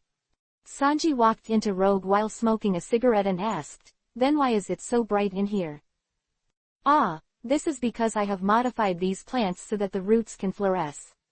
Rog said. Vivi looked at everything here and said in surprise, well, there can really be a lot of people here. Ah, it's really spacious here.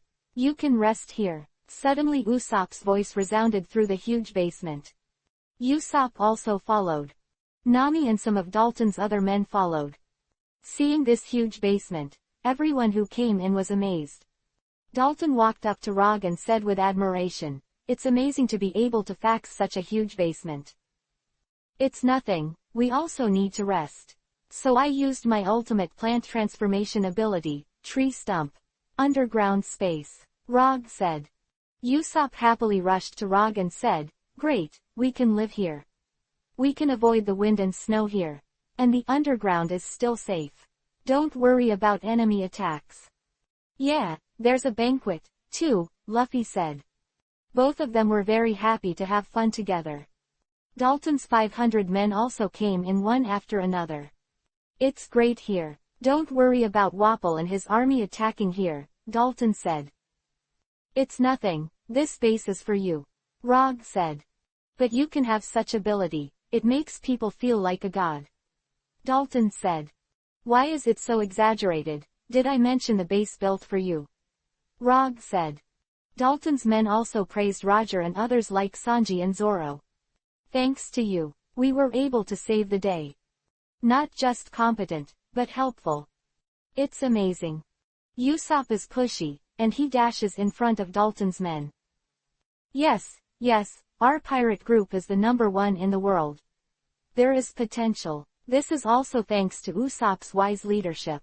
Under my wise instructions, Rog will share your worries for everyone. Solving problems. The rest of the pirates are also very heroic and able to solve all difficulties. This is all because of Captain Usopp. Quote. Luffy was also very excited to run around the basement. Nami also found a place to sit and rest, but looked at Luffy and Usopp in disgust. "Okay, let's rest too," Rog said to Vivi and the others. Sanji glanced at Zoro angrily, and Zoro was already asleep. Zoro in the pirates is known as the King of Sleep, and nothing can wake him up except fighting. "This group of people is really lively. But it's safe here," Sanji said.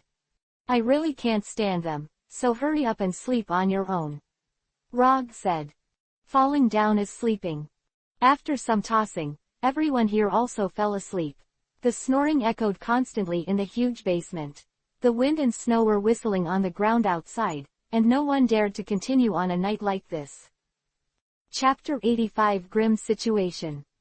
It was daytime again, and Roger and Sanji and Dalton and the others were all awake. In the huge basement, everyone began to discuss the next course of action. Rog, Sanji, Zoro, Luffy, Usopp, Nami, Vivi, and Dalton and their dignitaries gathered to discuss. The others sat around and watched. "Obviously, now we have a common goal of knocking Wapol down," Dalton said. "But Dalton, I want to ask. How many troops does Wapol have?" Sanji asked suddenly. According to the information obtained, Wapol's army is divided into mountain guards, army mobile forces, local security forces, shore artillery and fleet. The shore artillery and fleet are the coastal forces and fleets around the islands of the Drum Kingdom. The total number of troops is 8,000. The local security force is responsible for the security work of various urban and industrial areas in the Drum Kingdom, with a total of 6,000 people. The Army Mobile Force has 10,000 people, directly commanded by the commander of the King's Army, Jess, who attacked us before. It is the Army Mobile Unit led by Jess. The mountain guards are the defenders on the 7 tall peaks, including the most central peak. There are a total of 5,000 people, of which the central peak is the most elite 1,000 people. In total, more than 30,000 people, Dalton said unhurriedly. After listening, both Usopp and Nami opened their mouths in shock. "There are 30,000 people, really?" Usopp said in shock. "Looks like it's really over," Nami said with tears streaming down her face. "Wow, 30,000, ha ha ha." Luffy was still smiling innocently. Rog looked at Dalton and said, "Dalton, you mentioned the strength of the resistance forces before." "Yes, the 500 people under my command, plus the various lurking personnel and combatants in the kingdom, total more than 1,000 people," Dalton said. 1,000 to 30,000.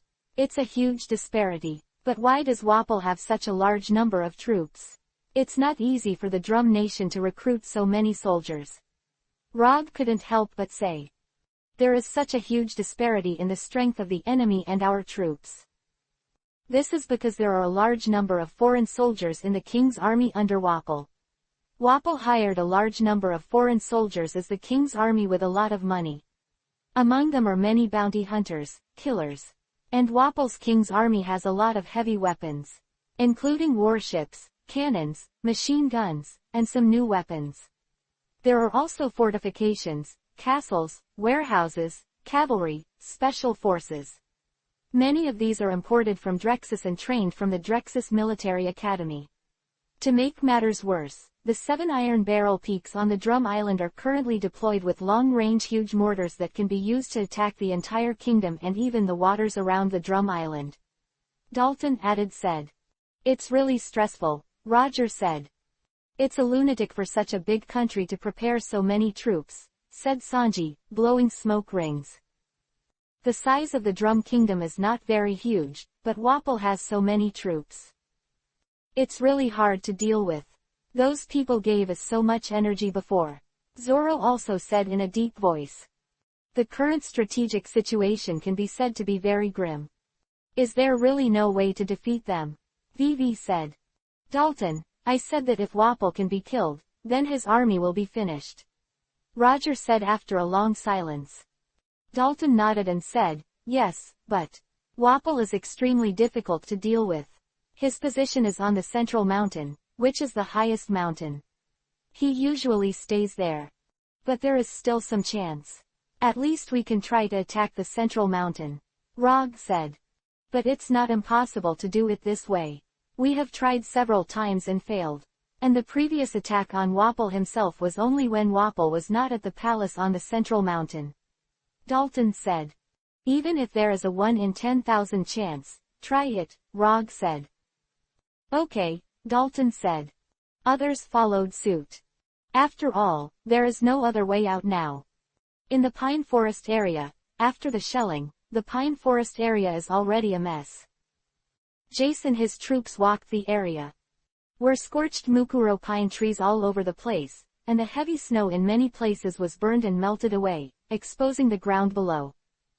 Really, last night's artillery bombardment burned everything here. But no Mukuro of the enemy was found. Jace complained. Jace's soldiers searched hard, but they didn't find a single human corpse, Mukuro. What the hell? Not a single corpse. Where are they hiding? Jace said strangely. Commander, please don't worry, they will definitely be on this Drum Island. After all, people can't disappear out of thin air. An officer said. Yes, Commander. Don't worry. Wait for us to continue our search. Maybe they have found a hole in the ground or some means of escape, said another officer.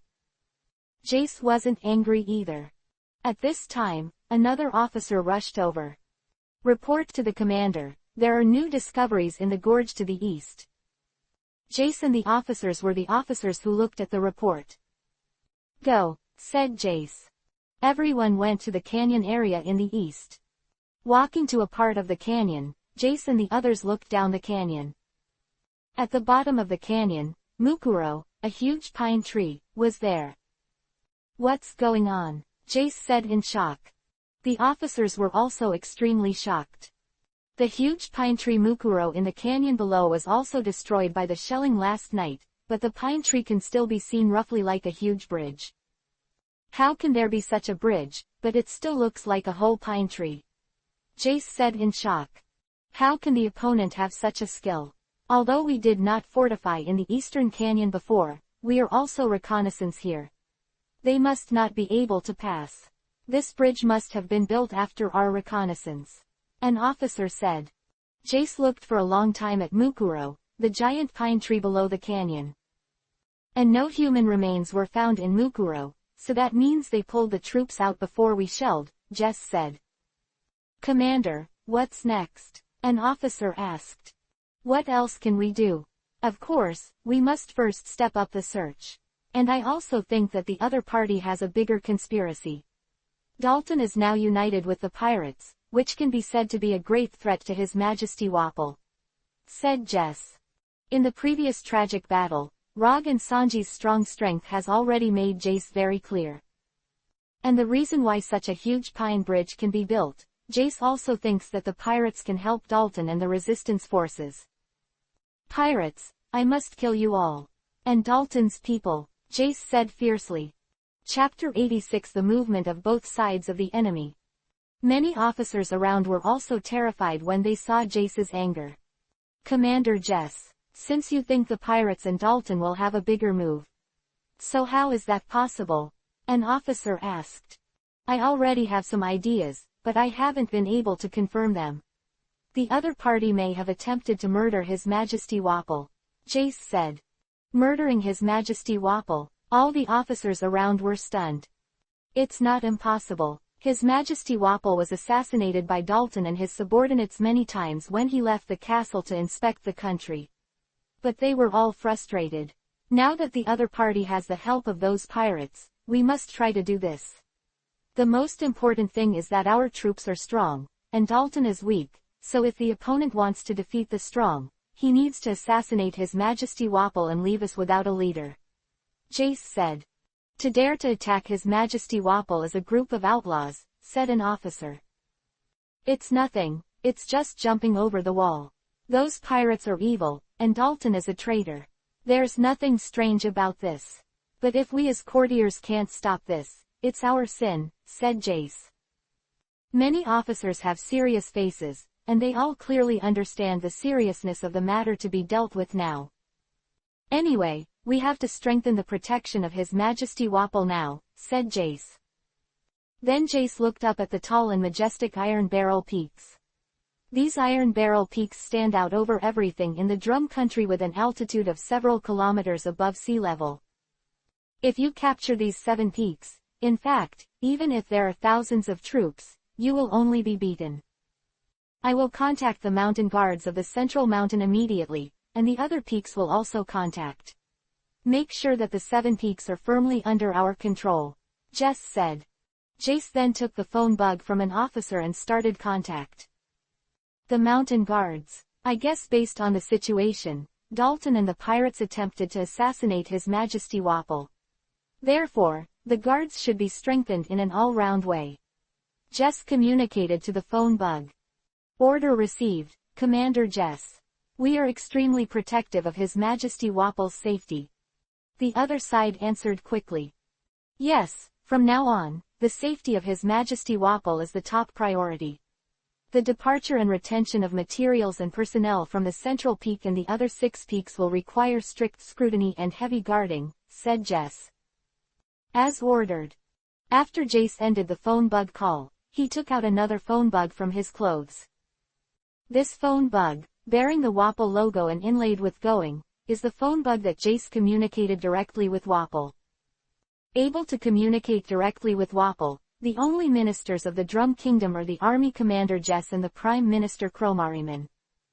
Both men were Wapol's most trusted henchmen. After dialing the phone bug, there was a response after a while.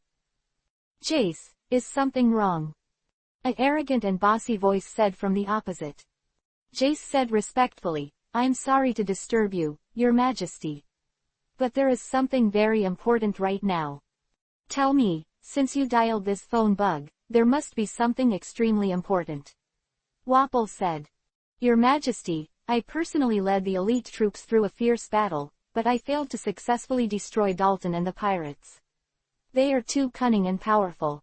But based on the situation of the other party, I judge that they are likely to take risks. Attack the central mountain where you are, Jace said earnestly. Really? Wapol's voice was surprised and angry. Very few people in Drum Nation rebelled against Wapol, let alone assassinated him. Wapol hated Dalton so much, except that Dalton and the resistance were seen as betrayer. Dalton also stabbed him several times as he toured the Drum Nation. Your Majesty Wapol, now the enemy has been forced into a corner by us, so it will definitely be like this. It is necessary to guard against it, Jace said. Okay, then I'll continue in the palace on the central mountain in a straight line. Wapol said. Your Majesty, please stay there. I will mobilize a large number of troops to collect the enemy with all my strength, said Jace. I'm waiting for your good news. It's up to you, Wapol said. It must live up to His Majesty's expectations, said Jace. Then the phone worm hung up and ended the communication. Okay, hurry up and order an additional 1,000 troops next to the hanging tower transportation equipment near the central mountain. An additional 300 troops are also next to the hanging tower transportation equipment on other peaks. Jace gave the order. Yes, said the officers. On the other hand, after discussing with Sanji, Dalton and others, Rog now arrives near the central mountain for reconnaissance. The central mountain is the highest mountain in the Drum Kingdom, and it is also the highest mountain and the most core mountain of the 7 mountain peaks. Rog came to this central mountain with Sanji, Zoro, Luffy and Usopp and Dalton. Rog looked at the 5,000-meter high mountain. The towering peak stood above the snowfield and looked down at everything around him. On the side of the mountain that looks like an iron barrel, snow clouds linger and the wind howls. The whole mountain is covered with a thick layer of ice and snow. Wapple's palace is at the top. This mountain is the central mountain, Usopp said. What a high mountain, Zoro said. It looks very spectacular, but it's definitely not that simple to go up, Sanji said. Yes, it's not easy going up, Dalton said. But how to get up? Said Roger. Look there. Dalton pointed to a spot at the foot of the mountain. There is a very flat platform made of bricks. There are a large number of soldiers stationed around. Where? Sanji said. Yes, there is a pylon transport equipment at the top of the mountain. You can talk about the pods coming down and then collecting materials and personnel for transportation. So, this is the area where they focus on defending, Dalton said. Really, it's really not easy to attack like this, Rog said. While everyone was talking, a large group of soldiers came again. This group of soldiers, with cavalry and infantry and wagons, is enough to destroy everything. The scale alone is enough to have thousands of people, and these soldiers stopped to unload a large number of machine guns and artillery. And start building more forts. It's majestic and majestic, Usopp said, hot breath coming out of his mouth. It seems that the enemy has increased or decreased in strength, Rog said. We've attacked Wapple before, and I'm afraid Jace guessed that, Dalton said. The reinforcements from the King's army were constructing the fortifications non-stop. They wanted to strengthen the defense so that no one could just rush into the platform below the pendant transport equipment. Chapter 87 Giant Vine Rises. Seeing the heavily guarded place here, Rog asked, Dalton, how does the crane transport equipment you mentioned operate? Wait, everyone, look. That's it. Dalton pointed to the side of the mountain. Rog and the others all raised their heads. I saw a metal pod the size of a house hanging from above. 4 iron chains fastened to the pod. It turned out to be like this.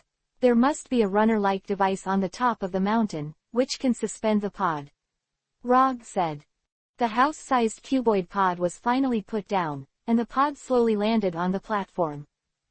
Some soldiers took empty kegs and crates out of the pods, which were consumed supplies. The soldiers guarding near the platform then brought in several carriages of goods. Among these goods are alcohol, meat, vegetables and fruits and other diets, as well as coal and some cloth. The soldiers in charge of the pod transport, under the watch of numerous ground troops, opened the wine barrels and the wooden boxes containing the food for inspection. After these materials were transported to the vicinity of the ground platform, they were repeatedly checked many times. In addition to preventing someone from penetrating into it, they were also checked for toxicity. After careful inspection, the officer in charge of the pod officially transported the supplies to the pod. Then the officer used the phone bug to give the information to the person at the top of the mountain. The pod was pulled upwards by 4 thick iron chains. Rog, Dalton, Sanji and others who were observing from a distance saw this. It turned out that the other party used this method to send the supplies up. It seems that the personnel also relied on this method to go up and down. Rog said. Very good, I suddenly have a way, that is, we hide in the goods, and then go up. Usopp said suddenly with bright eyes. Come on, look at how many times those cargoes were checked over and over again, Zoro said. Is there no other way? Sanji said as he smoked. Luffy, on the other hand, kept moving, and said, it's okay to climb up. Climb up, you can figure it out. Usopp immediately reprimanded. Rog looked at Luffy and then at Iron Barrel Mountain. Climb up. Rog fell into thinking. The current situation is very serious. The King Wapple's army is powerful, and it is still necessary to find a way to capture the thief first and capture the king to kill Wapple. Suddenly, a good idea flashed in Rog's mind, and this might solve it all. Everyone, I seem to have an idea. That is, let's go to the top of this mountain together. So I can let everyone ride the vines to the sky. Rog said. Ride on the vines to heaven. Everyone else was shocked. I can grow vines of thousands of meters with the ability of plant fruits. However, it takes a lot of time and energy to do so, so everyone needs to be fully prepared and come here at the best time. Rog said. There is another point, because the vines really have to reach such a high height, the enemy will be able to strengthen the obstacle in the middle. Therefore, the attention of the enemy needs to be contained. Rog emphasized again. If it's true, then everyone has to work together, Dalton said. Sounds really interesting, Sanji said. Then try it, Zoro said expectantly. Luffy and Usopp also cheered. Both cheered. Ascension on a giant vine, great. Luffy said. That must be fun. Usopp's eyes were full of longing. After thinking for a while, Rog continued. This mountain is very high, and even if you climb up with huge vines, you may become tired. So, let's eat and drink first, and then climb. Okay, everyone said happily. Rog and Dalton left here first and returned to the huge basement they created before. After everyone made a detailed plan, they officially started the action. When the time came to the next day, the heavy snow in the sky was still falling. The territory of the Drum Kingdom is still heavily guarded, and the central peak is even more heavily guarded. The elite soldiers of the more than 1,000-watt Boar King's army recharged their batteries in the built fortifications, and there were a large number of artillery and machine guns in the fortifications. There are also motor cavalry on standby. In this case, Rog, Sanji, Zoro, Luffy and Dalton led a large number of men to the vicinity of the central mountain. This is it. According to the plan, my troops will feign the area at the foot of the mountain where the enemy is gathered. It will distract them. Some other areas will also have my troops feigning.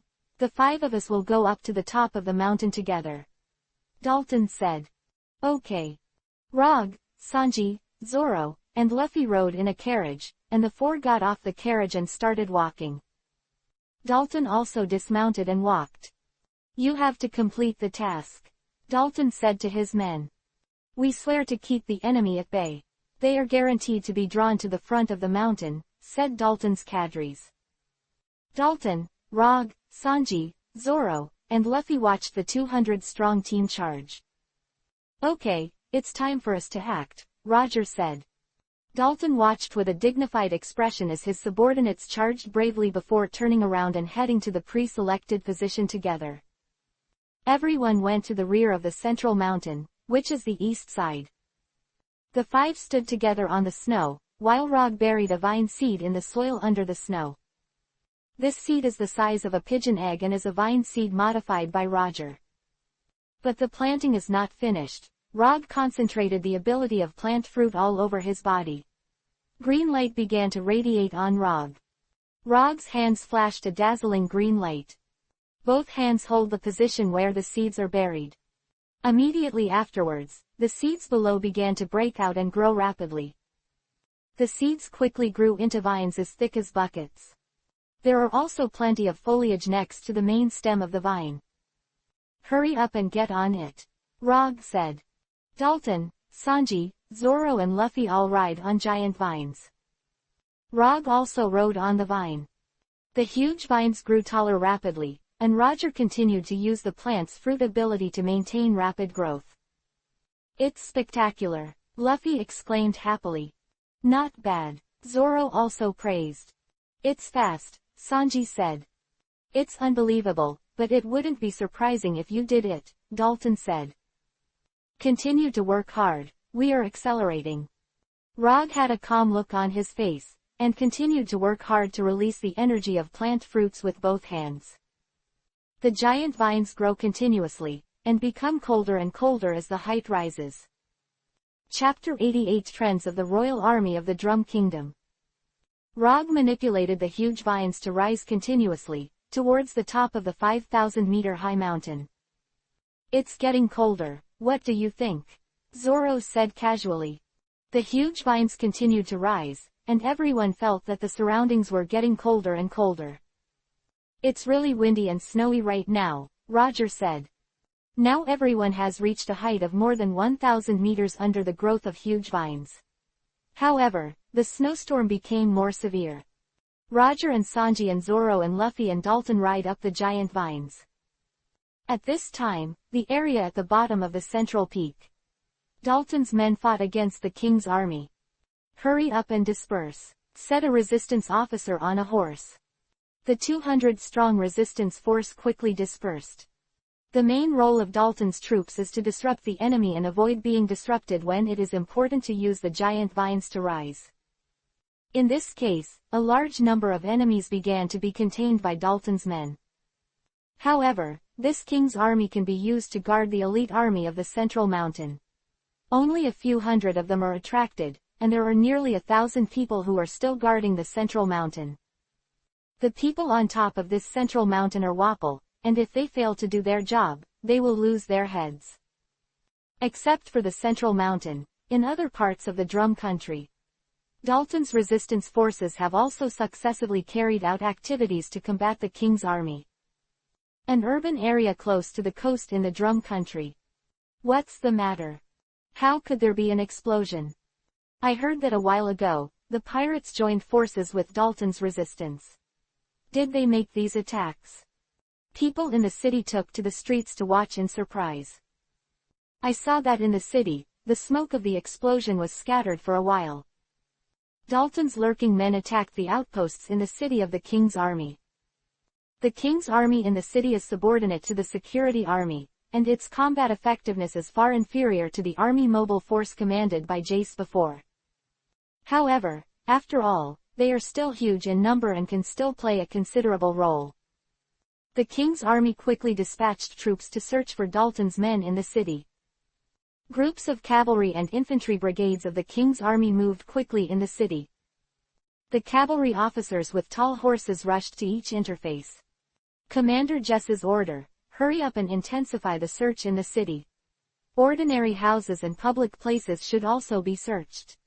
A large number of Dalton officers and soldiers broke into the houses, as well as shops and bars, and searched wildly.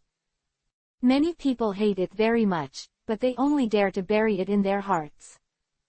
Wapol and his army speak for themselves in the Drum Country. Has absolute killing power. A little dissatisfaction is a death penalty. Moreover, the economy also strictly controls the living and economic sources of a huge part of the residents. Wapol, like a god in the Drum Country. However, the people have always hated Wapol in their hearts. That's why Dalton and his resistance can be so active. Some people are constantly wondering in their hearts, is this a revolutionary war to overthrow Wapol? The activities of the resistance forces on this day were also particularly intense. Wapol's king's army was also fully mobilized. In this fierce battle, some ordinary people also seem to want to join the resistance. But in the end, what will be decisive is whether Dalton can stir up a big enough wave. Jace was taking various calls at a headquarters near the industrial estate. Phone calls from various units rang incessantly. "Commander, we are under attack." "Commander, we were violently attacked by Dalton's resistance forces." "Commander, our material warehouse is under attack."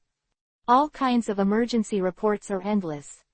Jace slammed the table with his fist in anger. "Dalton and the pirates are crazy." Jace cried out in anger. The officers around were full of fear. Commander Jess has never made such a big fire before, even if he has encountered something. This time it really pissed Jace. As the commander of the king's army of the Drum Kingdom, he has been fighting against Dalton. In addition to Dalton, there are pirates who stepped in again. It has already made Jace fail again and again. But what Jace feared most was the safety of Wapol. After letting his officers deal with most of the reports, Jace personally inquired about the defenses around the central mountain. What? The central mountain area was also attacked? Jace said in shock. Yes, Lord Commander. The central mountain was attacked by Dalton's men. However, we successfully resisted the attack of Dalton's men.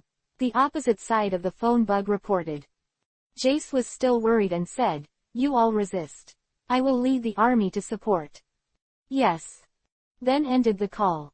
Jace thought for a while, and then ordered, "Let the hot air balloon troops lift off quickly and reinforce to the top of the central mountain." Jace then used the phone bug to talk to the troops at the top of the central mountain. "Hello, I'm Jace," Jace said to the phone bug. "Lord Commander, what are your orders?" said the opposite. "You should also know what's going on below the central mountain. So, I ask you to give your full attention and prepare for the battle. There is no room for sloppy safety of His Majesty Wapol," said Jace. "Yes, Lord Commander," said the opposite. Jace then hung up. Then, Jace got up from his seat. "Prepare, I will lead the cavalry troops to support quickly. The cavalry troops and assault troops quickly follow me for support. It is extremely fast to reach the central mountain."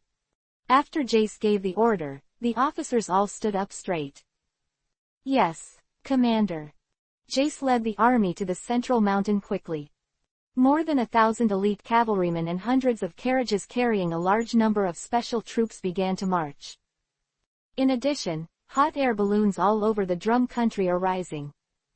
Wapol and Jess once imported a large number of hot air balloons from the arms dealers in Drexus to transport troops. These balloons are house-sized pods that can transport commandos as well as carry 2 cannons and several machine guns. Just when Rog and others quickly use the huge vine to rise up. Usopp, Nami, and Vivi, who ran fast, also reached the east side of the central mountain. From here you can watch the ascension of giant vines. It's so spectacular. Usopp looked at the growing huge vine in shock. Now the vines have grown to about 3,000 meters. The top of this central mountain is still 2 kilometers away. There are already snow clouds around the vines, and the line of sight is a little unclear. "Hope them all well," Vivi said. "Gah, running fast is also a blessing. Don't worry, Rog and Sanji will definitely be able to reach the top of the mountain," Nami said confidently. Although Rog and the others only have 5 people, they can turn things around. Chapter 89 Rush to the Top. At this time, the army led by Jace also arrived here urgently. Jace rode on a high horse and saw that Dalton's troops were in a fierce battle with the king's army guarding the central mountain. "Hurry up and support," Jace ordered. Yes. Several officers under Jace quickly led hundreds of cavalry to clear Dalton's 200 troops. But Jace felt something was wrong. "It seems that something is wrong. The others and I will continue to investigate around the central mountain," Jace ordered. Jace led the remaining cavalry troops in a large group of carriages to scout around the central mountain. Jace and his troops reached the east side of the central mountain.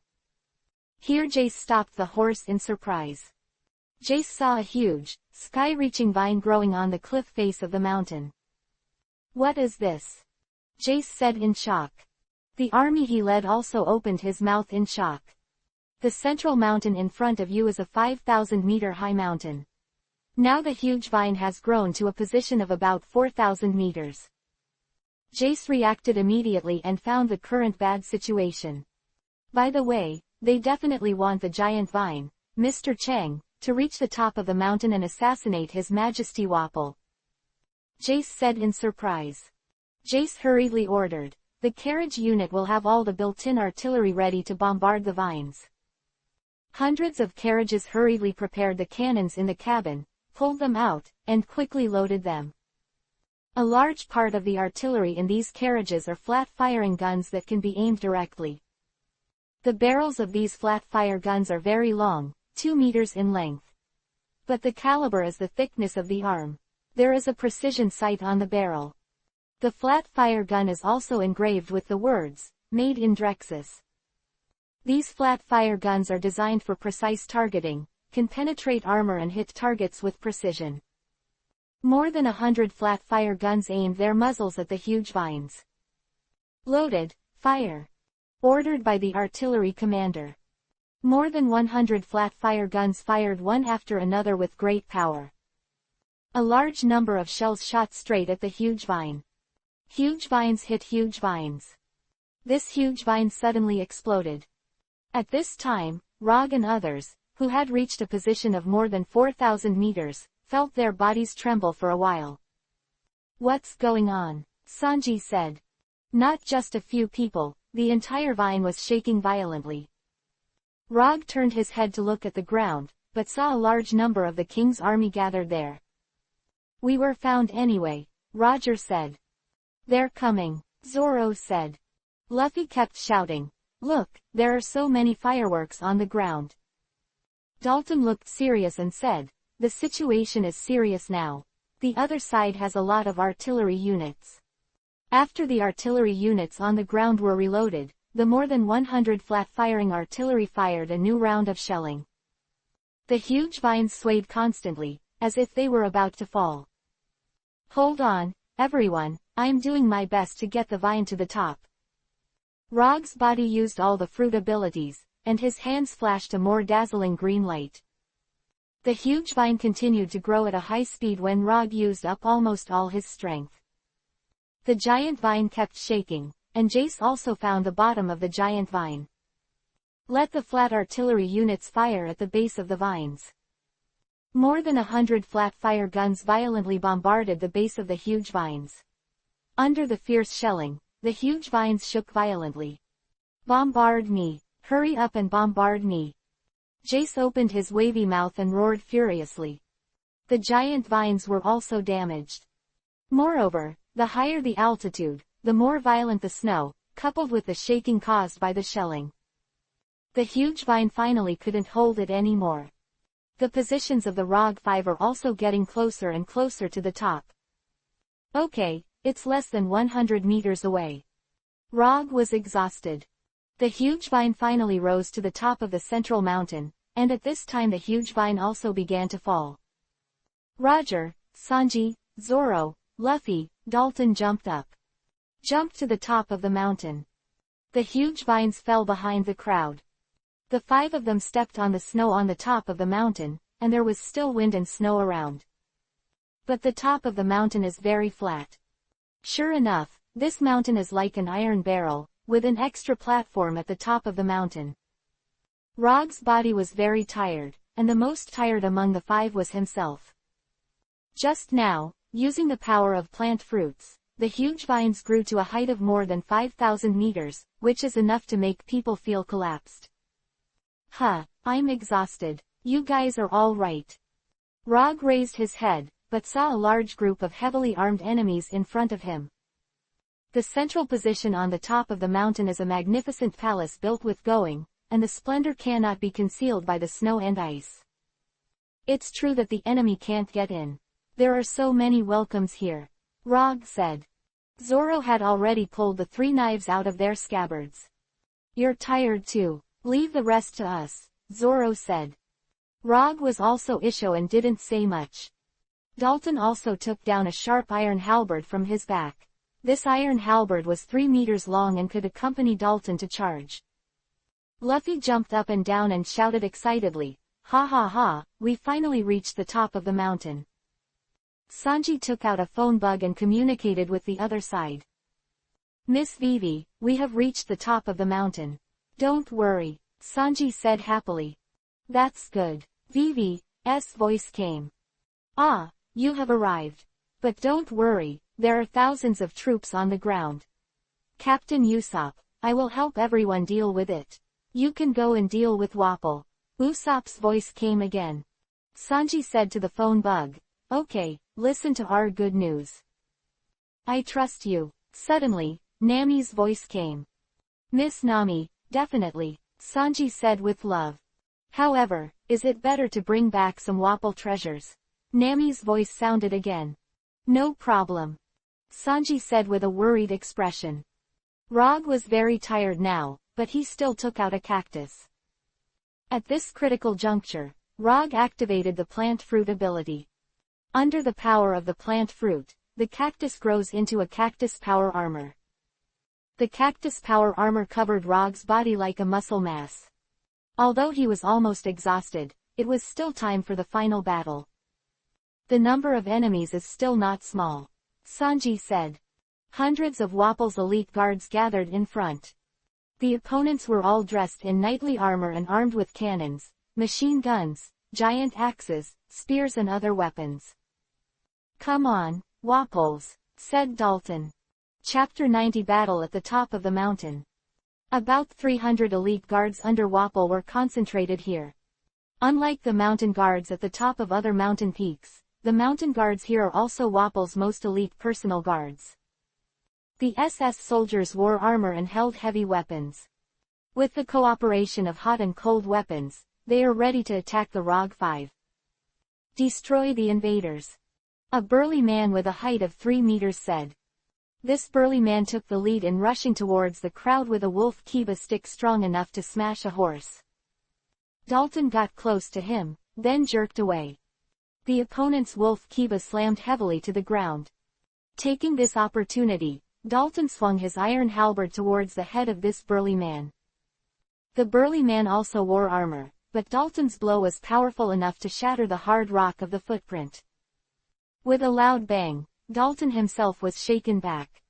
What a tough armor. Dalton looked at the burly man in shock. HMPH, don't you know? Our armors are all made of Wapple alloys. His Majesty Wapple let us all wear the hardest armor in order to make us soldiers fight hard. The burly man proudly said. Wapple. Both Dalton and Rog were shocked. The opponent was wearing armor made of Wapple, so it was difficult to deal with. These guys look tough. Sanji jumped up. After aiming at an enemy holding a heavy sword, it was a third-level mincemeat for a while. This enemy is knocked back by the third-level ground meat kick. However, the opponent was wearing armor made of Wapple alloy and received no obvious damage. An enemy armed with a knight's spear charged forward and stabbed Zoro. Zoro jumped into the air, aimed at the opponent's neck and went down 3 times. After a while of sparks, the armor on the opponent's neck was unable to penetrate. Zoro fell to the ground and stood still, looking back at the enemy. Not your average hardness, Zoro said with emotion. Lien Shui Zuo, He Dao, and the combined attack of Gush's 3 sharp blades couldn't penetrate the opponent's armor. And it's a relatively weak spot in the neck. Wow, a bunch of guys in armor. Luffy jumped into the air and started punching. Rubber, Tempest. Luffy threw hundreds of punches, hitting several enemies. But the fists all hit the Wapple alloy armor. Except for some shocks, the opponent was still unharmed. Rog is wearing a cactus power armor, and it is better now that he has recovered. Seeing that these powerful guys are difficult to break, Rog also intends to test the opponent's weaknesses. Look at the fist. Rog jumped up with his right fist and hit a burly enemy with a meteor hammer. This blow is golden and iron symphony. The opponent was also knocked out by a powerful force more than 10 meters away. Huh, it finally works. Roger stood on the ground panting heavily. But the enemy that was knocked into the air stood up again.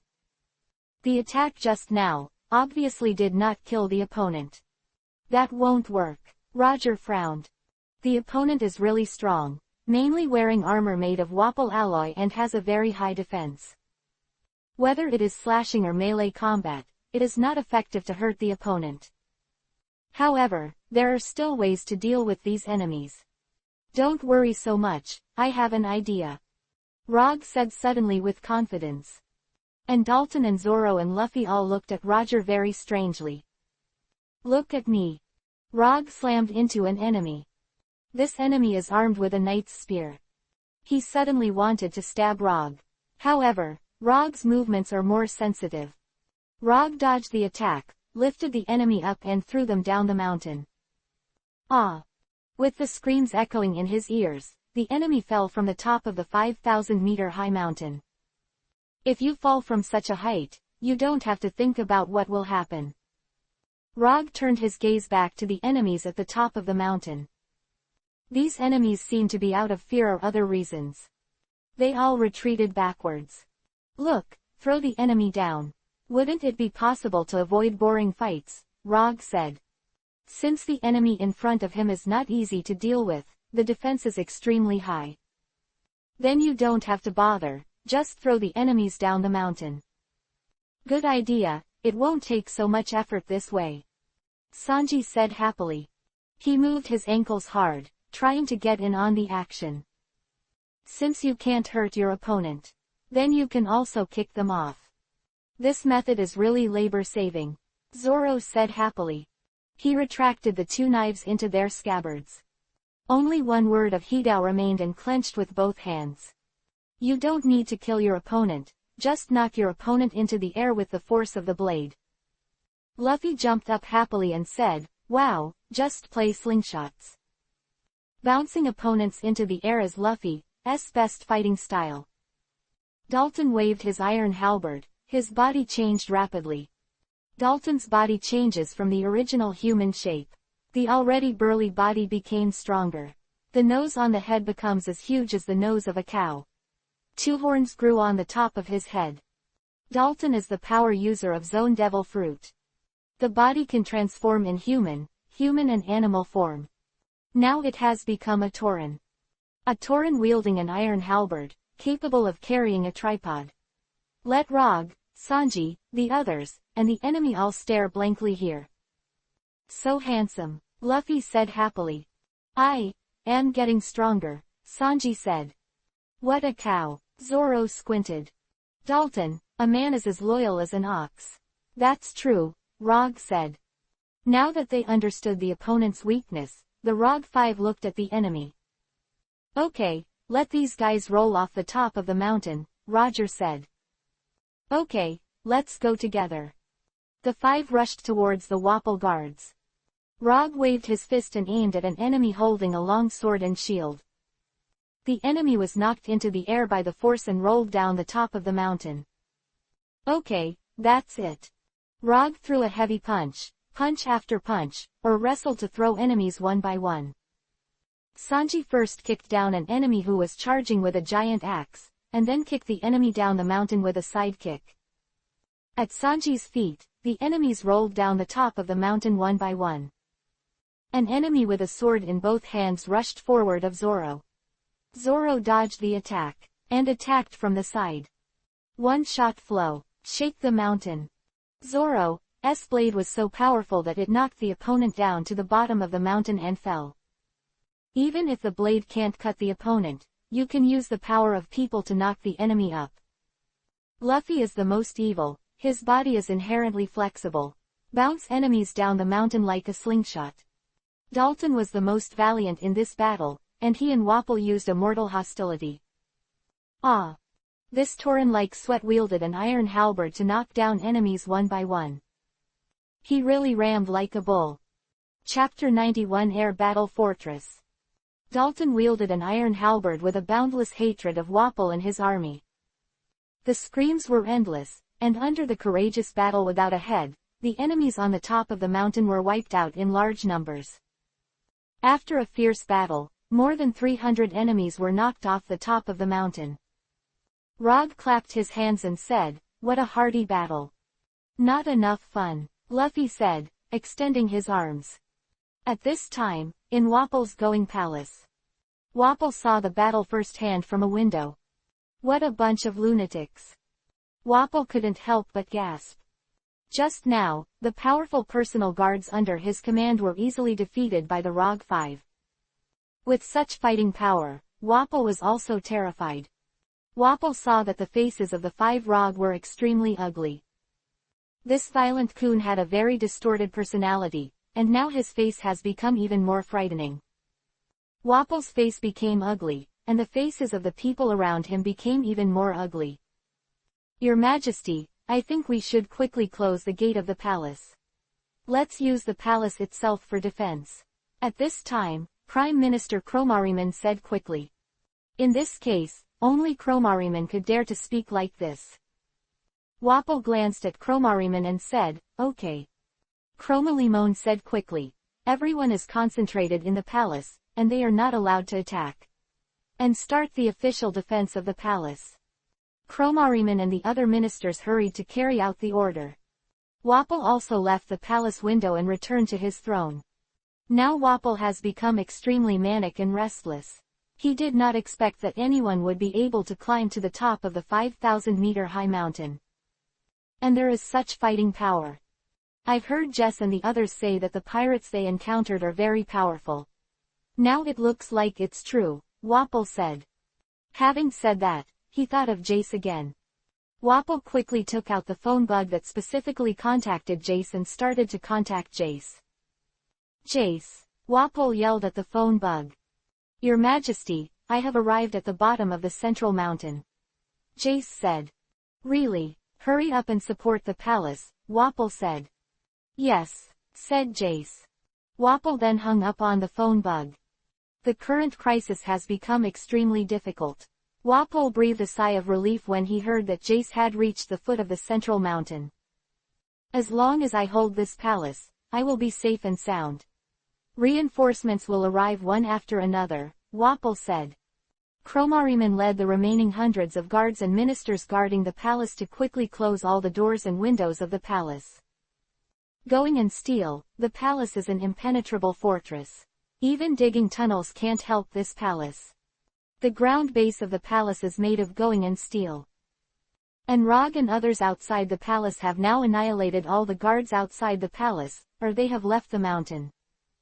At this time, the gates of the palace were closed.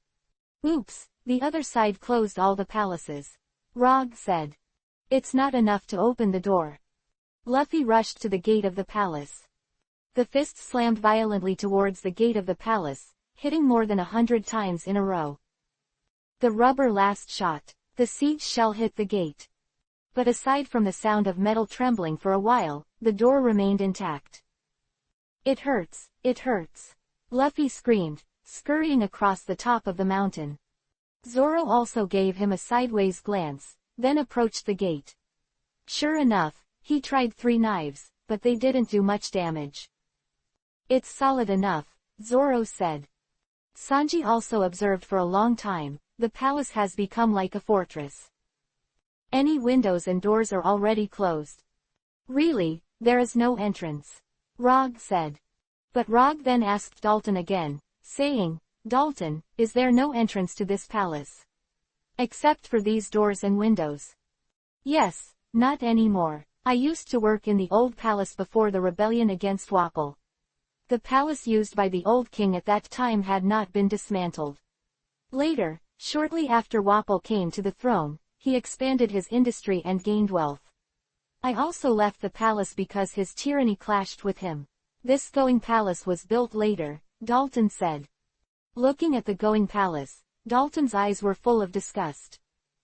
What Wapol admired most was force and money. The Wapol army represented force, and the going palace represented money. Just as everyone was thinking about it, suddenly a group of hot air balloons flew over. More than a dozen hot air balloons flew to the top of this central mountain. The hot air balloons are all 50 meters in diameter, and below is a pod the size of a pod that is 10 meters long. Don't want to hurt His Majesty Wapol. Sounds came from the horns of these hot air balloons. The hot air balloons were carrying a large number of elite royal troops. The king's army came to support the top of the mountain in hot air balloons. The Rog 5 looked at the hot air balloons and felt a headache. I didn't expect Wapol's king's army to have an air force, Sanji said in surprise. Dalton frowned seriously and said, my men have talked about it. Wapol purchased a large number of hot air balloon weapons from Drexus.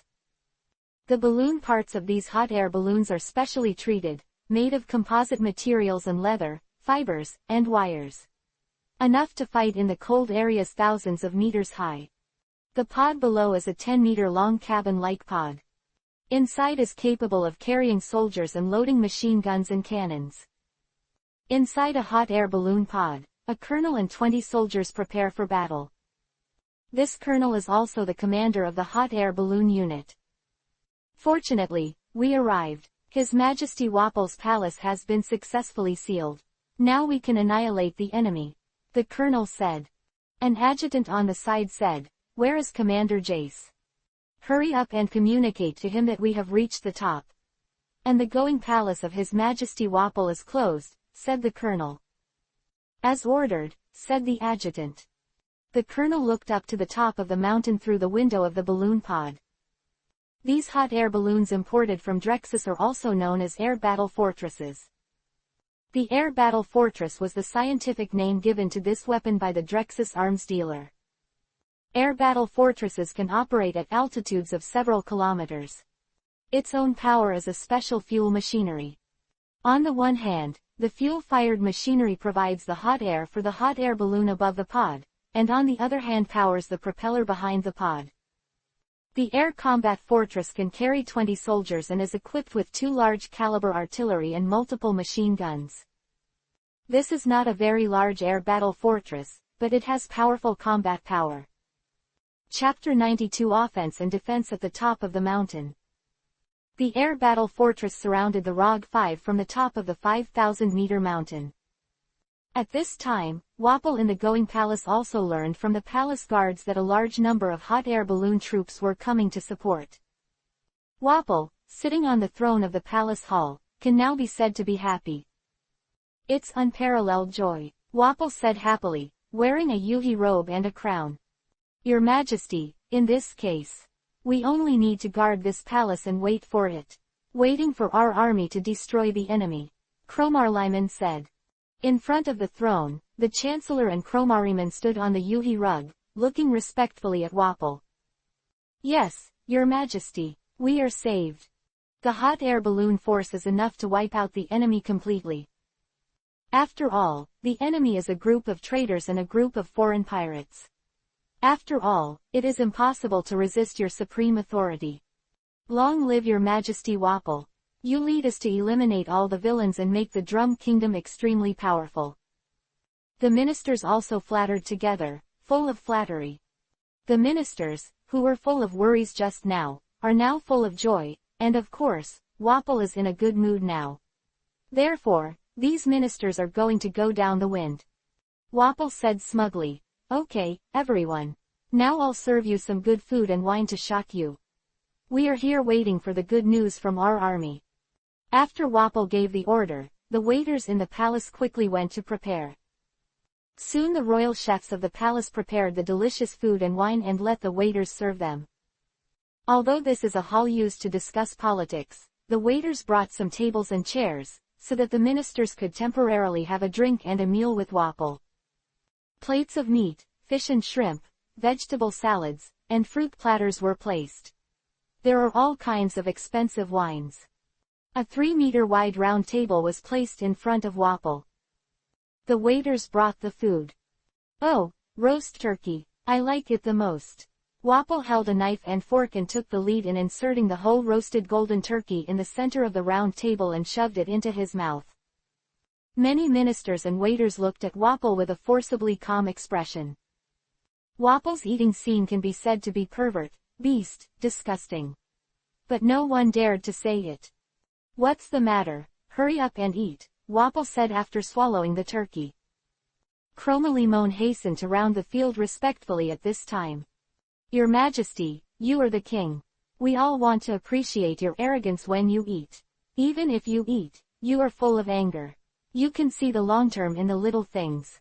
Wapple, you are truly a great king that is unparalleled in the world," Roman Limon said flatteringly.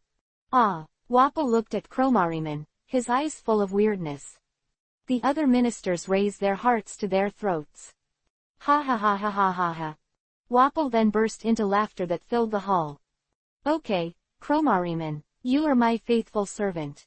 "Well said," Wapple praised. "Thanks for the compliment, Your Majesty," Cromarlyman replied. Then Cromarlyman also began to insert a steak and eat it.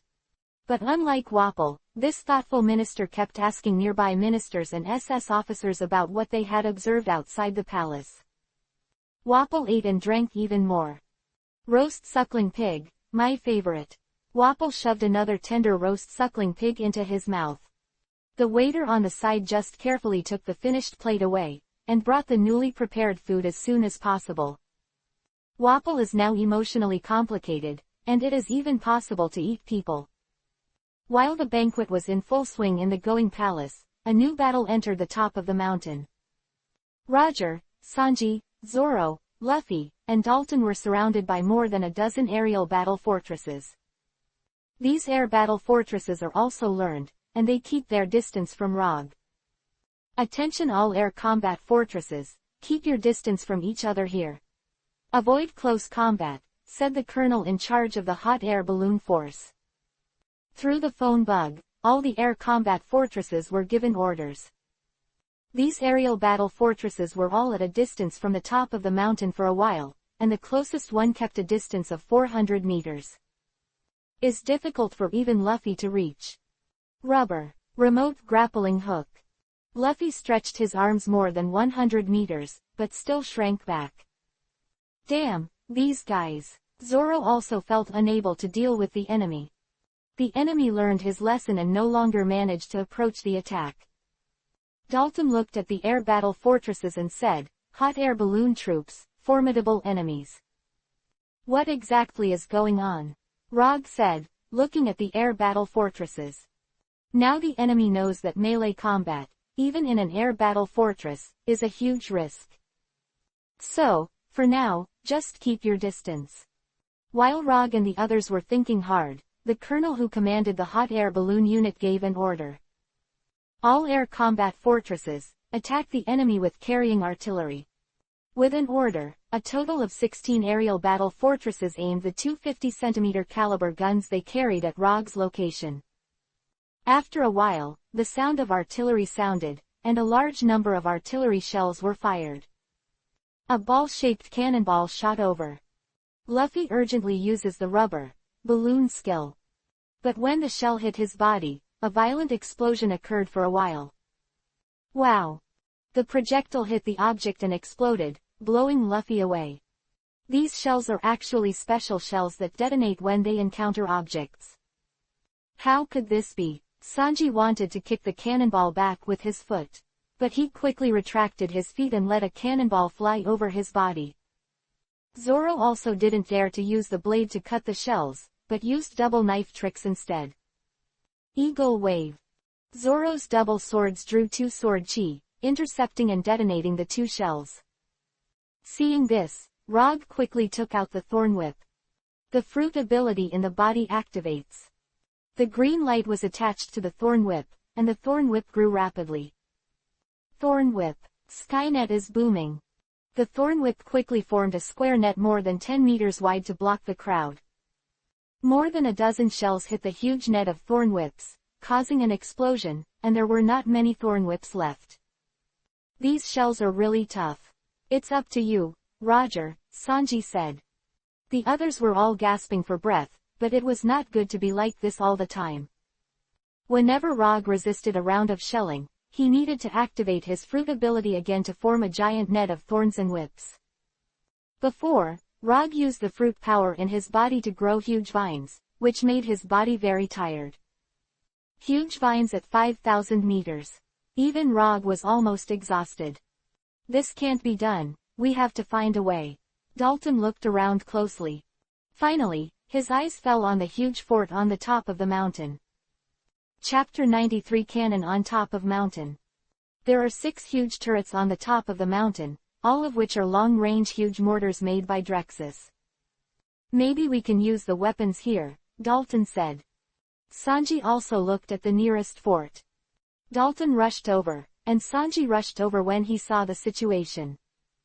The two rushed to the top of the 3-story fort, where there was a long-range large mortar 10 meters long and 1 meter in diameter.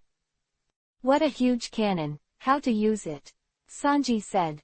Dalton observed the cannon urgently and said, although this cannon is huge, we can still use it. As long as it is a cannon for so long, it is the same. After Sanji also observed it, he began to grope on the cannon.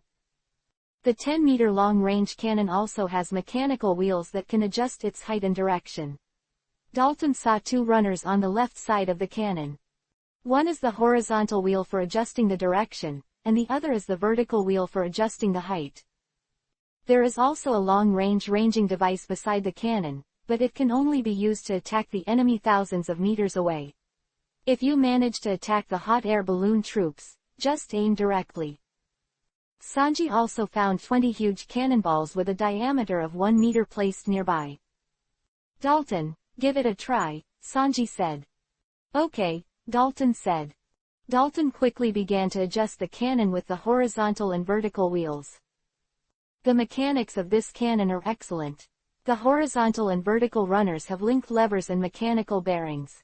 In addition, Dalton can easily manipulate this cannon when he transforms into a Tauren-like human beast form. The large, long-range mortars made by Drexus quickly turned to the muzzle and began targeting an aerial battle fortress. Sanji opened the cannon cover at the bottom of the cannon and kicked a huge black cannonball 1 meter in diameter with his foot. Okay, let's fire, Sanji said. Okay. Dalton pressed the handle switch on the cannon, accompanied by a huge roaring cannon firing sound. A massive 1 meter diameter shell hit the targeted air battle fort. An earth-shattering explosion sounded. The air battle fortress that was hit quickly turned into a ball of fire.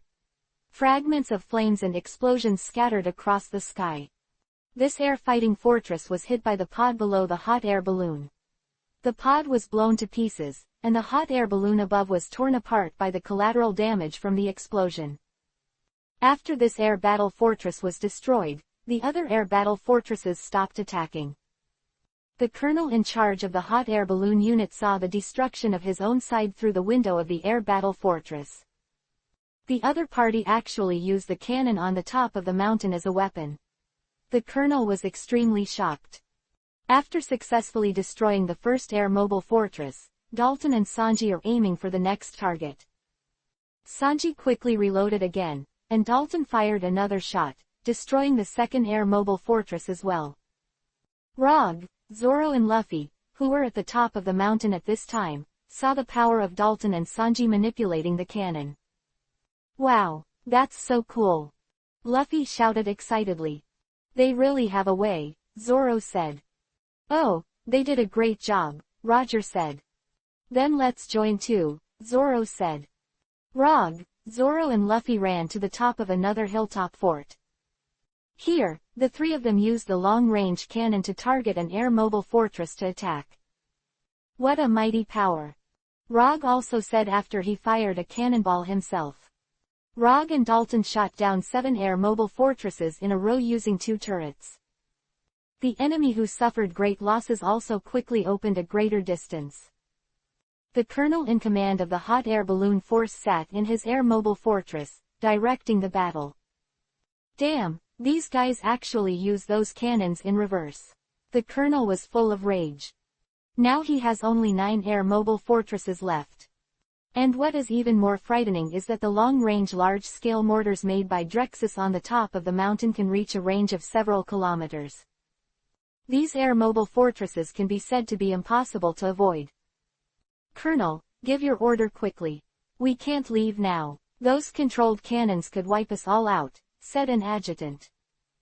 The colonel can be said to be full of anxiety now, which makes people feel like going crazy. More importantly, they were ordered to rescue Wapple's palace from siege. Even being able to escape is a death penalty. Anyway, it's a death, so let's go. The colonel also finally made a decision. Immediately afterwards, the phone bugs in the remaining air mobile fortresses all remembered the sound. All remaining air mobile fortresses, close to the top of the mountain, attacked the 6 batteries with full force with carrying fire. After the order was given, all the air mobile fortresses began to close the distance again. The 2 main guns in the pods below the air mobile fortress re-aimed at Rog's fort. They're back, Roger said. When I felt that something was wrong, suddenly a large group of shells were fired. The shells hit the fort, and the huge long-range mortar shook. An enemy shell hit the tin box where the shell was stored. There are more than 10 huge shells with a diameter of 1 meter in the box. Crap, Zoro said in surprise. At this moment, Rog's hands were fast, and he quickly grabbed Zoro and Luffy and rushed to the side. Rog is now wearing the cactus power armor, and his strength is enormous. In this case, Rog's body's strength and defense are very strong. However, the impact from the explosion of the shells also threw Rog away.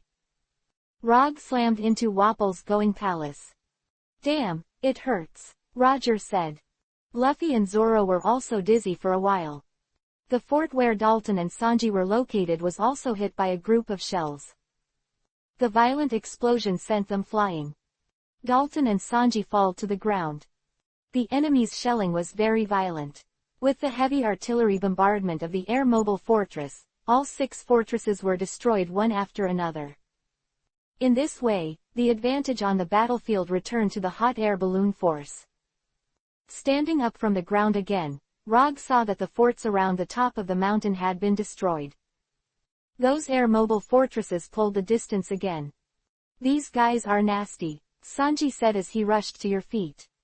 Zoro, also covered in snow, stood up again with the blade in hand. Luffy looked a little weird. "What's the matter? Why is it so cold in here? My body has become inflexible," Luffy complained. Because this is the top of a 5,000 high mountain, Luffy's body is prone to brittleness because it's rubber.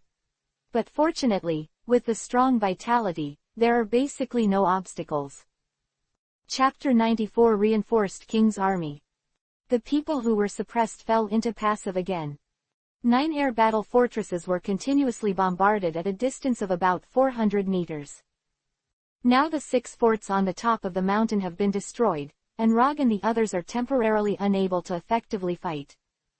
Huge craters were blown out by shells on the snow at the top of the mountain. Meanwhile, at the base of the central peak, after Jace led the elite troops to come to support, he drove away Dalton's harassing troops. Jess stood at the foot of the mountain and looked up at the 5,000-meter-high mountain, only to see the wind and snow on the mountain, and the sound of explosions from time to time. "Looks hard to come by." Jace looked over to the pod platform. At the pod platform, the pod that was responsible for transporting supplies and personnel to the top of the mountain fell on the platform, and the chain was broken. There was a fierce battle at the top of the mountain, and the chains were destroyed. The hanging tower suspension machinery above must have also been reimbursed. But to Jace's relief, the hot air balloon team that arrived at the top of the mountain was already in control of the situation. Wapple's palace is also closed. Going palace of Wapple was strong. Not only the artillery fire is difficult to destroy, and the materials inside are enough to last a month. It can be said that as long as Wapple continues to stay in the palace and enjoy it there, he can wait for the enemies outside to be wiped out. What was in front of Jace was the need to devote more support troops to the top of the mountain. Jace turned his head to look at the officers around him. "Guys, what do we need to do to get the support army there?" Jace asked. Many officers looked at each other. Now in front of everyone is a difficult problem: how to support the army to the top of the mountain. But now the pendant device on the top of the mountain has been destroyed. The difficulty of landing an army on the top of a mountain is comparable to climbing to the sky. "Commander Jace, I have a way," said a bearded officer. "Ah, go ahead," Jace said, looking at him. "Do you still remember the sightseeing hot air balloon that His Majesty Wapple used? That one is comparable to a sky villa. But if we use those sky villas, we can use them to release a large number of soldiers," said the officer. Jace thought for a moment after hearing this, and his eyes also lit up. "Okay, just use those hot air balloon villas," Jace said. "Okay, let's hurry up and contact the material department. Let them send over the hot air balloon villa used by His Majesty Wapple," the officer said. "And I ordered the whole army to be in a state of readiness. There are also hot air balloon troops fighting at the top of the mountain to continue to provide cover for our army," Jess said. Soon after the order was given, the tourist villa that Wapple used flew over. 8 hot air balloon villas with a diameter of 100 meters flew to the area at the foot of the central Zonfang. These hot air balloon villas were ordered by Wapple from a civilian enterprise under the world government. A 3-story villa is hung under the 100-meter diameter hot air balloon. The villa is very beautifully made. In addition to basically maintaining the shape of the villa, the bottom of the villa also has a certain arc like the bottom of the boat. Likewise, think Nevapple's special favorite style. The outside of these villas is plated with going. I didn't expect these villas to be used for combat now, Jess said watching the huge hot air balloon villas. Okay, the military situation is urgent now. Everyone quickly familiarize themselves with the interior of the villa and load as many weapons and soldiers as possible, Jace said. As ordered, said many of the officers. A large number of officers and soldiers began to enter these villas quickly, and carried some weapons. Each villa was loaded with 90 soldiers, and 8 villas began to take off one after another. The 8 villas take off slowly, and these villas are of course able to withstand the cold and fly very high. However, because the hot air balloon villa is used for sightseeing, the speed is very slow. Not the same as those military air mobile fortresses made by Drexus. At the top of the mountain, the ROG 5 tried their best to avoid the enemy's attack. 9 air mobile fortresses take full advantage of the distance and exert powerful firepower. After another period of violent shelling, ROG and the others were forced to evade. It can't be like this, Roger said. However, ROG quickly turned his attention to the Going Palace. Going Palace has been closed. But you can still hide there. Listen, everyone, I have a solution, ROG said. Sanji and Dalton and the others all looked at Roger. Let's hide on the palace, Roger said. Then everyone rushed to the Going Palace together. The 5 arrived at the upper area of the Going Palace. Even the top of this Going Palace has a large platform. Here, the 5 of them were breathing heavily and were finally able to rest. Dalton looked around suspiciously. What's the matter? The enemy seems to have stopped attacking, Sanji said. Could it be? Zoro looked at the 9 air mobile fortresses. Ah, the enemy doesn't attack anymore, Luffy said. ROG looked at the 9 air mobile fortresses. Sure enough, he and Sanji and the others arrived here, and the other party did not attack again. Going Palace in Wapol. Even those palaces cannot damage this palace, but Wapol lives in it. They dare not attack again.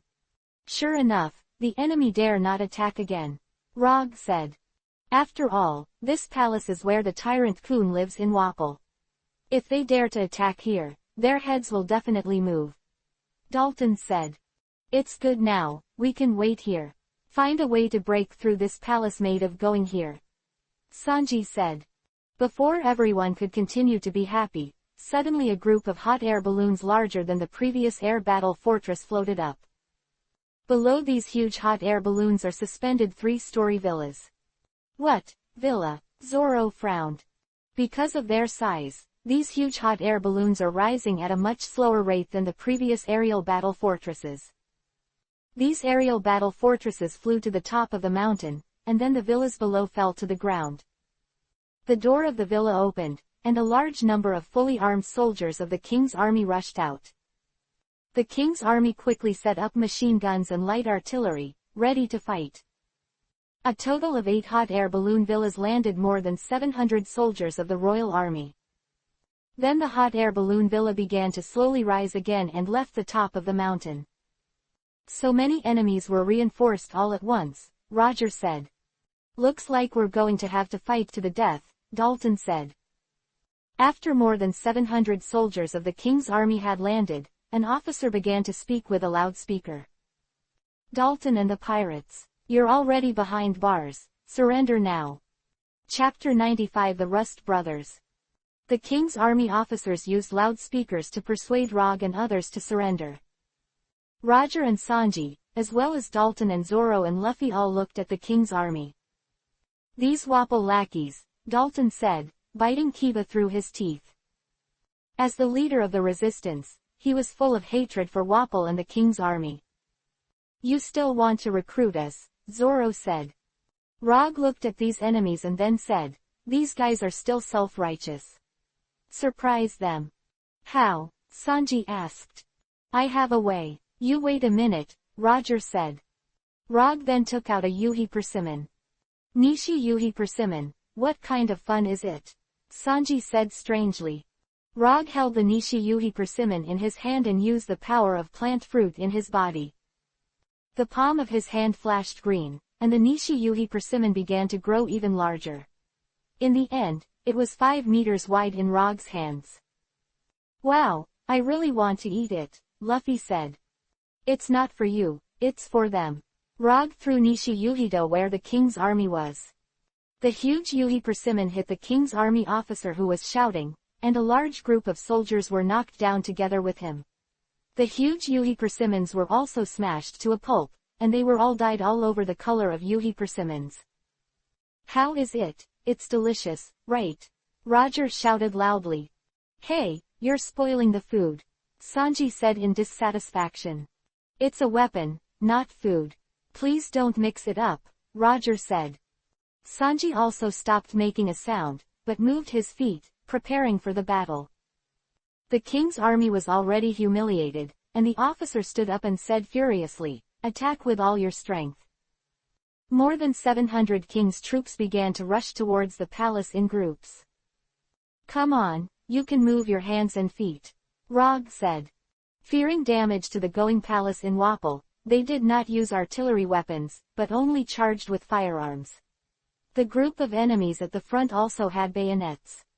The group of enemies used the stairs on both sides of the palace to rush to the platform at the top of the palace. The Rog 5 are here. Rush kill Dalton and the pirates. Lots of rewards. The royal army rushed over with a short-term bayonet.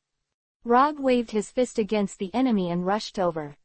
After a while of screaming, the impact of Rog's fist and body knocked more than a dozen enemies into the air. The king's army stabbed Rog's armor with a bayonet, but there was no damage except for scratches. This guy's armor is so powerful, said the soldiers of the king's army in shock. Some of the king's army also fired shots, but no harm was done. Rog's cactus power armor is not afraid of cannons, not to mention these bullet bayonets. Under Rog's attack, dozens of enemies rushing up from the left were quickly pushed back. The remaining hundreds of enemies were unable to charge effectively and were blocked. Dalton wields an iron halberd to help fend off Rogue's escaping enemies. More than a dozen king's troops surrounded Dalton. Dalton, you're a traitor, you've already been unable to fly, said a king's army officer. Yes, actually dare to attack the central mountain. It's really impatient to live, another soldier said. Well, let's stab him together, said another soldier. The king's army officer took the lead in slashing with a sharp saber in his hand. Dalton swung an iron halberd and knocked him to the ground, and the saber flew out more than 10 meters. Some other soldiers charged with bayonets. Dalton glared at the crowd with huge ox-like eyes. Half squatted down, swung the iron halberd with both hands, and bounced off more than a dozen enemy bayonet knives. Under the tremendous force, the rifles in the hands of the king's army were all shaken off. The king's army was scared back by Dalton. Dalton is now like a powerful Tauren, his momentum and power are extremely fearful to those around him. This guy is amazing, hurry up and use the pistol. These royal troops hurriedly took out their pistols and shot Dalton for a while. Dalton was hit by the dense bullet. But it was not what the soldiers of the king's army expected. Dalton didn't fall, not even to bleed. After he changed into this Tauren appearance, the fur on his body easily resisted the damage of firearms. What a terrible guy, he's not afraid of bullets, said the soldier of the king's army. This time, these soldiers of the king's army had no other way. You lackeys, let you serve Wapol. With a burst of anger and great strength, Dalton wielded an iron halberd and knocked these king's soldiers into the air. However, after all, there were too many enemies charging, and more than 20 soldiers of the king's army who had slipped through the net rushed up. These royal troops are also different. They are all burly and strong, and their bodies can reach 3 meters tall. Holding a great axe. This wave is a hand-to-hand combat unit. And it's obviously aimed at me, Dalton said. Dalton was surrounded by more than 20 burly soldiers of the king's army armed with giant axes. Traitor Dalton, "Let's take your head off," said the burly soldiers. After Dalton's transformation, his appearance is similar to that of a tauren, and his height is also close to 3 meters. The burly body of these guys looks exactly like Dalton from the outside. Wapol is really rich. He used a lot of money to hire a lot of foreign soldiers. "Are you too?" Dalton said. These tall and burly soldiers glanced at each other, and one of them said, "Yes, we are soldiers of the famous Thug Mercenary Regiment. You're unlucky when you meet us today, as usual. You and the resistance forces are always fighting guerrillas, making it impossible for us to start." Another said. "So brothers, cut him," said another. Dalton observed the 3 talking, tall, burly soldiers, who were almost identical in appearance. "You mean 3 brothers," said Dalton. "Yes, we are the 3 Rust brothers who led the former Thug Mercenary Group, the Cash Drum Country Thug Giant Axe Team," the 3 said together. "Okay, then stop talking nonsense," Dalton said. Dalton charged at one of them with an iron halberd. One of the Rust brothers hit Dalton's iron halberd heavily with a giant axe. Although he blocked the attack, this guy also felt Dalton's amazing power. "You bastard," one of the Rust brothers stepped back a few meters. "You're not bad either. I'm a fighter who has stormed down houses," Dalton said. But after all, Dalton is still superior, and his strength and fighting ability are better than his opponents. The 3 Rust brothers and the surrounding giant axe squad members were all shocked. "Brother, don't fight hard. Let's deal with him together." The Rust brothers quickly surrounded Dalton from 3 directions. Dalton looked around. After the 3 brothers surrounded him, they actually became extremely powerful. Could it be that they are fighting together? There is no way to deal with it. Chapter 96 Rampage Dalton. After the 3 Rust brothers surrounded Dalton, they exuded a terrifying fighting spirit. "Dalton, go to hell!" The 3 Rust brothers roared together. At the same time, the 3 of them also slashed towards Dalton with a giant axe. Dalton suddenly felt that the opponent's giant axe exuded a powerful murderous aura. Even his strong body could feel the aftermath of the power generated by the opponent's giant axe. "Ah!" Dalton shouted and jumped up. This tauren-like guy jumped to a height of 7 or 8 meters with great strength. The 3 giant axes of the 3 brothers Rust have already chopped down to the position where he was just now. The 3 giant axes smashed the going masonry on the ground abruptly. Going of this palace has been specially processed. Even the cannon is indestructible. What a powerful destructive force! Dalton said with lingering fears when he fell to the ground aside. The 3 Rust brothers swung their giant axes and looked at Dalton again. "HMPH, you are a monster like a tauren, and your strength is still very high," said the eldest brother of the 3 brothers. Dalton looked at the 3 brothers and said, "Are you also very strong? It seems that I also need to fight hard." The 3 brothers raised their axe again, and the 3 rushed over like lions.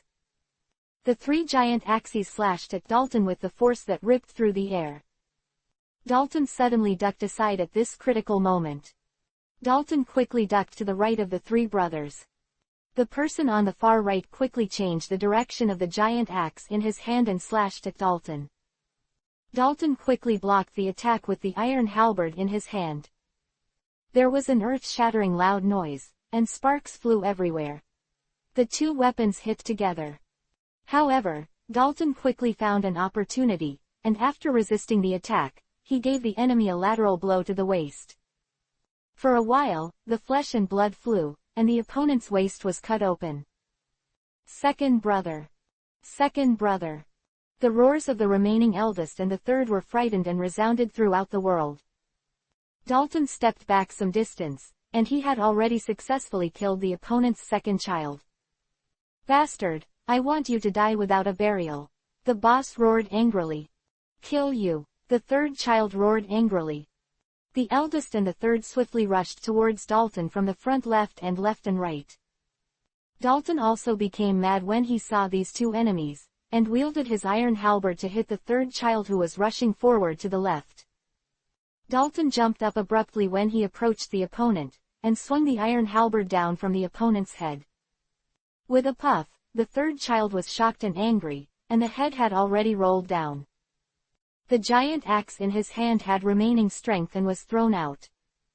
Dalton landed heavily on the ground, looking back to see that the other party was already dead. "Huh, the second one," Dalton said, poking the ground with his iron halberd. "The only remaining eldest of the remaining 3 Rust brothers is the furious one. Third brother." The voice of the other party resounded through the heavens and the earth, but it was quickly drowned out by the noise on the battlefield. After losing the second and third brothers in a row, the eldest brother was completely mad, and he looked at Dalton with extremely hateful eyes. "I can't wait to chop Dalton to a pulp. You all feed me," the third child said to the members of the Thug Giant Axe team. The Mob Giant Axe team thought that the 3 Rust brothers could work together to eliminate Dalton. But Dalton killed the 2, and he was too shocked to move. However, under the order of the boss and the captain, he recovered and began to charge. Kill. More than 20 members of the Thug Giant Axe team rushed over. After all, these burly warriors were born out of desperation, and at this time, they quickly charged with blood. Dalton put his iron halberd on his back, and then his body changed again. The original human beast form of the Tauren has become more full of beast breath. In the end, Dalton landed on all fours and turned into a 4-meter-long black yak. The black yak charged towards the warriors of the Great Axe Squad at an astonishing speed.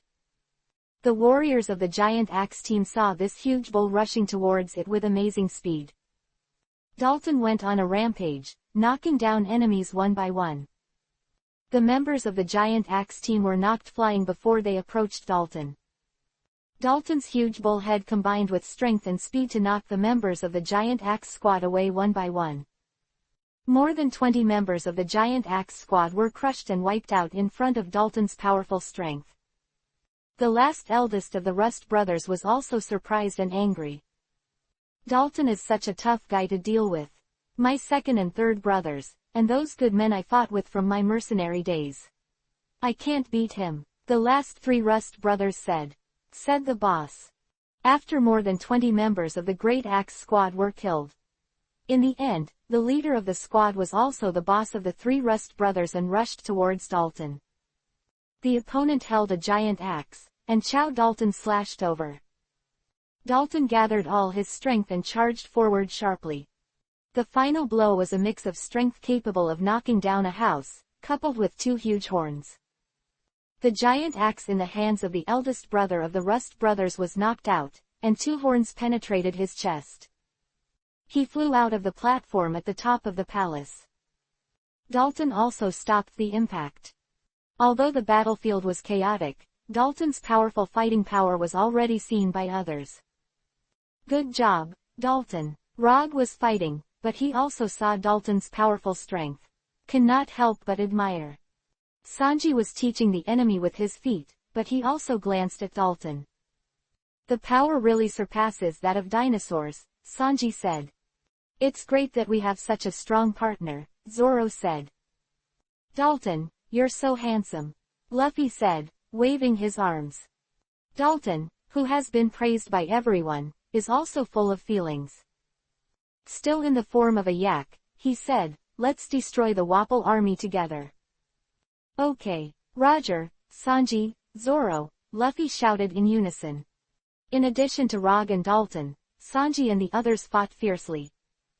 Sanji kicked the king's army away with his feet. "Target the enemy." An officer led more than 24 king's troops, which aimed their rifles at Sanji. "Fire!" The dense bullets were fired at Sanji. Sanji suddenly leaned back and almost lay down. Then the body stood up straight again. Sanji jumped abruptly and jumped over the soldiers of the king's army. 3-level minced meat. Sanji's feet kicked violently on the bodies of these royal soldiers. The royal army screamed for a while, then fell to the ground and groaned. In the end, the king's army officer was also kicked down by Sanji. "It's really boring," Sanji said. "Is it really boring?" Suddenly, An extremely cold voice sounded. Sanji looked to the right and saw a slender man standing beside him. Chapter 97 Steel Claw Moro. The slender man looked at Sanji. Sanji gave him a stern look with his right eye under his curled eyebrows. Just looking at this man's eyes, Sanji felt the boundless cold feeling that the other party exuded. Oh, is there someone with some strength here? Sanji said. Oh, is your foot power still very strong? The man said. Sanji waved his feet, his bones rattling for a while. His feet can be kicked out at any time.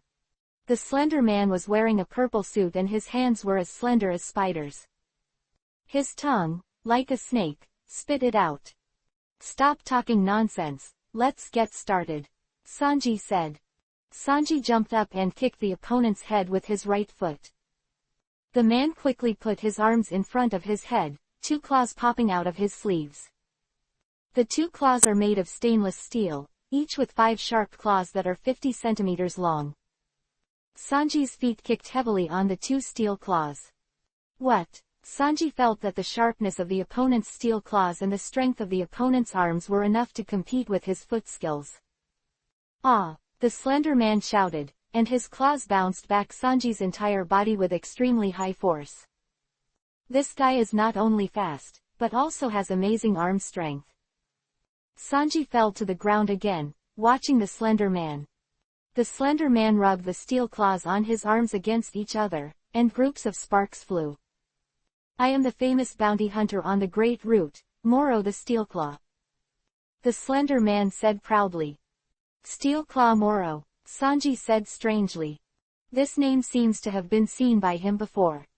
By the way, I remembered. You are the one who killed a wealthy family with thousands of elite armed mercenaries in a kingdom, right? At that time, that family was also involved in serious illegal business. So you even called for doing a good job, Sanji said suddenly. Yes, that family was indeed engaged in human trafficking and gambling. But the local government couldn't handle it. Just ask me to come out and kill those guys. That was 3 or 4 years ago, but it was only the most important thing in my life. One of the proudest businesses. Steelclaw Moro said thoughtfully. But being a bounty hunter is not about upholding justice, but for the money. However, some families and forces in the criminal field of the underworld are often eliminated, but they will not be excessively investigated by the law. Therefore, many bounty hunters will consider their targets slightly. I learned of your existence from an old newspaper I read before.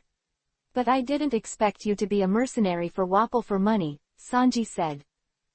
Steelpaw Moro put Steelpaw to his lips and said, for money. That's second. What I really want is to pursue insane slaughter.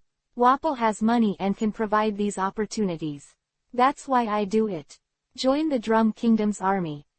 Does it sound good? Sanji said sarcastically. He, aren't you still well dressed, but you're a pirate. Said Steelclaw Maluo. Sanji lit a new cigarette butt and said, there are gentlemen among the pirates.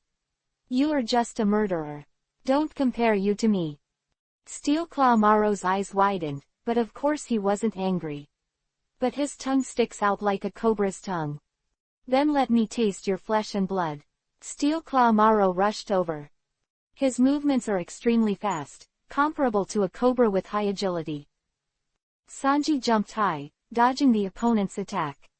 The 2 steel claws were already slashed where Sanji was a moment ago. Even the air was shaking for a while. Sanji jumped into the air and aimed his foot at Steelclaw Moro's head. The body suddenly spun like a wheel. Crush. Sanji's whole body spins like a wheel and falls down. Steelclaw Moro flexibly dodged aside. Under the force of the rotation, Sanji's feet directly smashed the going masonry below into a pit. First meat. Shoulder meat. Heart meat. Neck meat. Chin meat. First class ground meat. Secondary ground meat. Level 3 ground meat. He kicked the opponent violently as if his feet were *********. Steelclaw Moro is as easy as a snake, and his speed is extremely flexible to avoid attacks. Most of his attacks were missed, and several hits were blocked by the steel claws on his arms. Huh, what a surprise. Sanji finally stopped. Steel Claw Moro is now bent like a snake. Steel claws mounted on both arms are always ready to strike. Your foot skills are really rare martial arts in the world. But I'll let you know what it means to cut the heart and dig the lungs. Steel Claw Moro rushed towards Sanji at high speed. The Steel Claw Moro in front of Sanji seemed to turn into a cobra and bite. When Steel Claw Moro approached Sanji, his body seemed to be entangled with Sanji again. Steel Claw Moro swung steel claws around Sanji. Sanji watched his surroundings closely. Suddenly a steel claw rushed over and grabbed his neck.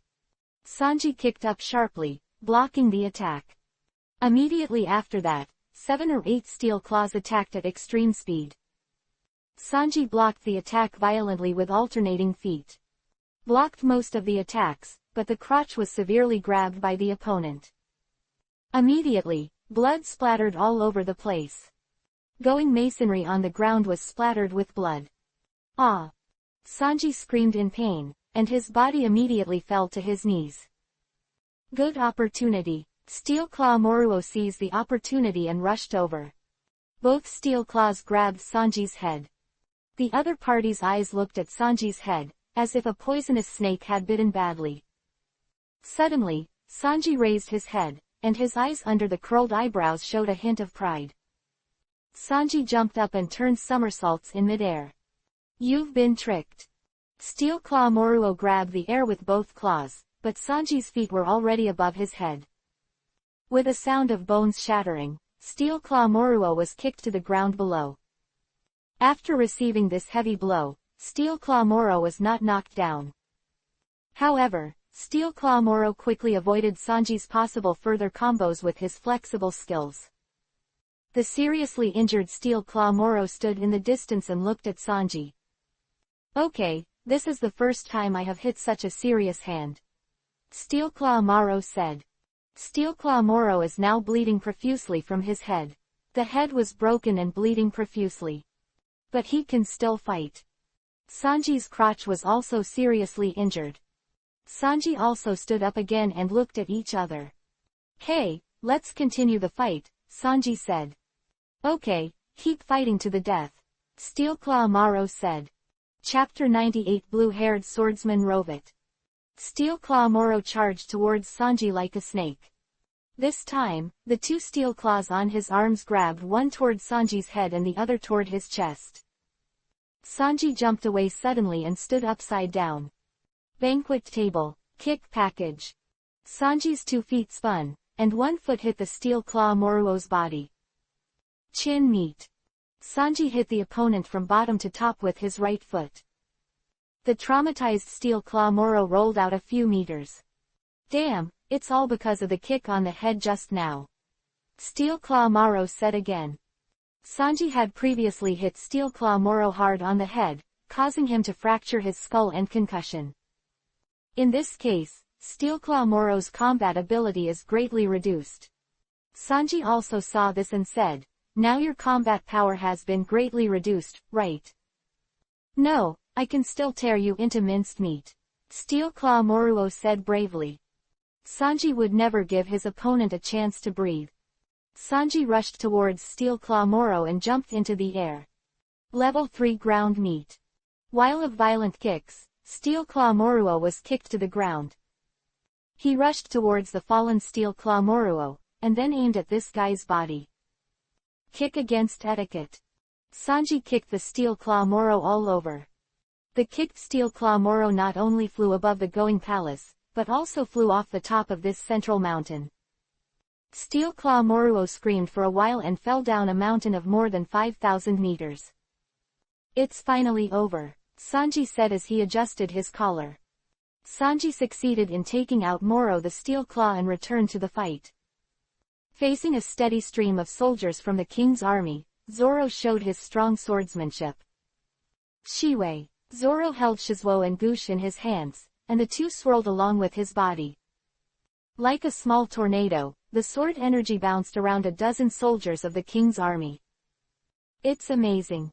I have never seen an enemy with such powerful swordsmanship. He has already killed more than 150 of our soldiers. But he is still so powerful. Crowd tactics don't work either. Many soldiers of the king's army armed with rifles and sabers, but no one dared to go. Zoro took the blade down and said, "It's so boring. The hordes of soldiers of the king's army just attacked like cannon fodder." At this moment, a voice suddenly shouted, "You're that bounty hunter Roronoa Zoro, right? I'll meet you." Suddenly the king's army dispersed, and a robust but average-sized middle-aged man walked over. Zoro looked at the man, who had short blue hair, was wearing a black leather jacket and leather pants, and had two katana across his waist. Just from the scabbard and the handle, it can be seen that the two katana swords are not ordinary blades. "Could it be that you are the bounty hunter West Rowat?" Zoro asked.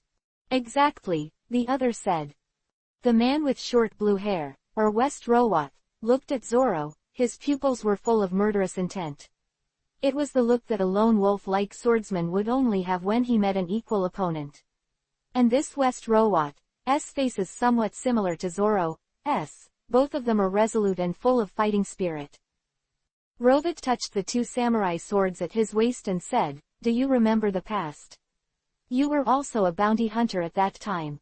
At the gathering of bounty hunters, we still have a relationship." "Never forget," Zoro said. When Zoro was still a bounty hunter, he attended a bounty hunter gathering. That time, I happened to have a face-to-face with Rovat. That time, Rovat and Zoro also defeated some other bounty hunters who wanted to learn from each other, although the two did not officially fight. However, the superb martial arts displayed by both sides were deeply remembered by the other side. It's a real pity that we didn't play against each other that time. I didn't expect feng shui to take turns, and now I'm an elite soldier of the king's army of the Drum Kingdom. But you are a pirate, Rovat said. It's no surprise that everyone has to change. Whether he was a bounty hunter or a swordsman before, Zoro said. Let's try it this time, Rovat said. I thought so too, Zoro said. Rowat's eyes flashed coldly, and the two samurai swords at his waist were already in his hands like thunder. Both katana swords feature mythical monsters in black metal hilts. One of them is the Dragon King and the other is the Phoenix. What a knife, Zoro said in admiration. Rovat waved his knives and said, "Thank you for the compliment." Immediately afterwards, both sides began to swing their blades and put on a fighting stance. Just the momentum before the battle made all the surrounding king's army soldiers retreat. Rovat's right arm is holding a samurai sword with a Dragon King pattern. The right arm is in front and the left arm is behind. Dragon soars the world. Under the guidance of the Dragon King samurai sword in his right arm, Rovat radiated sword energy and rushed towards Zoro like a dragon. Zoro waved Shuizuo and Gui Che, and the two knives cut two sword chi in front of him. Sword chi in the shape of two blue giant eagles flew towards Rovat. Rowat's dragon soars world. Because of the sword energy, a golden dragon sword energy is formed around it. It collided with the two eagle waves cut open by Zoro. The golden light and the blue light meet, and the powerful sword chi of both sides is agitated in the heaven and earth. In the end, the dragon-like dragon world tore apart two eagle waves and headed directly towards Zoro. However, the strength of Yingbo's counteracting the opponent's sword chi also consumed most of the opponent's sword chi. Zoro's two slashes contained enormous power, completely destroying the remaining opponent's sword energy. After successfully passing the first move, Zoro looked at Rovat again. Really strong. Zoro also praised the other side with admiration. If a swordsman praises an opponent, he definitely recognizes the opponent's swordsmanship. Thanks for the compliments, said Rovat. Then Rovat rushed over and slashed violently at Zoro with both knives. Zoro waved Shuijiao and Onikiru with both arms, blocking the opponent's two katana swords. The sound of sharp blade collisions resounded through the heavens and the earth, and sparks sputtered all over the ground. These are my male and female swords, the Dragon King sword and the Phoenix sword. Your blade is also good. You can fight the Dragon King and the Phoenix, Rovat said while dancing the sword. Thank you for your compliment, Shuizhao and Gush are both happy to fight your two treasured swords, Zoro said. Knives and knives rang out, and sparks flew everywhere. The blades and martial arts of the two are different, but they dance with the wind as if they have a tacit understanding. The snowflakes that kept falling around were all blown away by the sword energy. On the ground where the two of them walked, the snow was blown away, and then fell again. It turned out to be Shuizuo and Gush. No wonder, they are also supremely good knives. Rovit said. Chapter 99 Three Swords Will Win. Thanks for the compliment, Zoro said.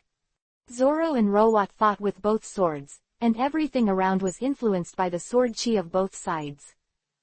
In close combat, both sides are not dominant and comparable. Ah! Zoro yelled. Ah! Rovit also shouted. The two swords clashed together, and after the amazing force collided, both of them were bounced off by the reaction force. Rovit and Zoro were more than 20 meters apart again. To deal with you, I have to concentrate all my skills. Rovit said attentively. After Rovit finished speaking, he crossed the Dragon King's sword and the Phoenix sword on his chest. The two blades seemed to resonate, and they both trembled for a while. Double knife flow. Dragon and Phoenix combine. Rowat's double swords unfolded from a crossed state, and at the same time, his body also charged at an extreme speed. Rovit quickly rushed in front of Zoro, and the two blades slashed towards Zoro like a dragon flying. Zoro swung the snow away and Gush fought hard. The four blades are joined together. Although he blocked the attack, Zoro's body was blown away by the impact. Zoro's body retreated more than 10 meters to the back before stopping. What a strong sword energy, Zoro said in shock. As expected of the dignified Roronoa Zoro, his swordsmanship is really superb. He can block my ace trick, Rovit said in praise. Zoro was pushed back by this move. It was far beyond Rovit's expectations to be able to successfully block the attack. Rovit then again assumed a new sword move posture. This time, the Dragon King sword in his right arm was blocking his chest, and the Phoenix sword in his left arm was pressed to the ground. Dragon tail sweeps thousands of armies.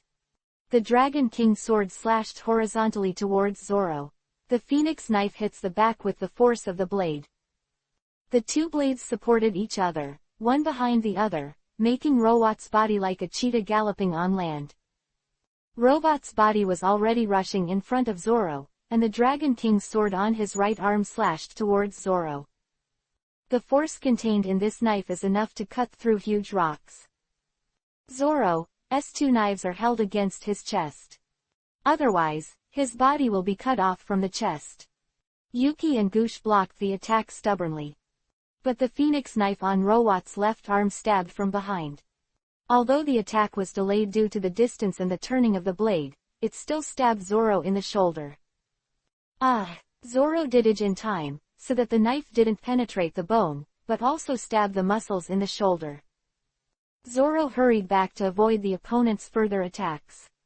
Rovit threw the blade of the Phoenix blade in his left arm, and the blood of Zoro on it was thrown off. Your reaction is really fast. Otherwise, ordinary people's arms would have been chopped off, Rovit said. Zoro and Rovit fought fiercely in a row, and it can be said that the two swords are indistinguishable from the two swords. It is indeed a very strong opponent, Zoro said with a sigh. The face of such a powerful enemy, Zoro took out the last word of the word, Hidao, from his waist after thinking for a while.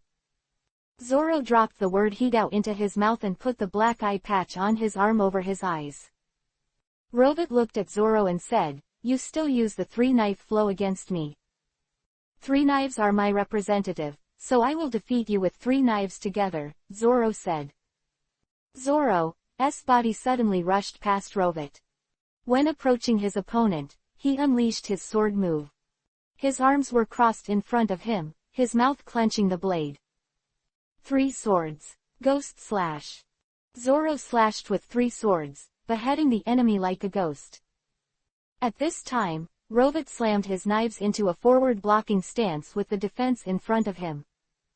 Dragon Shield Phoenix Royal. The Dragon King sword and the Phoenix sword in Robot's hand are defending in front like a shield. Zoro's three swords were blocked by the opponent. However, the power generated by Zoro Demon Slash was amazing, and Robot was forced to dodge backwards.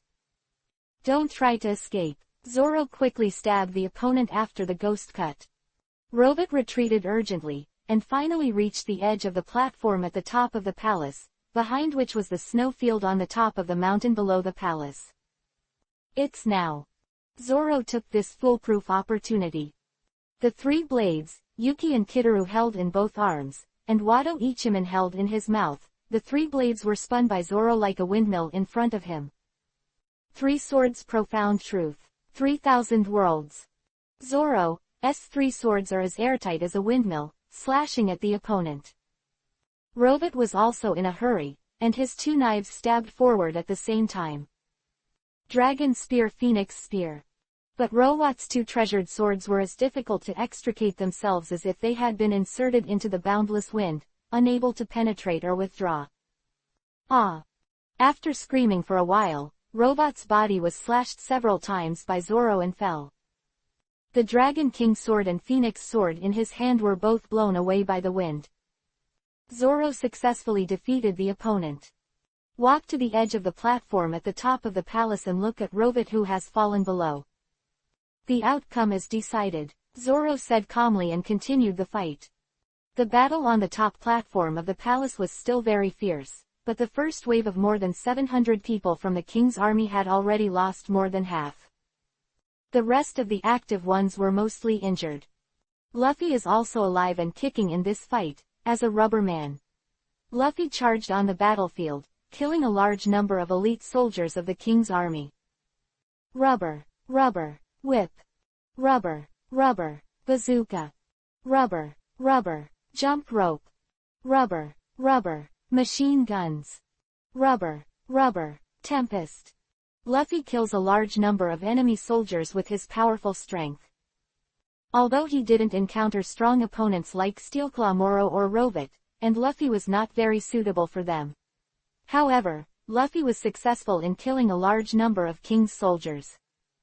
Rog took the lead in the battle, and when the rest of the people were still fighting on the top platform of the palace, Rog had already rushed to the position where the enemy had landed and erected on the top snowfield. The first wave of enemies quickly set up artillery and a large number of machine guns.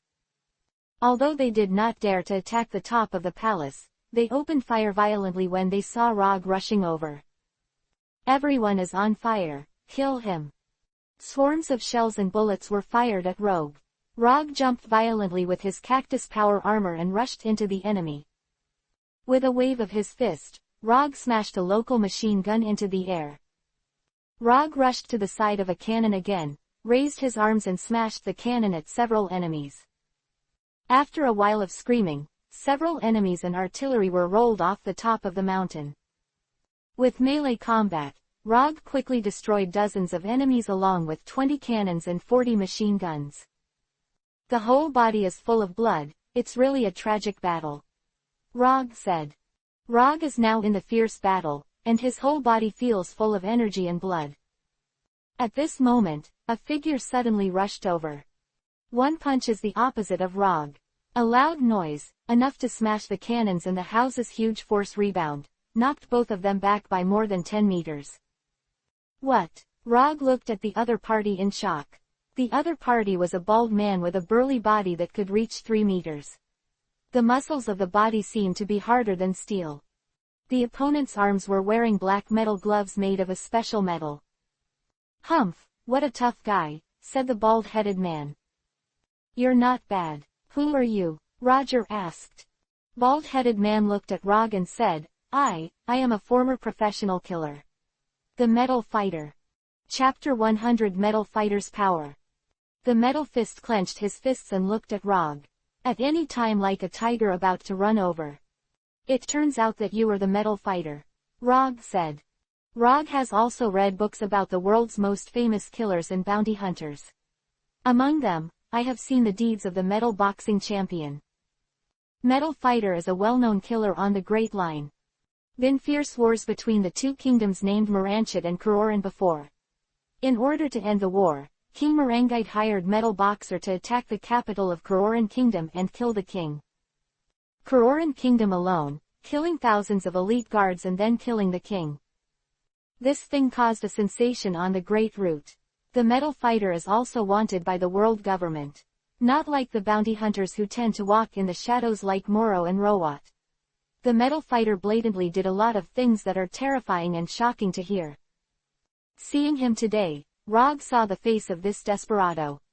It lives up to its reputation. You can really feel your strength from the outside.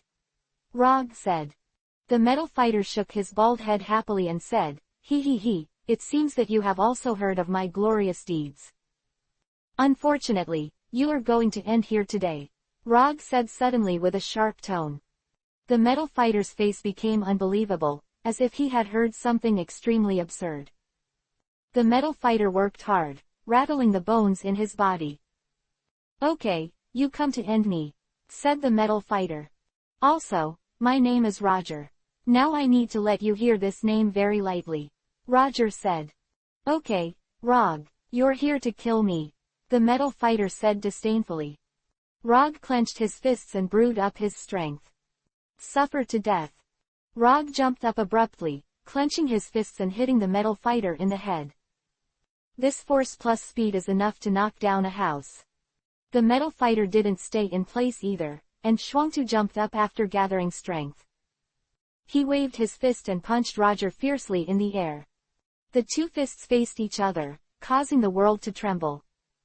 The top of the entire central mountain was a violent turbulence for a while.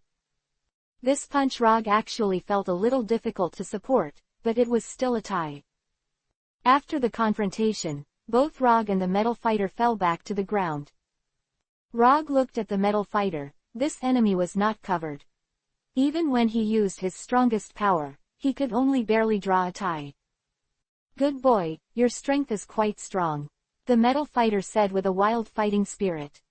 However, the metal fighter also felt that Rog had some strength and needed to go all out. This time, the metal fighter charged towards Rog violently, like a tiger. Go to hell, the metal fighter sprinted furiously. Rog clenched his fists and began to resist the attack at the same time.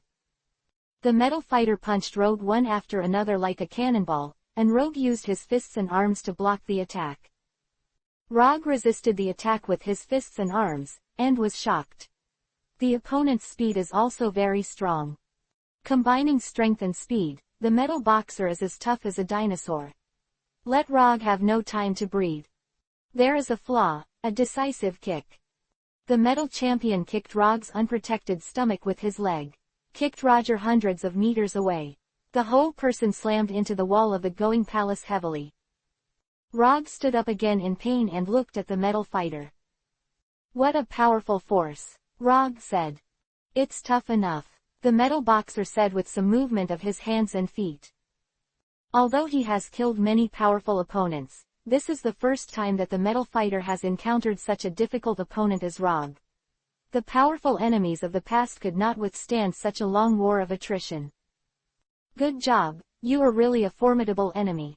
But I can also get rid of you, Metal Fist said. The metal fighter crouched down this time, and then roared for a while. The whole person's body became more burly and powerful. Or the muscles swelled even more. The current metal boxer has muscles with a metallic texture all over his body, and his height has reached about 3.5 meters. The front end of both arms has become like a large sarcoid. The special metal glove on his arm was stretched and bulged, but although the snare was strong and hard, it could grow bigger as the muscles in his hand swelled. Now the metal boxer's arms are as huge as wine barrels. You also change your physical condition, Rog said. Of course, this is a trivial matter, said the metal fighter. The metal boxer waved his huge arms and attacked Roger again. Rog felt bad and quickly avoided. Sure enough, the metal fighter is several times stronger than before. If it was a fierce tiger before, it is now a Tyrannosaurus Rex. Boy, don't want to leave, the metal fighter roared. Rog hurriedly fled, and moved away from the opponent to fight. I can borrow the other party's weapons, including people. Rog quickly rushed to the side of the two king's army soldiers and lifted them up. "What are you doing? Leave us," the two soldiers of the king's army said in shock. Rog threw the two king's soldiers at the metal fighter. The metal boxer threw the two soldiers of the king's army into the sky dozens of meters high with a fist. Roger rushed to the two king's soldiers with machine guns. Rog picked up the machine gun and aimed at the metal boxer for a while. Dense bullets hit the metal boxer's body. "Ha ha ha, it doesn't hurt or itch," the metal boxer roared. The metal fighter almost all fell on all fours during the charge, but the speed of the rush was astounding and unimaginable. Rog rushed to the side of a cannon again, grabbed the cannon and swung it like an iron rod at the metal boxer. Metal fighter waving his fist to meet the cannon. With an earth-shattering bang, the cannon was smashed to pieces, sparks and metal fragments everywhere. Taking advantage of this opportunity, the metal boxer punched again. One punch. The metal boxer hit Rog's body with a super powerful punch. The power of this punch was amazing, and Rog flew off the top of the mountain. "Ah ha ha ha ha ha, you just fall off the top of the 5,000-meter high mountain," the metal fighter roared proudly. He suddenly felt tired for a while, and the physical strength and muscles he used just now became stronger, at the cost of consuming his own life. "It's really cool, but it's worth paying the price," said the metal fighter. Muscles trembled all over for a while, and overloading the body brought unimaginable side effects.